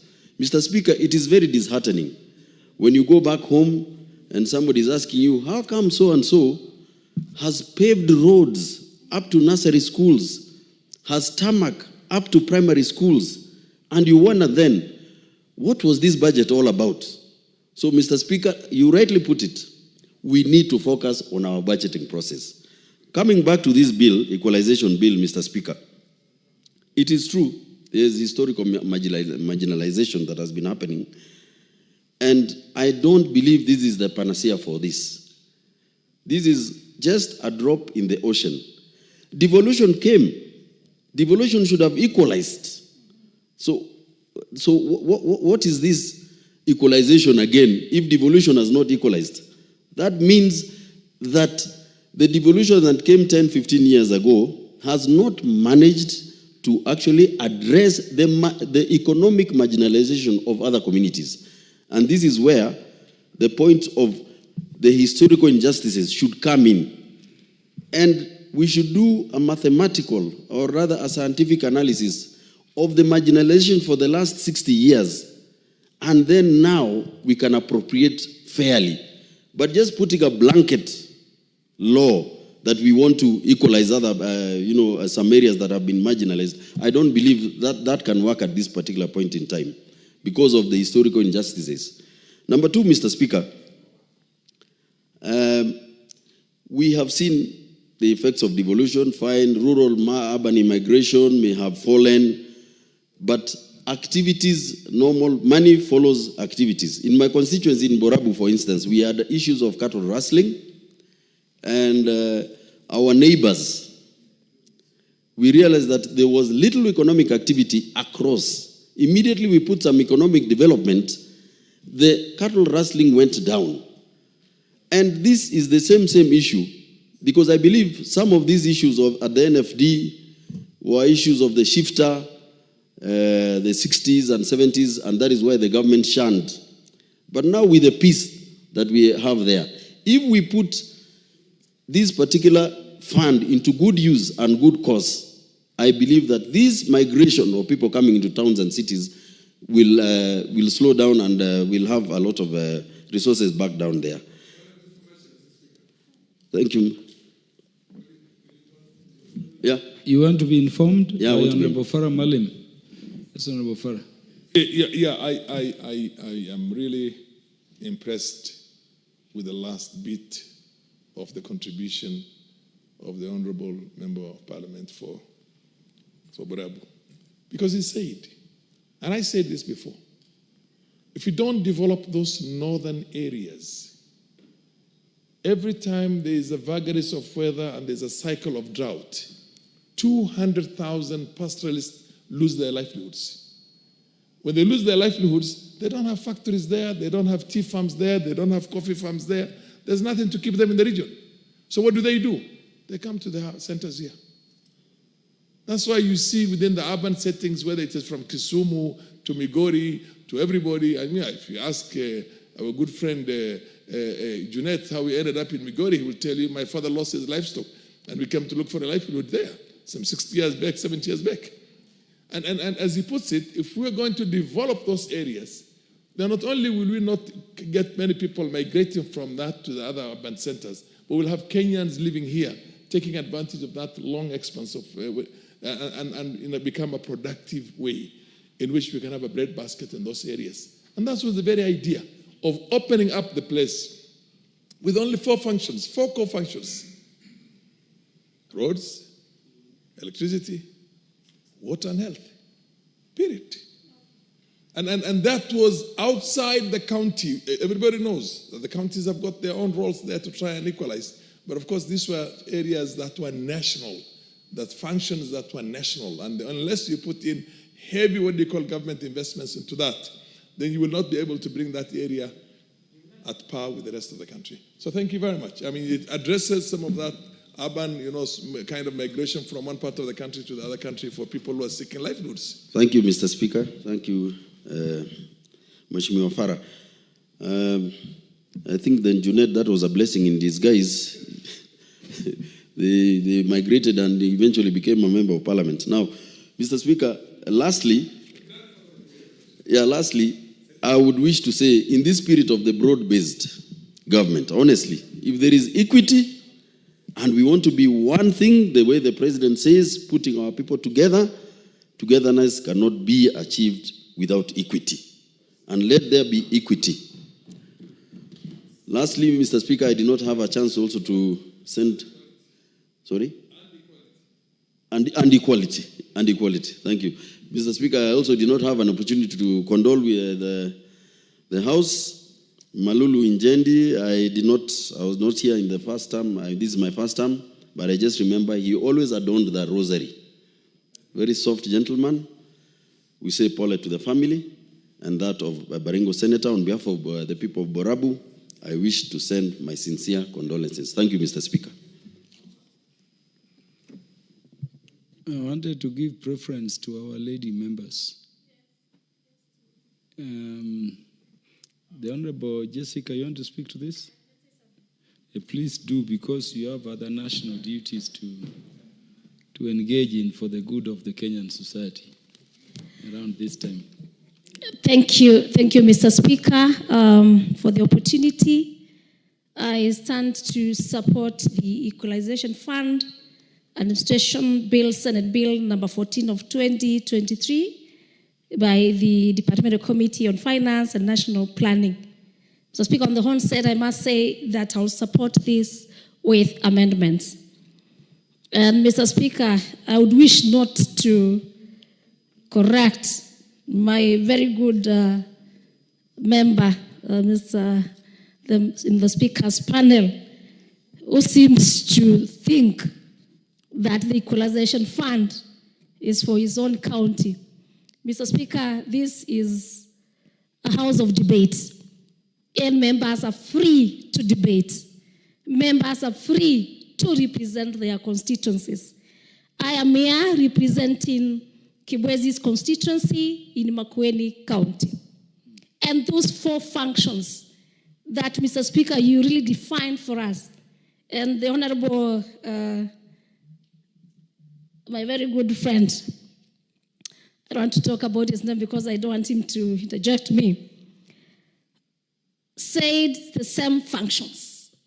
Issues of water, Kibwezi's constituency, Makueni County. And because you are talking about counties, let me speak about my county, Makueni County. We do not have water. And as you defined the marginalization fund, the equalization fund, Mr. Speaker, it is one place. Yes, we are on Mombasa Road, but we only hear lorries passing from Nairobi to Mombasa. And you said it, as you said it very clear, that some of them ask us, how is Nairobi? And we came to Nairobi, where the house is, Mr. Farah Maalim. We came to Nairobi to represent them in this house. And when we go there, we will tell them, yes, it is true. The 4 functions are not in our constituency, are not in our counties. Mr. Speaker, the issue of roads, the tarmac roads. If you go to Garissa, you will find tarmac roads. We only see the Nairobi-Mombasa road. Yet inside wards, even go to Zambani ward, Tange ward, all the way to Masongaleni ward, Mutitu Wandei ward, we have no tarmac roads. And those are the functions that have been defined in this equalization fund, Mr. Speaker. We are here to represent our people. And I'm sure the constituencies, every member speaks on behalf of their people. I am here to speak on behalf of the people of Makueni, the issues of water. Women go for almost 20 minutes, 2 hours, just to come with a 20-liter jerrycan of water. Seriously? Are we not supposed to be included in the equalization fund? Equalization fund is not about distance. I know going to Garissa, going to Isiolo, going to other places, you may have a lot of hours to travel. But somewhere even near here, Rongai, you may find those people, Kenyans, need these functions and need these services. And so, Mr. Speaker, as you have a background, the reason why we are having this equalization fund, Mr. Speaker, is to put together its inequalities, the historical ones, to ensure that, Mr. Speaker, at least there is equalization. We are equal. All Kenyans are equal. All Kenyans are equal. There's no Kenyan who deserves better services than the other. And so I really call upon the committees that are looking into this, please to go into those data, the empirical data, to find out how do we come up with these counties. We could be doing ourselves a lot of, putting ourselves in problems just because we have 14 counties. This is Kenya. Serious, and some people feel, and that's why you are seeing the Gen Zs are coming out. They know better than us. Even as we discuss here, they know where there's water. They know that there are no roads. Like talk about Kambu, Darajani, going all the way as we promote education to Lukenya University. Somewhere down there in Kibwezi's Makueni County, where there is facility at university. We have looked for roads, tarmacking. Kids go for almost 50 kilometers. And there's no road. Seriously? Are these not children of mothers? Are these not children of Kenya? So even I call upon, and the issue of budgeting. Mr. Speaker, I think it's a high time. And Farah Maalim has been in my place even campaigning. And he knows the area very well. In fact, I remember him asking, Jessica, is this where you come from? Well, there's no even grass. When the camels come from their place to come to our place, in fact, we just like they come and find there's totally even no grass. Are we not the same? So, Mr. Speaker, I really call upon this committee. I really call upon to look into it. And know the members who are here, we are represented places, and we know better. Kibwezi, Mr. Speaker, we need this equalization. It is Makueni County. And I want to call upon the committee to come and see for themselves, Mr. Speaker. And for us to be able to just to come on to debate on this house and say it is true that we have seen and we have been able to identify the areas, not sitting on a table, not sitting somewhere, not budgeting a thingy because I know what I want in this. This is what I will going to say the 14 counties are. So with those few remarks, Mr. Speaker, I call upon ourselves to be sober even as we debate this. If it is not possible for us, according to the definition of the Equalization Fund, and why we have it here, Mr. Speaker, we would rather even have a kamkunch, and all members put. We even form an ad hoc committee together with the committee that is doing the job, Mr. Speaker, to go and see these areas. While we are here, we are elected by the people in our constituencies, in our counties, Mr. Speaker, to speak on their behalf. Mr. Farah Mahalim, I know your constituencies amongst the ones that have been put here. And I just like the way you are trying to explain and give information to members. We all know that. We all know that. This is a house of debate. And this is where we make the laws. This is where our voice is heard. This is where we speak on behalf of our people. With those few remarks, Mr. Speaker, I support the Equalization Fund Administration Bill, Senate Bill number 14 of 2023 with amendments. We'll be coming together and putting amendments that this House should adopt. And when we go back home, we'll all be happy and we'll have made our people happy and we would have advised Kenya in general. I thank you. The MP for Mwea, you want to speak to this? Or we go straight to Honorable Geoffrey Ruku? Honorable Geoffrey Ruku will be followed by Honorable Gishimu Githinji. Thank you, Mr. Speaker. I have very mixed reactions as far as this bill is concerned.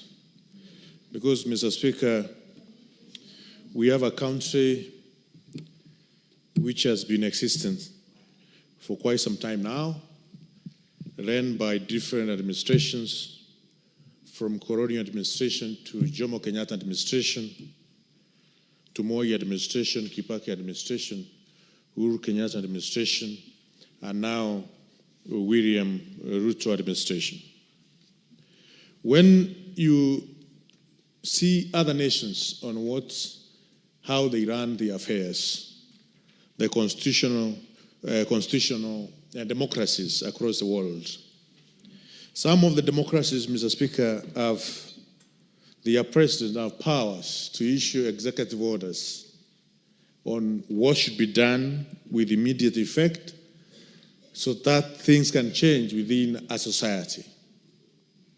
Most of the members in this House, they represent extremely marginalized areas.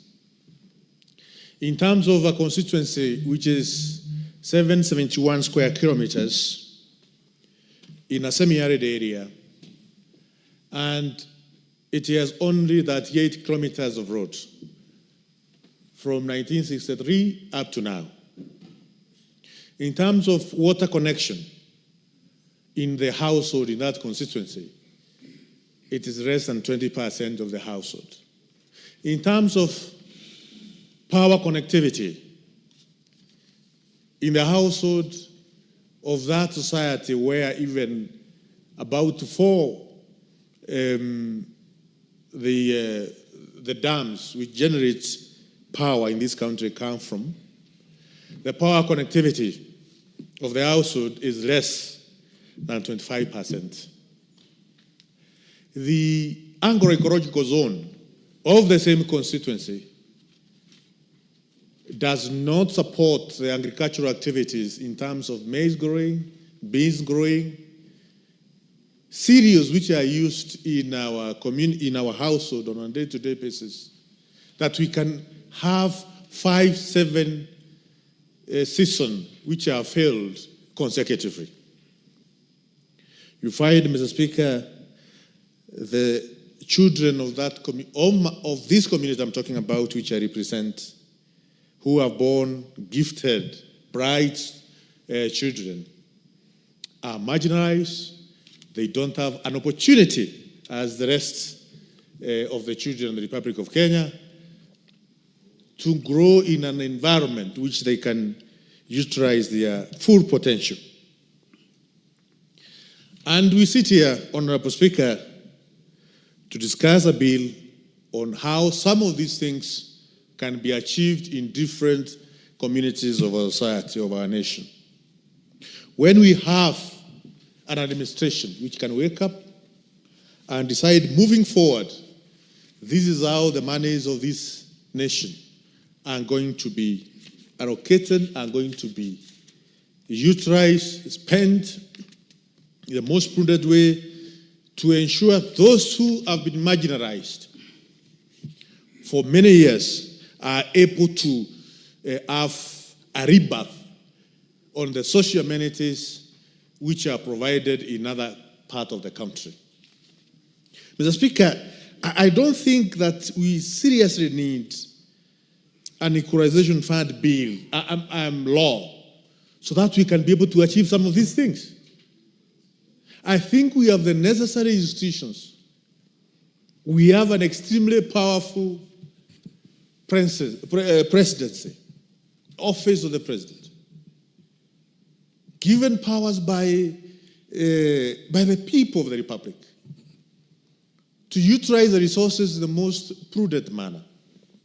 Remember, Mr. Speaker, the budget which is forwarded in this House by the executive, we can only change it to a certain percentage. And I understand it's not more than 5%. That demonstrates how powerful the executive is. So, Mr. Speaker, yes, Equalization Fund law is needed. But also we need to ask ourselves, what is this we have not done? What is this we have failed the people of the Republic? Why should we have a semi-arid constituency of 771 square kilometers with 8 kilometers of tarmac road in the year 2025? When we have some other areas which have tarmac road of about coverage of 70-80%. So, Mr. Speaker, yes, our Constitution talks about Equalization Fund. The framers of our Constitution, in their own wisdom, as well as the people of Kenya, through the promulgation of this Constitution, adorned themselves the provision of our laws that we have Equalization Fund.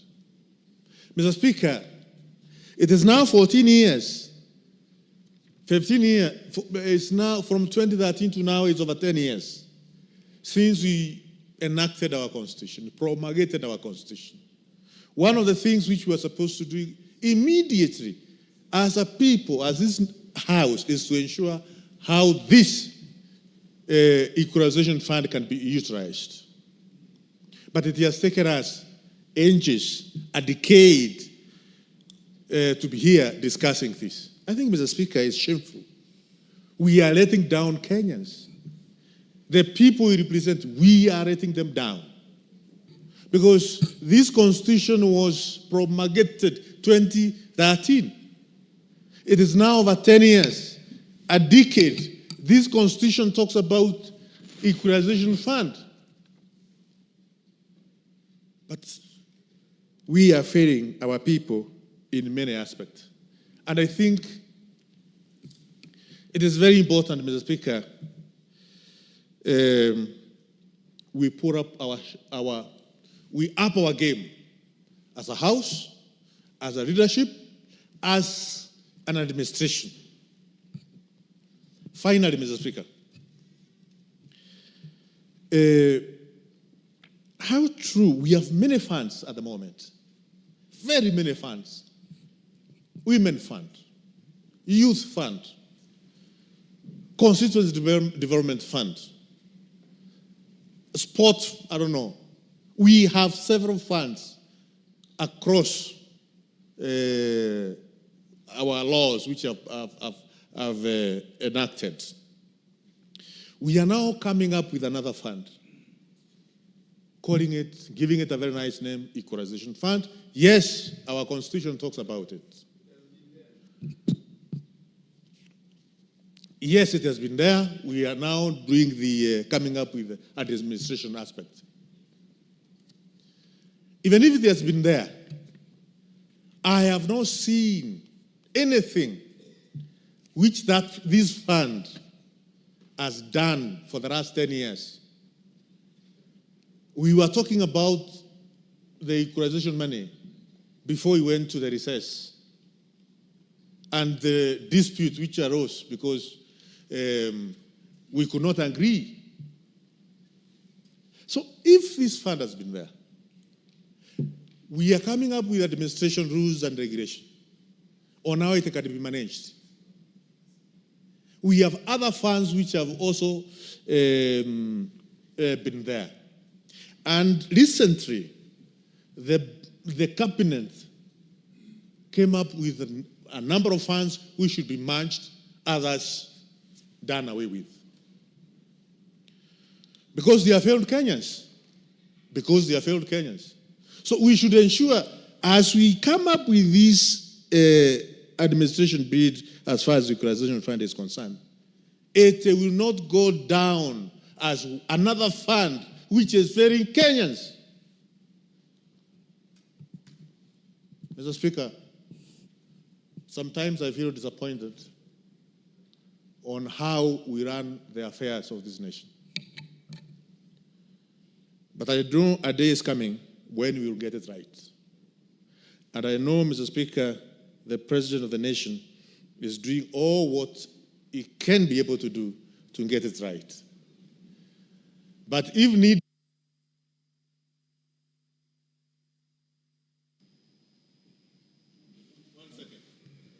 give Honorable Ruku 1 minute. Thank you, Mr. Speaker. If need be, let's start seeing executive orders which can go a long way in ensuring the communities which have been marginalized over the years, water is there, electricity connectivity is there, proper roads are there. We can't wait until we have this so that we achieve some of these things. This administration can be able to achieve that. Let's see it being implemented, Mr. Speaker. Thank you, Mr. Speaker. Honorable Gishimu Gidinji.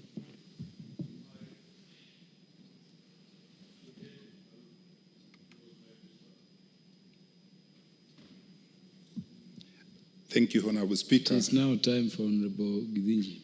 Thank you. Thank you for that opportunity, Honorable Speaker. And since Parliament has lost members who would probably be also participating in such a debate, and unfortunately God has found it fit to promote them, I hereby take also this opportunity to eulogize Honorable Malulu Ijendi, and my sincere condolences to the family.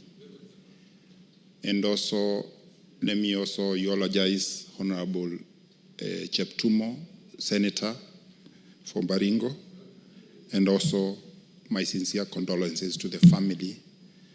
May God give them strength to withstand the loss of their loved ones, who we also loved as members of this Parliament.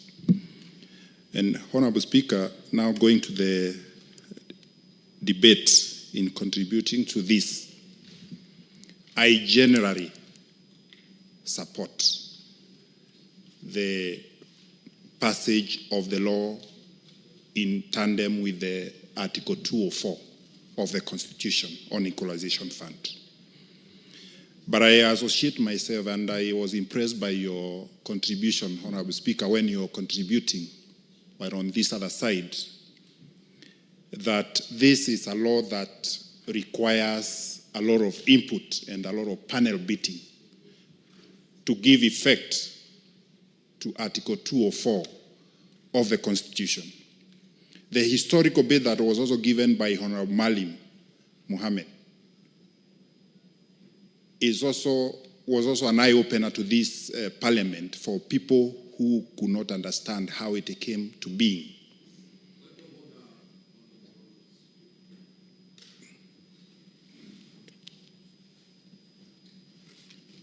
Under which... Honorable Gishimu have not recognized Honorable Badibadi.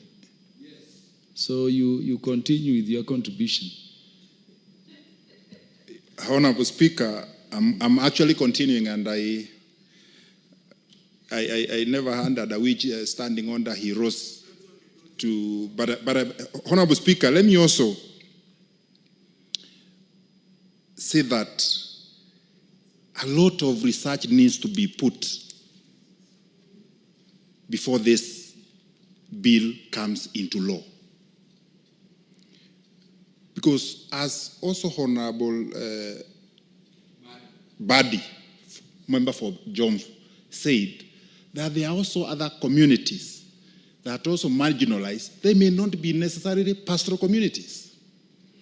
And if you look at the definition of a marginalized group and marginalized community, because there are two definitions here. I'm missing the benefit of a definition of a marginalized area in the Constitution. But there are two definitions of a marginalized community and a marginalized group. But in this case, Honorable Speaker, I'll go by the marginalized community. Because a marginalized group is the one that has also referred to Article 27(4), where it talks about a person who has been discriminated on other aspects. And when it comes to be a marginal group, it's like a plural of a person. So I will go by the provision of services under the Equalization Fund to marginalized community in this case. Then it would imply that then the marginalized community is the one that lives in a marginalized area. Because under Article 204 talks about a marginalized area. And an area, it's a community that lives there. So if you look at the definition. Honorable Farah, you should be listening to Honorable Gishimu Gidinji. This is a top lawyer, and the distinction he's making is very critical. Remember, funds are given to the people. So in as much as we are talking about marginalized area, you don't give fund to area, you give to the people. And so he's saying you need to listen to him, draw the distinction between marginalized group and marginalized community. And why the fund, in terms of the definition of marginalized area, should borrow from marginalized community.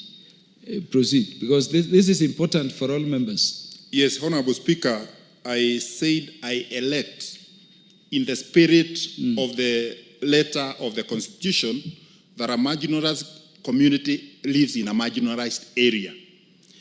So I would leave the definition of a marginalized group to the discriminations under Article 27(4) of the Constitution, which are the other now discriminations about sex, race, and those kind of things.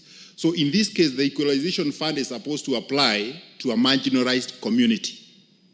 Now, when we narrow down now to the marginalized community, and where now, that is where now I'm also supporting Honorable Twalib, is if you go under A, we should not also limit ourselves to the pastoralists, because there are four definitions or the meanings of a community. If you go to a community that, because of its relatively small population or any other reason, my emphasis is any other reason, has been unable to fully participate in the integrated social and economic life of Kenya as a whole. So if there is any other reason that makes a certain community not to enjoy, not to have that economic integration, it falls within a marginalized community. And that is why it falls within a marginalized community and a marginalized area. That is why I'm saying, Honorable Speaker, a lot of research needs to be done by whoever, either the Commission of Revenue Allocation across the country. Because if there is a certain community in this country that lacks electricity, lacks water, lacks roads, and we need to define roads also, are we talking about any road or tarmac roads? and also lacks healthy facility, that community or that area is marginalized. In my construction of the definition under the marginalized area, marginalized community A. And then this marginalized community should not be limited to counties. We might have a county with a small section of it. Honorable Gishibu Gidinji, we are listening to you more on this interpretation because you are a top lawyer. Thank you, Honorable Speaker. One of the best in this country. Thank you for that. But I wanted to request you read the whole of it and you use the ejusdem generis means of interpretation, looking at the kind of communities as a whole comes under the genres mentioned here, and then tell us which kind of communities could be included here. So I'm giving you time, and by the way, I'll even add you time. Can you read the whole of it, and then using the ejusdem generis, guide the House in terms of what communities would be targeted by Equalization Fund? We may approach the definitions in different You've read A, so yes. Kindly help the House with the reading of B, C, and D. What I'm saying is that if you read all of them, there is a thread running through the communities being spoken to, which would be useful to the House to hear as we then engage on this. And I've stopped the watch for you to help the House with that interpretation as a top lawyer. I know Honorable Kirima will be speaking after you. Thank you, Honorable Speaker.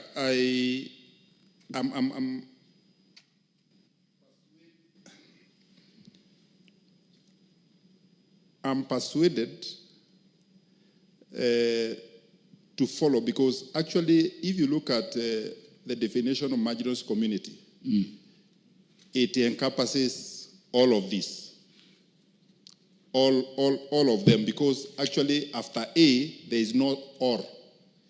So it means that it has covered all these. But, Honorable Speaker, if we also have an area which is in a certain county, and it does not cover the entire county, so we need to define that particular community.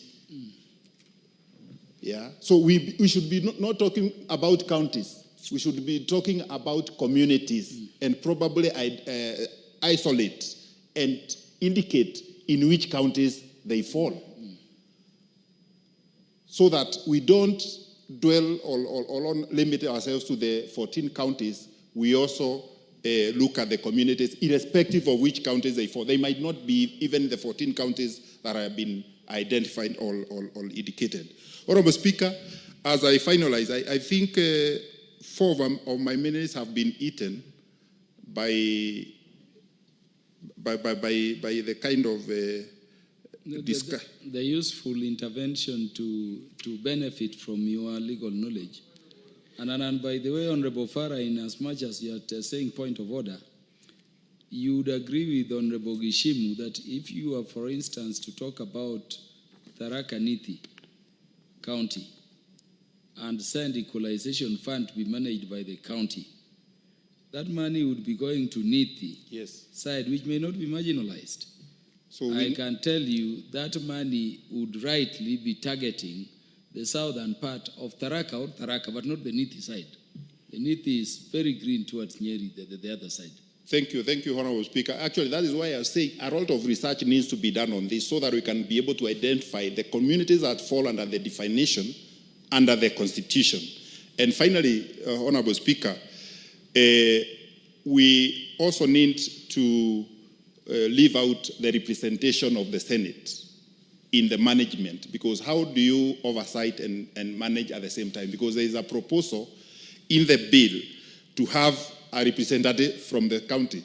And also, we also need to be gender sensitive when we are appointing a body to manage such resources.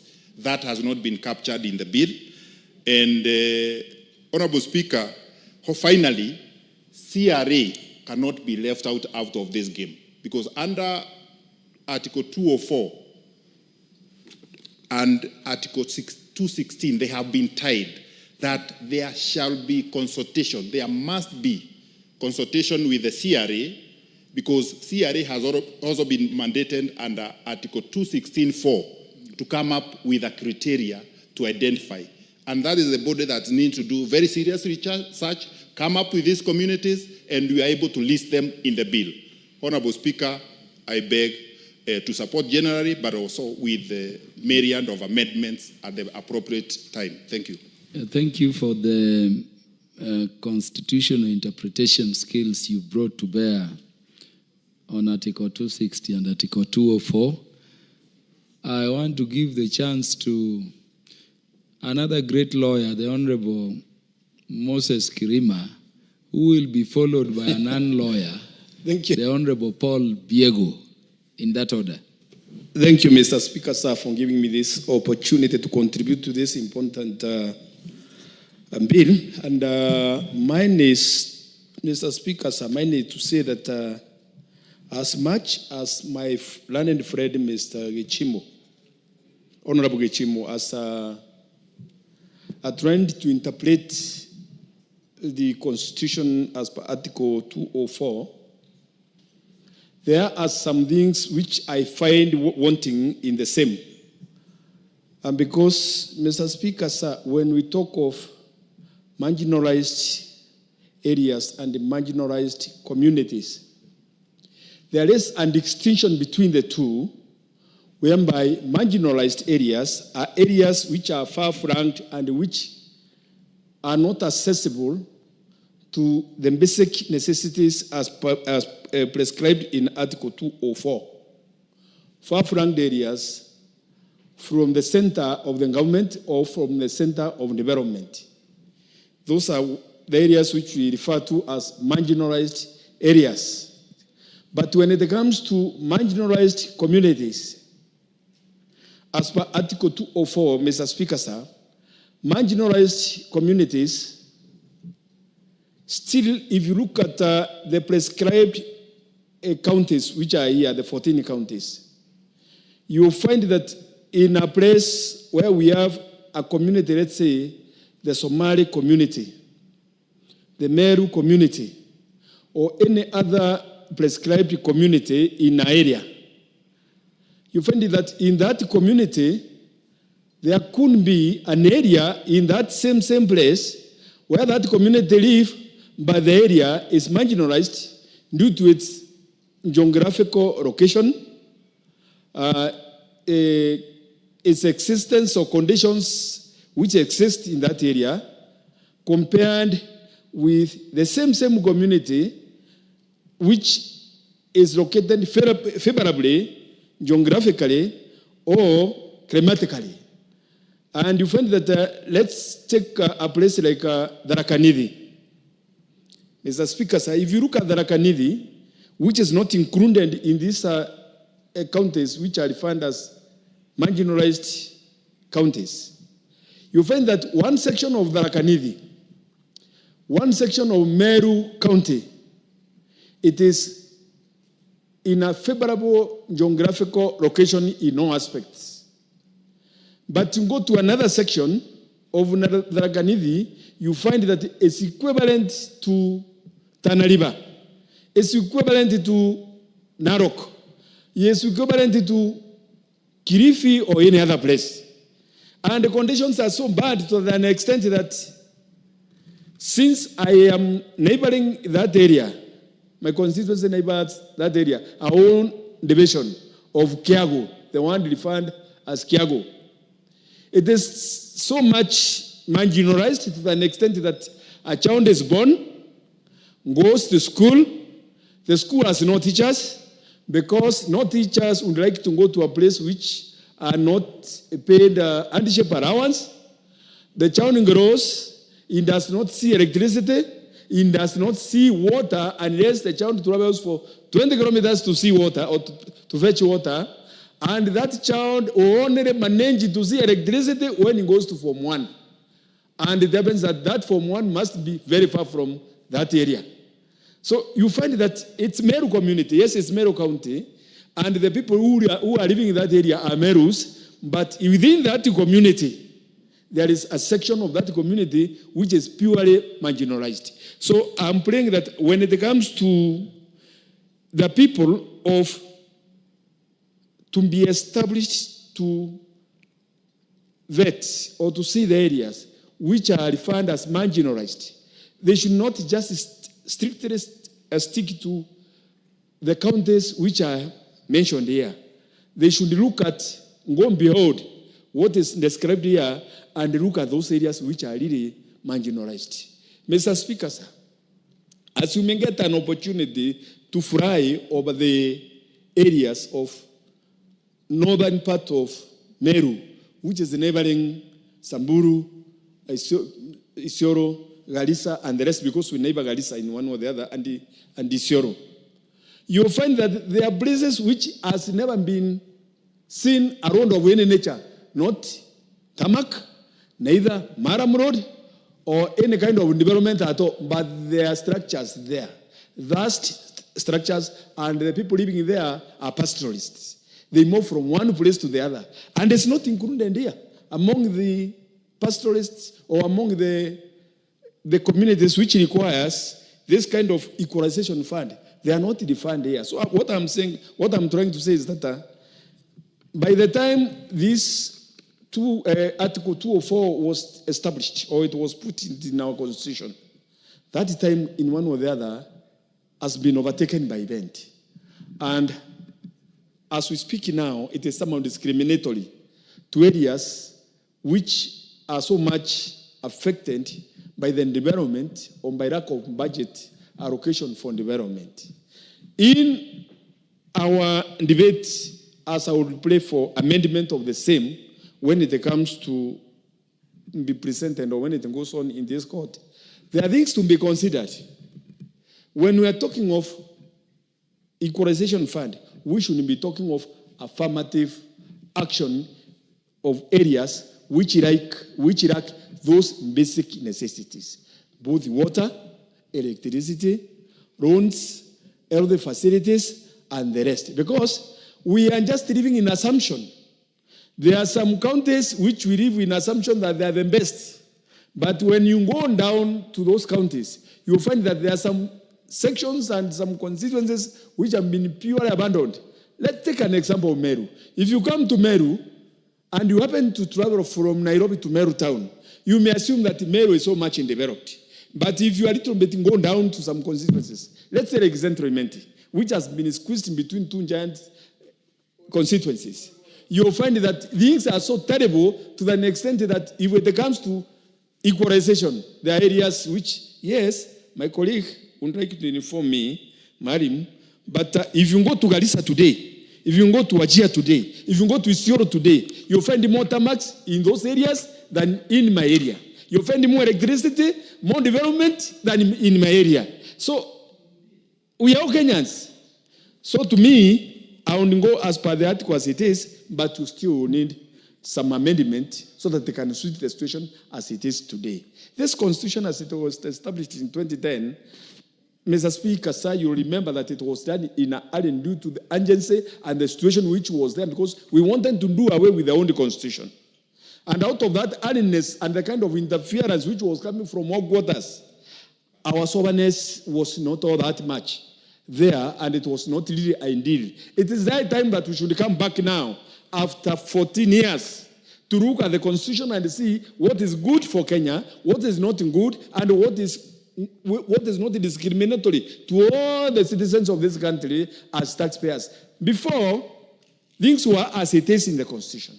But what about after 14 years? The areas which you are saying that they were far-flanked and they were marginalized, they happen now to be on front leading those areas which you are saying that they were so much advanced. What has happened? What has happened is that funds have been denied to the areas which were sent to be developed and just channeled to some areas which at present, those areas which you are saying that were developed are now becoming marginalized areas.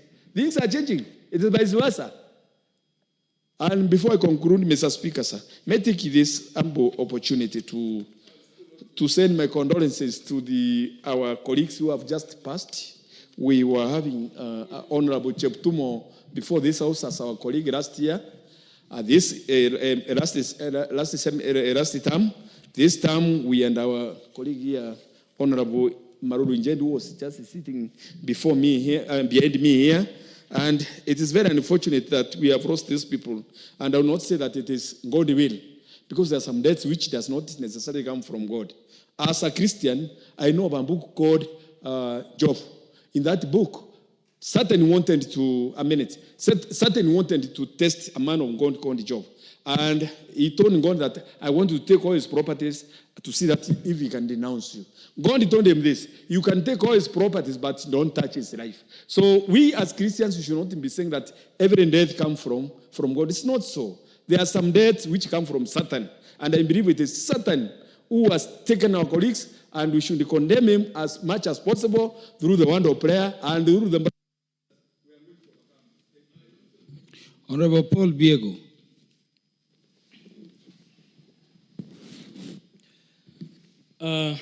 Thank you, Mr. Speaker, for giving me this opportunity to add my voice.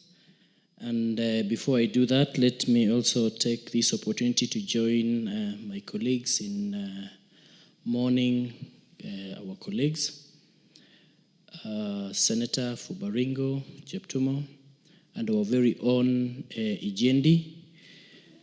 May his soul rest in peace. He was a very close member to me, and I know as much as you do that today, being Wednesday, we really missed him in our church. You know, we have prayers at 7:30 Mass every morning on Wednesdays, and we really missed him. So may his soul or the souls of the departed rest in peace. This opportunity you've given me, Mr. Speaker, after lawyers talking and trying to intimidate us, because they are talking like they are in court, but it won't stop us from presenting or from me supporting this bill. I'm one of the members of the Finance Committee, and on the onset here now, I rise to support it in totality. And this bill seeks to provide for the administrative structures for the management of the Equalization Fund, as established in Article 204 of the Constitution. And it establishes the Equalization Fund Advisory Board. Additionally, the bill seeks to outline the structures and responsibilities of bodies or officials tasked with administering the fund. So I believe that this amendment, which has been done, would actually help and make Equalization Fund more visible. I've had many of my colleagues saying that they have not seen or they've not appreciated the Equalization Fund. But of course, if it is not in your county, then you may know very little about it, because it is on 14 counties. And for now, what we need to be actually discussing about is what amendments should we actually do so that the monies that are given under Equalization Fund are well utilized. And of course, Mr. Speaker, the bill will help provide basic services, including water, roads, health, facilities, and electricity to the marginalized areas to the extent necessary to bring the quality of these services or the services to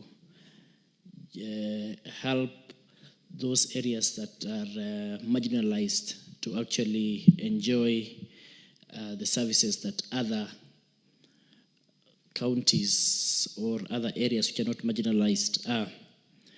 The bill also seeks to provide for sources of the funds, and as you were presenting your presentation, you actually mentioned the typo error, which needs to be corrected, and these amendments are correcting it by including the word 0.5% of all the revenue collected by the national government.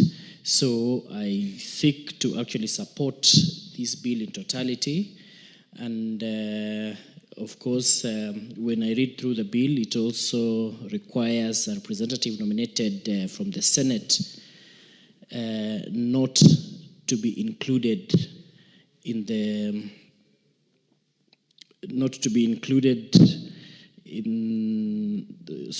by replacing 3 other members from organizations working with the organization would make it better than actually having a representative from the Senate.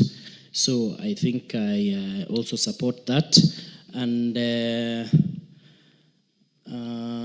in those 3 people who the committee have proposed, the composition of those people, to me, I see is good, because at least there's a representative from the people living with disabilities, and like what was in the earlier bill, that there was no representation from that group. MP for Mwea, what is out of order? Thank you, Mr. Speaker. I rise on standing order number 35. This is a very important bill, and most members would like to contribute, including myself. And I'm concerned with the issue of quorum. Could you please guide us on quorum, Mr. Speaker? Thank you.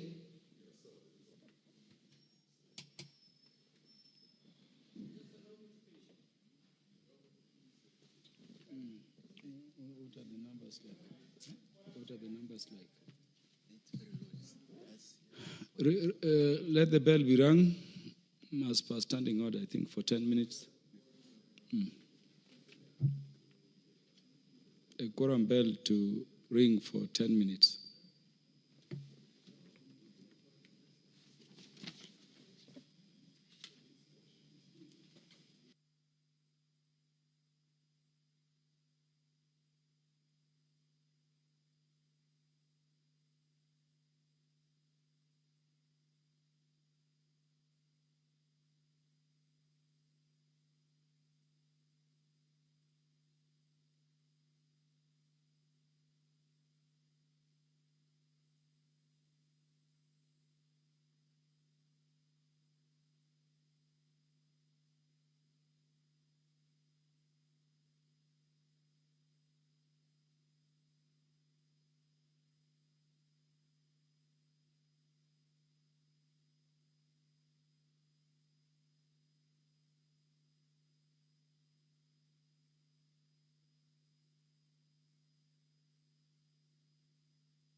Well, good afternoon. You are right on time for the National Assembly live proceedings, this being an afternoon sitting of the House on Wednesday, the date being the 19th of February 2025. We are so glad you're watching this live broadcast brought to you by the Kenya Broadcasting Corporation in conjunction with the Parliamentary Broadcasting Unit. Our dear viewers, you can equally follow up on this live broadcast courtesy of our YouTube channels, that is Parliament of Kenya and KBC Channel 1, and you can also watch this live broadcast on KBC Channel 1 TV and on Signet, courtesy of Bunge TV. In the highlights in the order of business this afternoon is the resumption of debate that was interrupted on the 18th, that was yesterday afternoon. And this bill pertains matters to do with the Equalization Fund Administration Bill, this being a bill originating from the Senate, Bill number 14 of the year 2023. Lined up for debate this afternoon is yet another bill. We having bills dominating the order paper this afternoon. And the other bill is the Political Parties Amendment Bill, National Assembly Bills number 35 of the year 2022. This bill is by the Vice Chairperson, Committee on Matters Procedure and House Rules Committee. The Insurance of Professionals Bill, National Assembly Bills number 13 of the year 2024 by the Chairperson, Departmental Committee on Matters Finance and National Planning, is yet another bill lined up for debate this afternoon, and we equally anticipate debate on the Cultural Bill, National Assembly Bills number 12 of the year 2024. The Culture Bill is a bill by the lead of the majority party, and this bill is currently at the second stage of the bill, where we usually have members debating the bill for the allocated time, which is usually 3 hours. The Public Finance Management Amendment Bill number 2, National Assembly Bills number 26 of the year 2024 is lined up for debate this afternoon, where members of the National Assembly are set to ventilate on the provisions or the proposals in the Public Finance Management Amendment Bill number 2, this being a debate that members will be taking this afternoon to debate the various amendments proposed in the bill.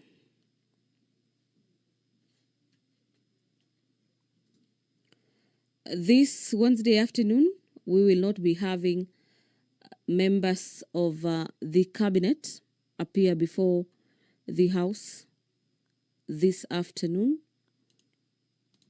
And we expect that probably from next Wednesday,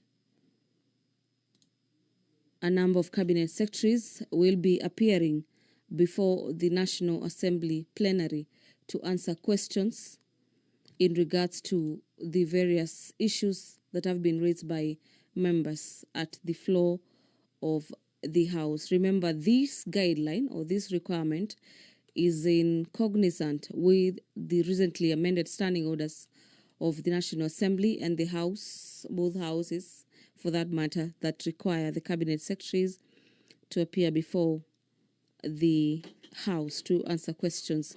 The Political Parties Amendment Bill is a bill that is seeking to amend the Political Parties Act to require the Register of Political Parties to convey to the clerk of each Houses of Parliament any coalition agreement deposited into his or her office. The agreements shall be useful for the Houses of Parliament in relation to matters determination of questions on the entitlement of parties and the coalitions that are tied to the number of members in each house. The amendments further requires that the Register of Political Parties conveys any agreement existing as the commencement or at the commencement of its provisions to the clerk of each Houses of Parliament. The Political Parties Amendment Bill further seeks to implement the resolutions made on the 12th Parliament in its approval of the 5th report of the Procedure and House Rules Committee on matters amendments to the House Standing Orders.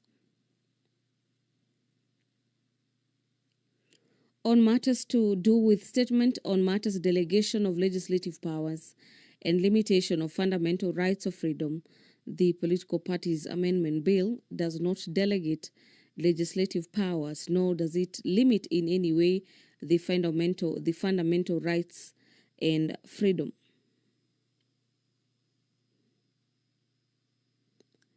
According to the move of the bill concerns county governments. And as to whether the bill is a money bill within the Articles 114 of the Constitution, the enactment of the bill shall not occasion additional expenditure of the public funds. If you're just joining us, the business of the National Assembly will be commencing at any given moment from now, bearing in mind that it is exactly past 2:30, the appointed time for the commencement of business of the House. And immediately the Speaker makes his way into the chamber this afternoon, we'll be handing you over for this live broadcast of the National Assembly.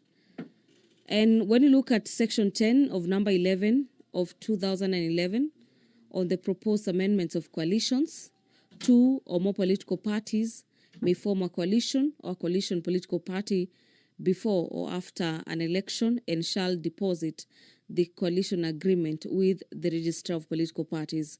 A coalition,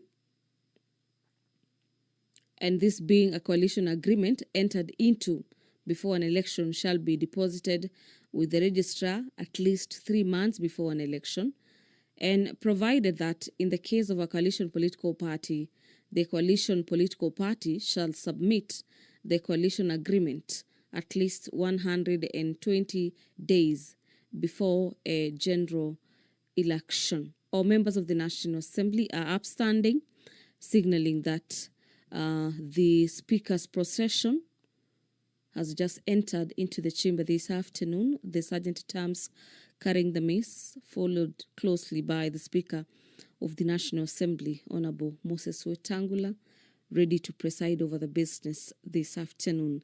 Allow me to hand over for this live broadcast. Enjoy your viewing and good afternoon.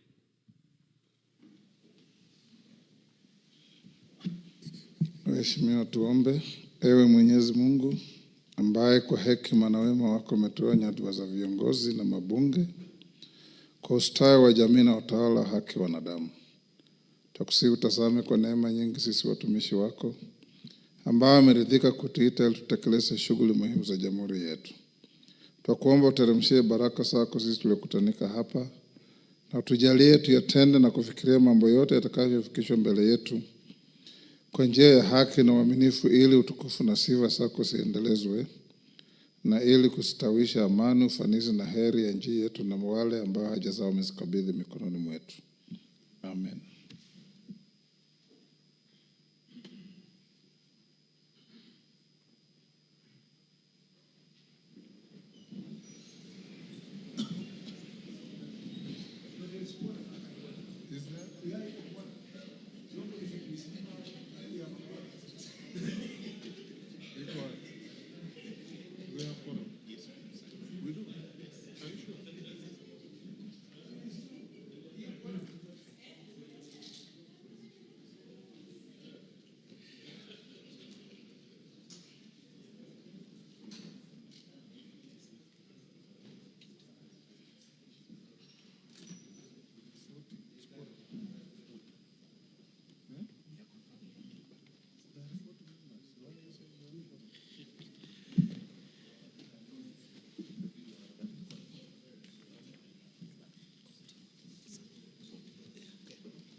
Sergeant, ring the division bell for quorum. Chepkonga, where is the quorum?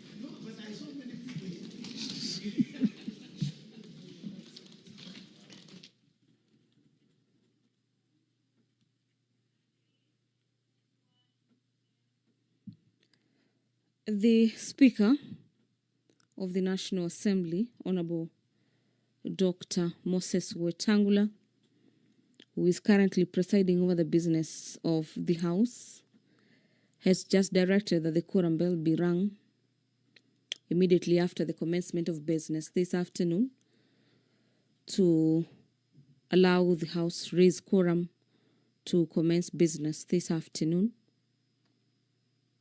As we await for that quorum to be achieved, the Equalization Fund Administration Bill of 2023, a bill from the Senate, is lined up for debate this afternoon. The Equalization Fund Administration Bill is an act of Parliament that is seeking to provide for the administrative structures for the management of Equalization Fund, to establish an advisory board for the connected purposes. The Act may be referred to as the Equalization Fund Administration Act of 2023, and according to the sponsor of this bill is that it shall be deemed to have come into effect immediately after the ascension of the bill. Part 2 of the bill on the Equalization Fund. The fund shall pursuant to Article 204, subsection 1 of the Constitution, consist of 1/2 of all revenue collected. The clerk. Yes, I said call the order. Order number 1, administration of oath. Order number 2, communication